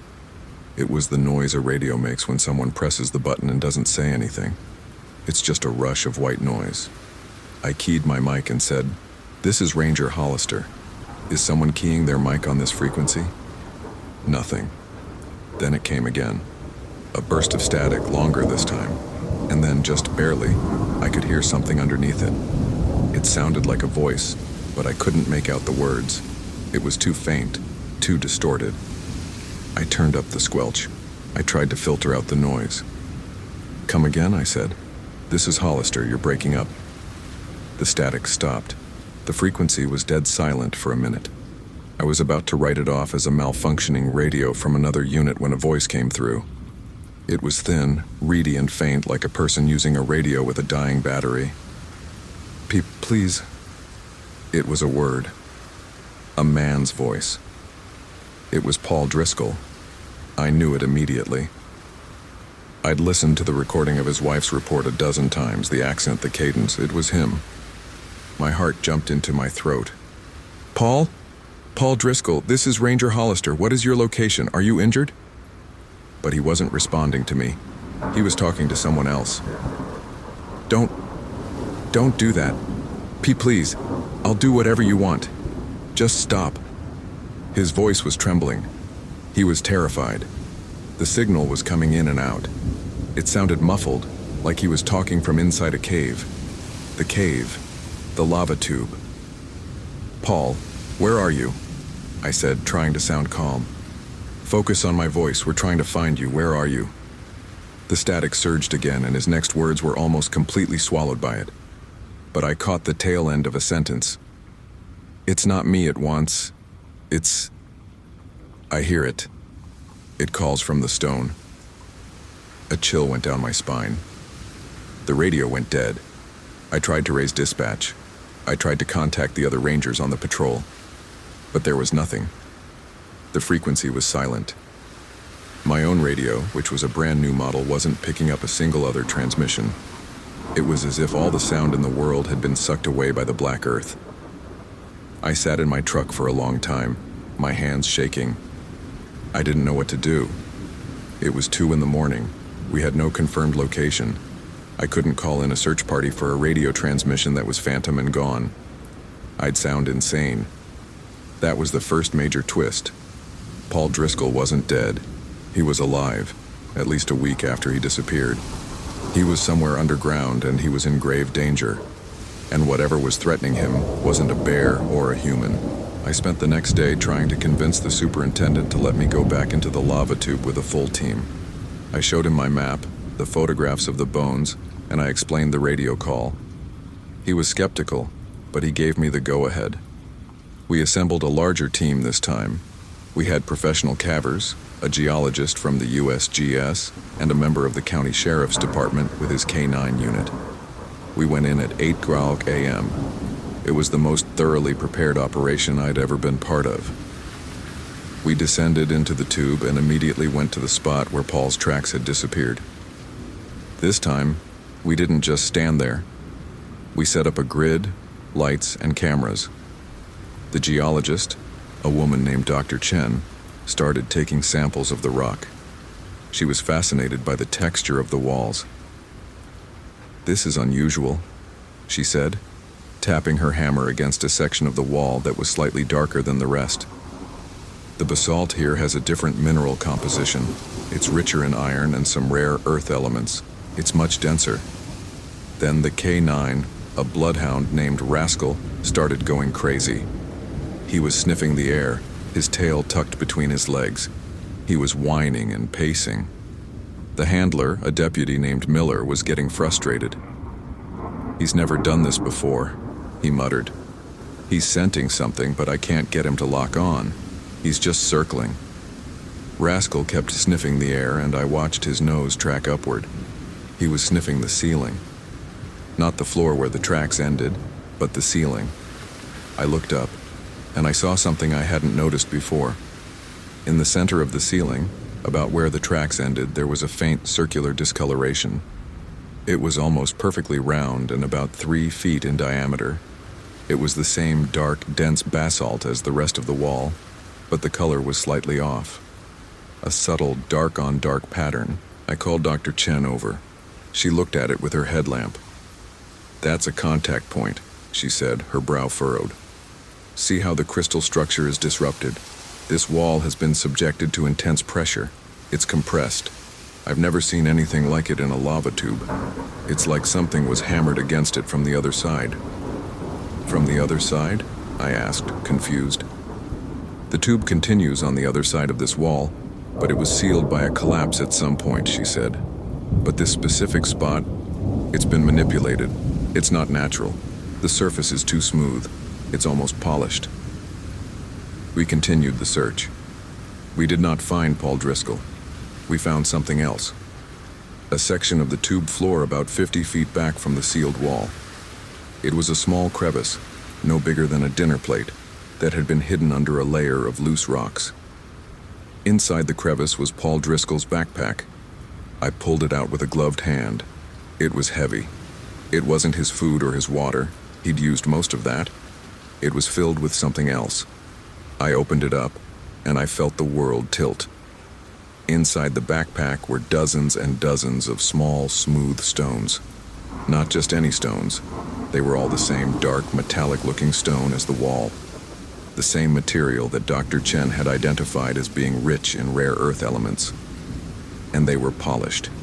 They were all perfectly smooth, shaped almost like ovoids or oblong coins, as if someone had spent years wearing them down in their pocket. But that wasn't the most disturbing part. Every single stone had a marking etched into it. It was a series of lines and curves, a language or a map that I didn't recognize. It looked ancient, older than anything I'd ever seen. It was utterly alien. Paul Driscoll, we theorized, had come across these stones in a chamber beyond the sealed wall, or he'd been in contact with whatever was on the other side. He'd taken them, and he was being hunted. The second major plot twist came from a small detail in the bag. Wrapped around the largest stone was a piece of paper. It was a handwritten note in Paul's handwriting. It read, "It is old. It is patient. It does not hunt by sight. It is drawn to metal. If you ever find this, stay away from the ground. Stay off the stone. Don't touch the iron." That note changed everything. I looked at the stones in my hand. They were all dark, metallic. There were no footprints in the lava tube. Paul's tracks had just disappeared. The note was a stark and terrifying piece of logic. He wasn't taken by a physical creature. He wasn't taken by something that used force. He was taken by something that used the very ground beneath our feet as its instrument. The creature in the cave, this thing that was drawn to metal, didn't walk. It manipulated the earth. That night I was back in the ranger station. I was going over the evidence again. The photographs, the bones, the note, the stones. My wife was asleep in the small apartment attached to the station. I was working at the desk, a single desk lamp lighting the room. I heard a sound. It was a low hum, just like the fly fishers had reported. It vibrated through the floorboards. I felt it in my teeth. It was coming from the earth. I looked out the window. The floodlights illuminating the station's yard were flickering. And then I saw it. At the edge of the light, the gravel on the ground was moving. It was flowing. The stones were shifting, reorganizing themselves, as if something was pushing up from below. It was like watching the ground become liquid. And in the center of that flowing gravel, a shape began to form. It was the shape of a man. Not a distinct shape, but a collection of stones and dust and gravel that was coalescing into a humanoid form. It was tall and thin, and it moved with a horrible, disjointed crawling motion on knuckles made of rock. It was the creature. It was made of the mountain itself. It didn't move toward the station. It moved toward the small outbuilding behind the station, the one that housed the old seismic monitoring equipment, the stuff they used to track the volcanic activity. That equipment was full of sensitive sensors, electronics, metal. The note flashed in my mind, drawn to metal. I ran to the window in the other room. I was going to call dispatch, but as I ran, I saw the shape flowing through the gravel. It reached the outbuilding, and the ground beneath the building began to churn. The structure groaned. I heard the sound of metal tearing, of cables snapping. The electrical lines leading to the building sparked and died. It was destroying the metal. It was taking it. I didn't have my radio on me, it was on the desk. And as I turned, I saw the stones in Paul's backpack, which I'd left on a table near the door. They were vibrating. They were humming with a low frequency. They were resonating with the creature outside, calling to it. They were a lure.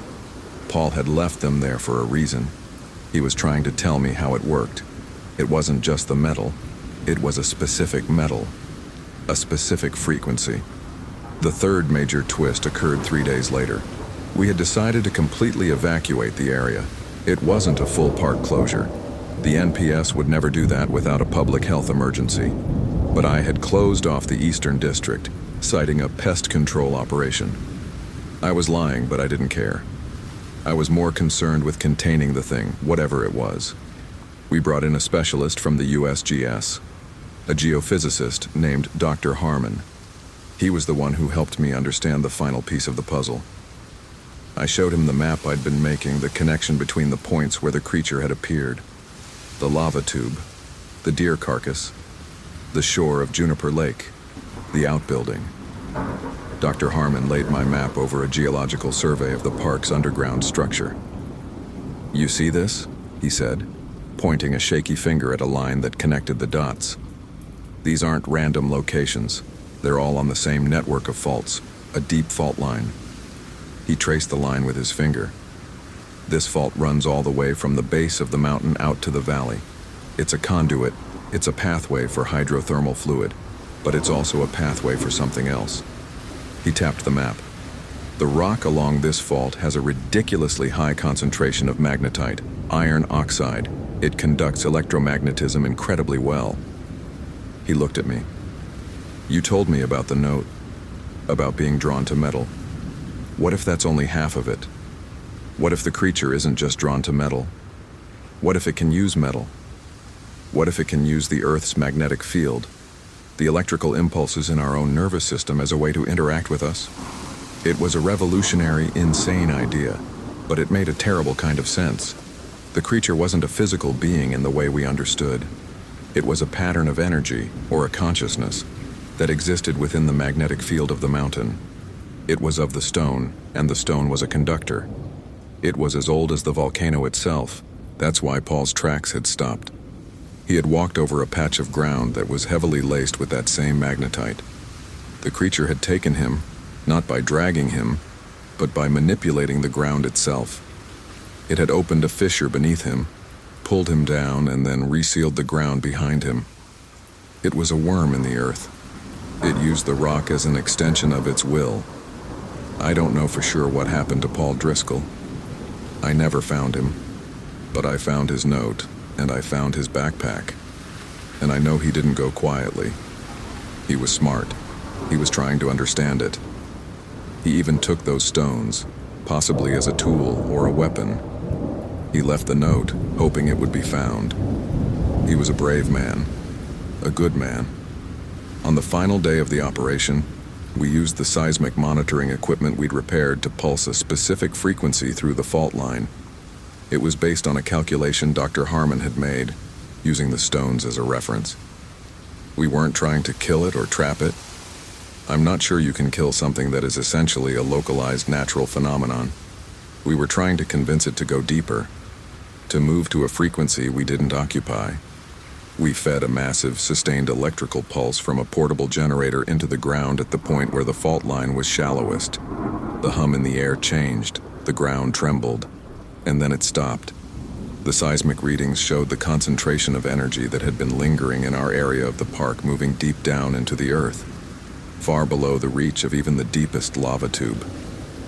The official file is still marked, Open Missing Person, Unsolved. The park considers the area unstable and hasn't done further exploration of that particular lava tube. The official report mentions Paul Driscoll's disappearance, the possibility of a cave-in or a fall, and notes his mental state as a potential factor. It mentions his wife's account that he'd been under a lot of stress at work. The official story is a tragedy of the wilderness. That's what I had to tell Elise. I didn't lie to her. I just couldn't tell her the whole truth. I told her her father was a hero, and that we'd done everything we could. That part was true. It's been 18 years, and I haven't been back to that part of the park. I've told myself that I don't go back because I'm retired because I have no reason to. But that's not entirely true. I don't go back because of the silence. I don't go back because I know what's under there. I know that when the wind blows just right, or when the seismic equipment flickers, you can almost hear it moving. A low, grinding, stone-like rumble from below. The last I heard, the equipment we used to pulse the ground was damaged beyond repair. They wrote it off as an electrical surge. I know it wasn't. It was a message, a warning, a memory of the old thing that lives in the mountain, still patient, still moving, still waiting for another curious soul to touch the iron. It never wanted Paul Driscoll. It was just curious. It was playing with him. It was asking a question we don't have the answer to. And until we do, I think it's best to stay off the stone.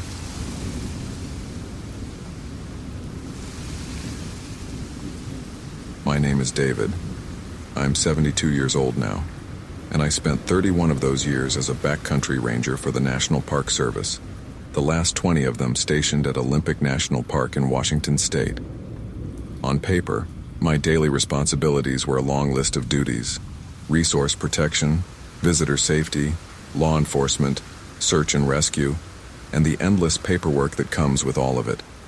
In practice, it meant I knew every inch of the park's nearly 1,000,000 acres, from the rain-soaked Hoh rainforest to the windswept peaks of the Olympic Mountains.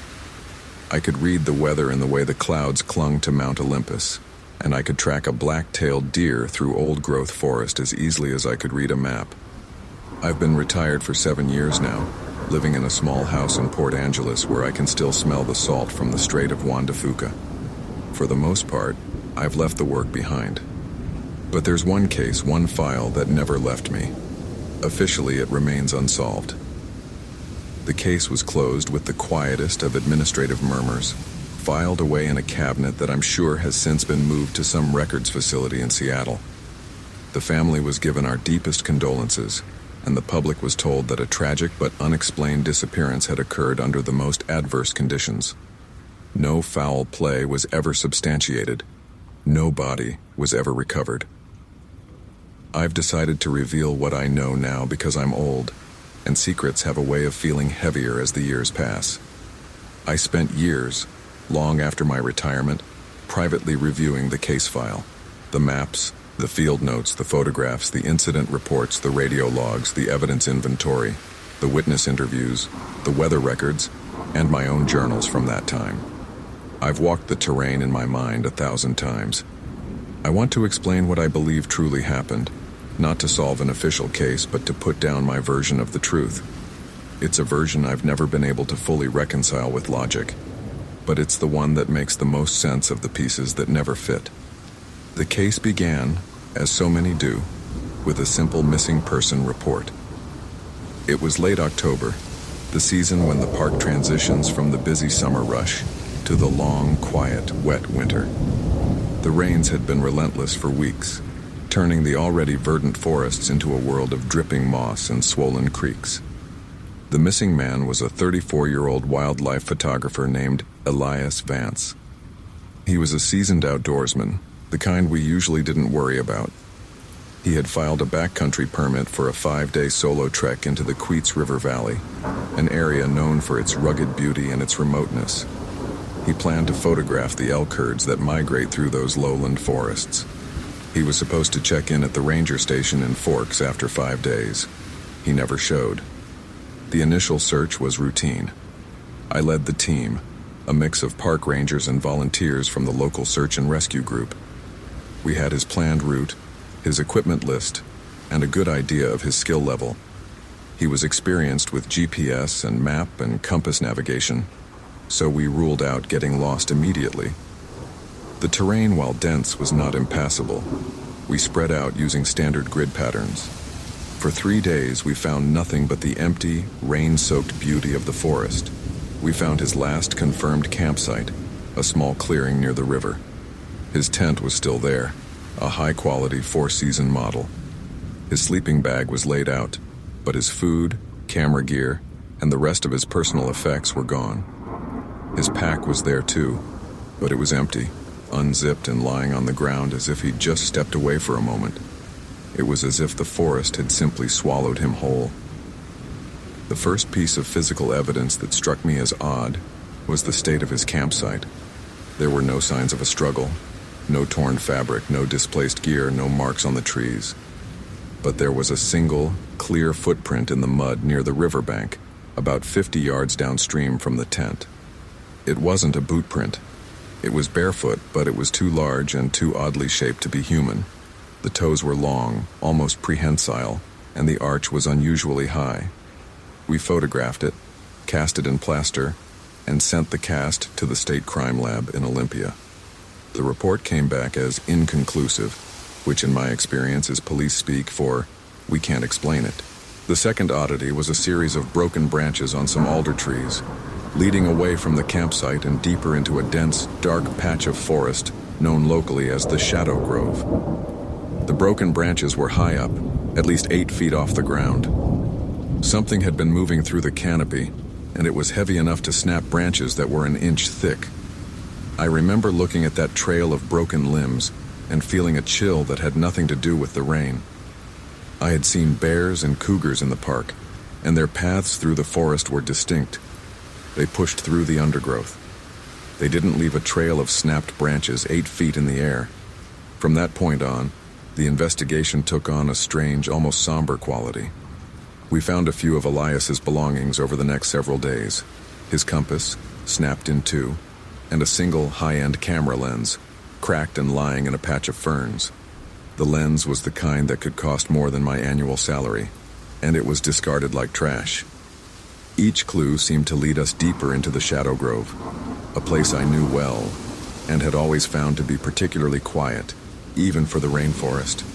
The normal sounds of the forest, the calls of birds, the rustle of small mammals were noticeably absent there. It was a void of sound, broken only by the sound of our own breathing and the soft, steady drip of water from the canopy.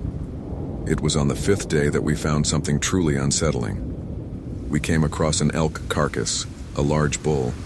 It was several days old, and it had been killed by something. But it wasn't a typical predator kill. A cougar or bear would have torn into the soft belly and dragged the carcass into the brush. This animal, the elk, was lying in the middle of a small, natural clearing. There were no drag marks. The neck had been broken, twisted at a grotesque angle.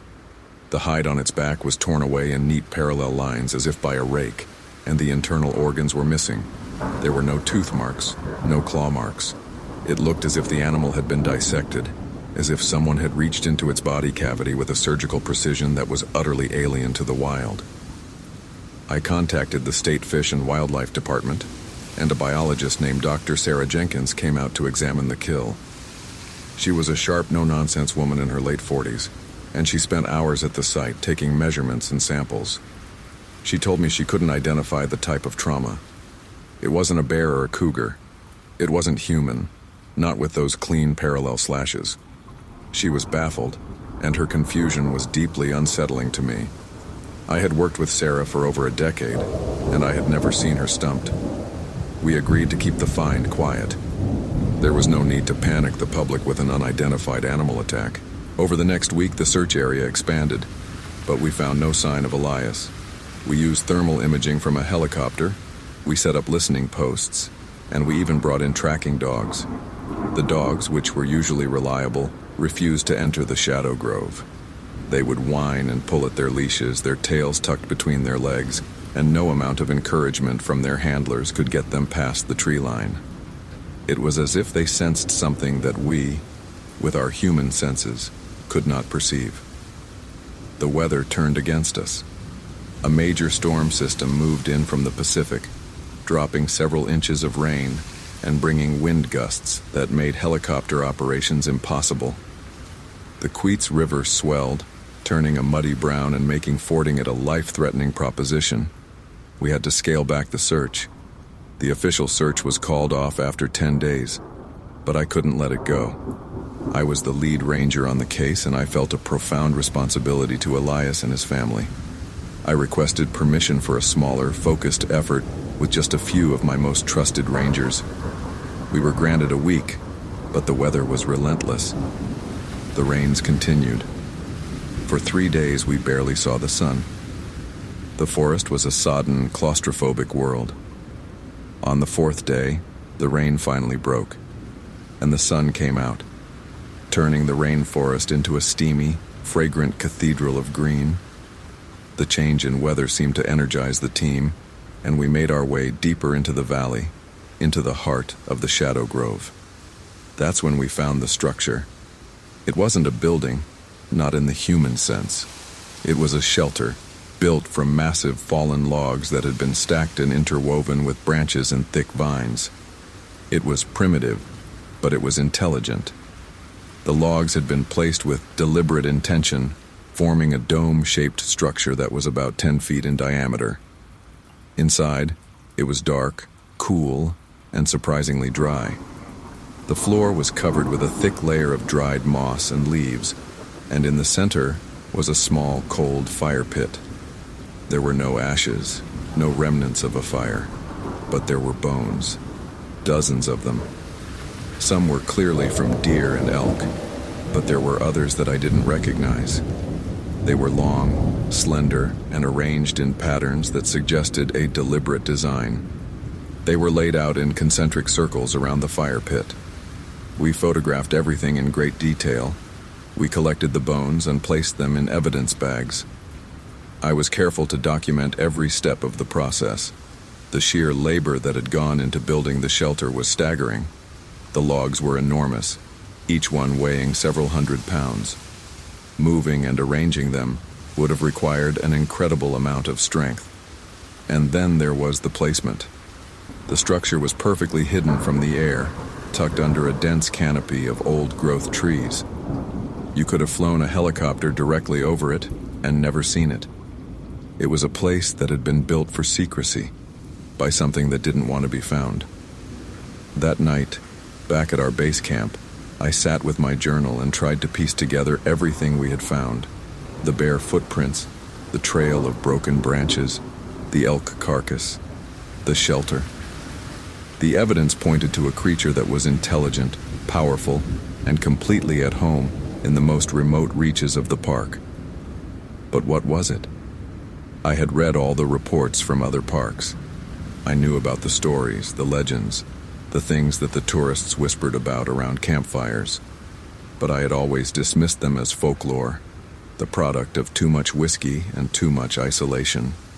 Now, sitting in the quiet of my tent, listening to the rain tap on the nylon, I wasn't so sure. The next day, we found Elias's camera. It was lying at the base of a massive Sitka spruce about a half-mile from the shelter. The camera was smashed, but the memory card was intact. We didn't have the equipment to view it in the field, so we carefully bagged it and sent it out with a helicopter that was bringing in supplies. I called Sarah Jenkins and asked her to look at the images when they arrived. I knew she would be as curious as I was. 2 days later, she called me on the radio. Her voice was shaken and she spoke in clipped sentences. She said she had viewed the images on the memory card. They were mostly what you would expect. Photos of the forest, the river, and the elk. But the last dozen photos were different. They were shots of a figure, a tall, gaunt figure hidden in the shadows of the trees. In one photo, it was crouched behind a moss-covered log, watching Elias. In another, it was standing upright, leaning against a tree, its long, thin arms dangling at its sides. The photos were grainy and dark, taken in low light, but they were clear enough to see that the figure was not human. It was tall, easily 7 feet, and emaciated. Its skin looked pale and taut, pulled tight over its bones. Its fingers were long and ended in what appeared to be sharp, claw-like tips. Sarah said she had seen the eyes. In one of the photos, the creature was looking directly at the camera. Its eyes were large and dark, reflecting the flash with a faint golden gleam. She told me she had never seen anything like it, and she didn't know what to call it. She said the photos had been forwarded to a colleague in the anthropology department at the University of Washington, but she was certain they would come back with no definitive answer. I thanked her for her help and told her to keep the photos confidential. I was already beginning to realize how dangerous this information could be. We found Elias 3 days later. Or rather, we found what was left of him. It was the smell that led us to him, a sickly sweet odor of decomposition that cut through the scent of damp earth and pine. We found him at the base of a cliff in a small damp gully that was almost impossible to reach. His body was in a state of advanced decay, and it was difficult to identify him at first. But we found his wallet and his ID in a pocket of his jacket. What I saw at the scene was the most disturbing thing I have ever witnessed. Elias's body was intact, but it had been subjected to the same kind of dissection that we had seen on the elk. His chest cavity was open and his internal organs were gone, but there was no blood. The edges of the wound were clean, almost cauterized. It was as if something had reached inside him and removed his organs with a precision that defied any surgical instrument I knew of. There were no signs of violence on the rest of his body. No bruises, no broken bones, no defensive wounds. It was as if he had simply lain down and allowed it to happen. The official cause of death was listed as unknown, and the case was quietly closed. There was no way to explain the evidence. The footprint, the animal kill, the shelter, the photographs, the state of Elias's body. They were all pieces that didn't fit into any conventional narrative. The Park Service didn't want to panic. They didn't want the public to think that there was something in the park that could do that to a person. They wanted to bury it, and they did. The case was archived, and we were told not to discuss it. But I have spent years thinking about it. I've revisited the photographs, the maps, the witness statements, and my own journals. I've read everything I could find about the folklore of the Pacific Northwest, the stories of the cryptids that are said to inhabit these ancient forests. and I've come to a conclusion that I can't fully prove, but that I believe is true. What was in the Queets River Valley was something that existed outside of our understanding of the natural world. It was a creature of immense age and incredible intelligence. It was a predator, but not in the way we think of predators. It didn't hunt for food in the traditional sense. It seemed to be interested in something else, something that we can't comprehend. It studied us. It learned our patterns. It knew where we would go and what we would do. It didn't kill Elias in a fit of rage. It killed him with a cold, clinical curiosity, as if it was performing an experiment. I believe the creature is still there, in the heart of the Olympic wilderness. I believe it's been there for centuries, perhaps longer. It watches, it waits, and it occasionally takes what it wants, leaving behind a trail of evidence that is so bizarre and so inexplicable that no one in authority is willing to believe it. The case was never solved because the truth is too strange to be officially acknowledged. It's a truth that lies not in a file cabinet, but in the shadowed, rain-soaked groves of the Queets River Valley. I'm an old man now. I've spent my life believing in what I could see and touch, in the evidence that could be measured and cataloged. But the evidence from that case has haunted me. It has shown me that the world is a much stranger place than I ever imagined. I don't expect anyone to believe me. I'm not sure I believe myself sometimes, but I know what I saw, and I know what I found. We found everyone except the one person we were looking for, Elias Vance. And what we found instead was something far more terrifying than a missing person. The final unanswered questions haunt me most of all. Why did the creature leave the camera? Was it a message? A taunt? Why did it build the shelter with such painstaking effort only to abandon it? And perhaps the most chilling question of all, did Elias know what he was following when he took those last fateful photographs? I will never know for sure. But every time I hear the wind in the trees, or see the fog rolling in from the Pacific, I think of him, and I think of the thing that took him. It's out there, somewhere, in the quiet, rain-soaked shadows, waiting for the next curious soul to wander too far from the trail.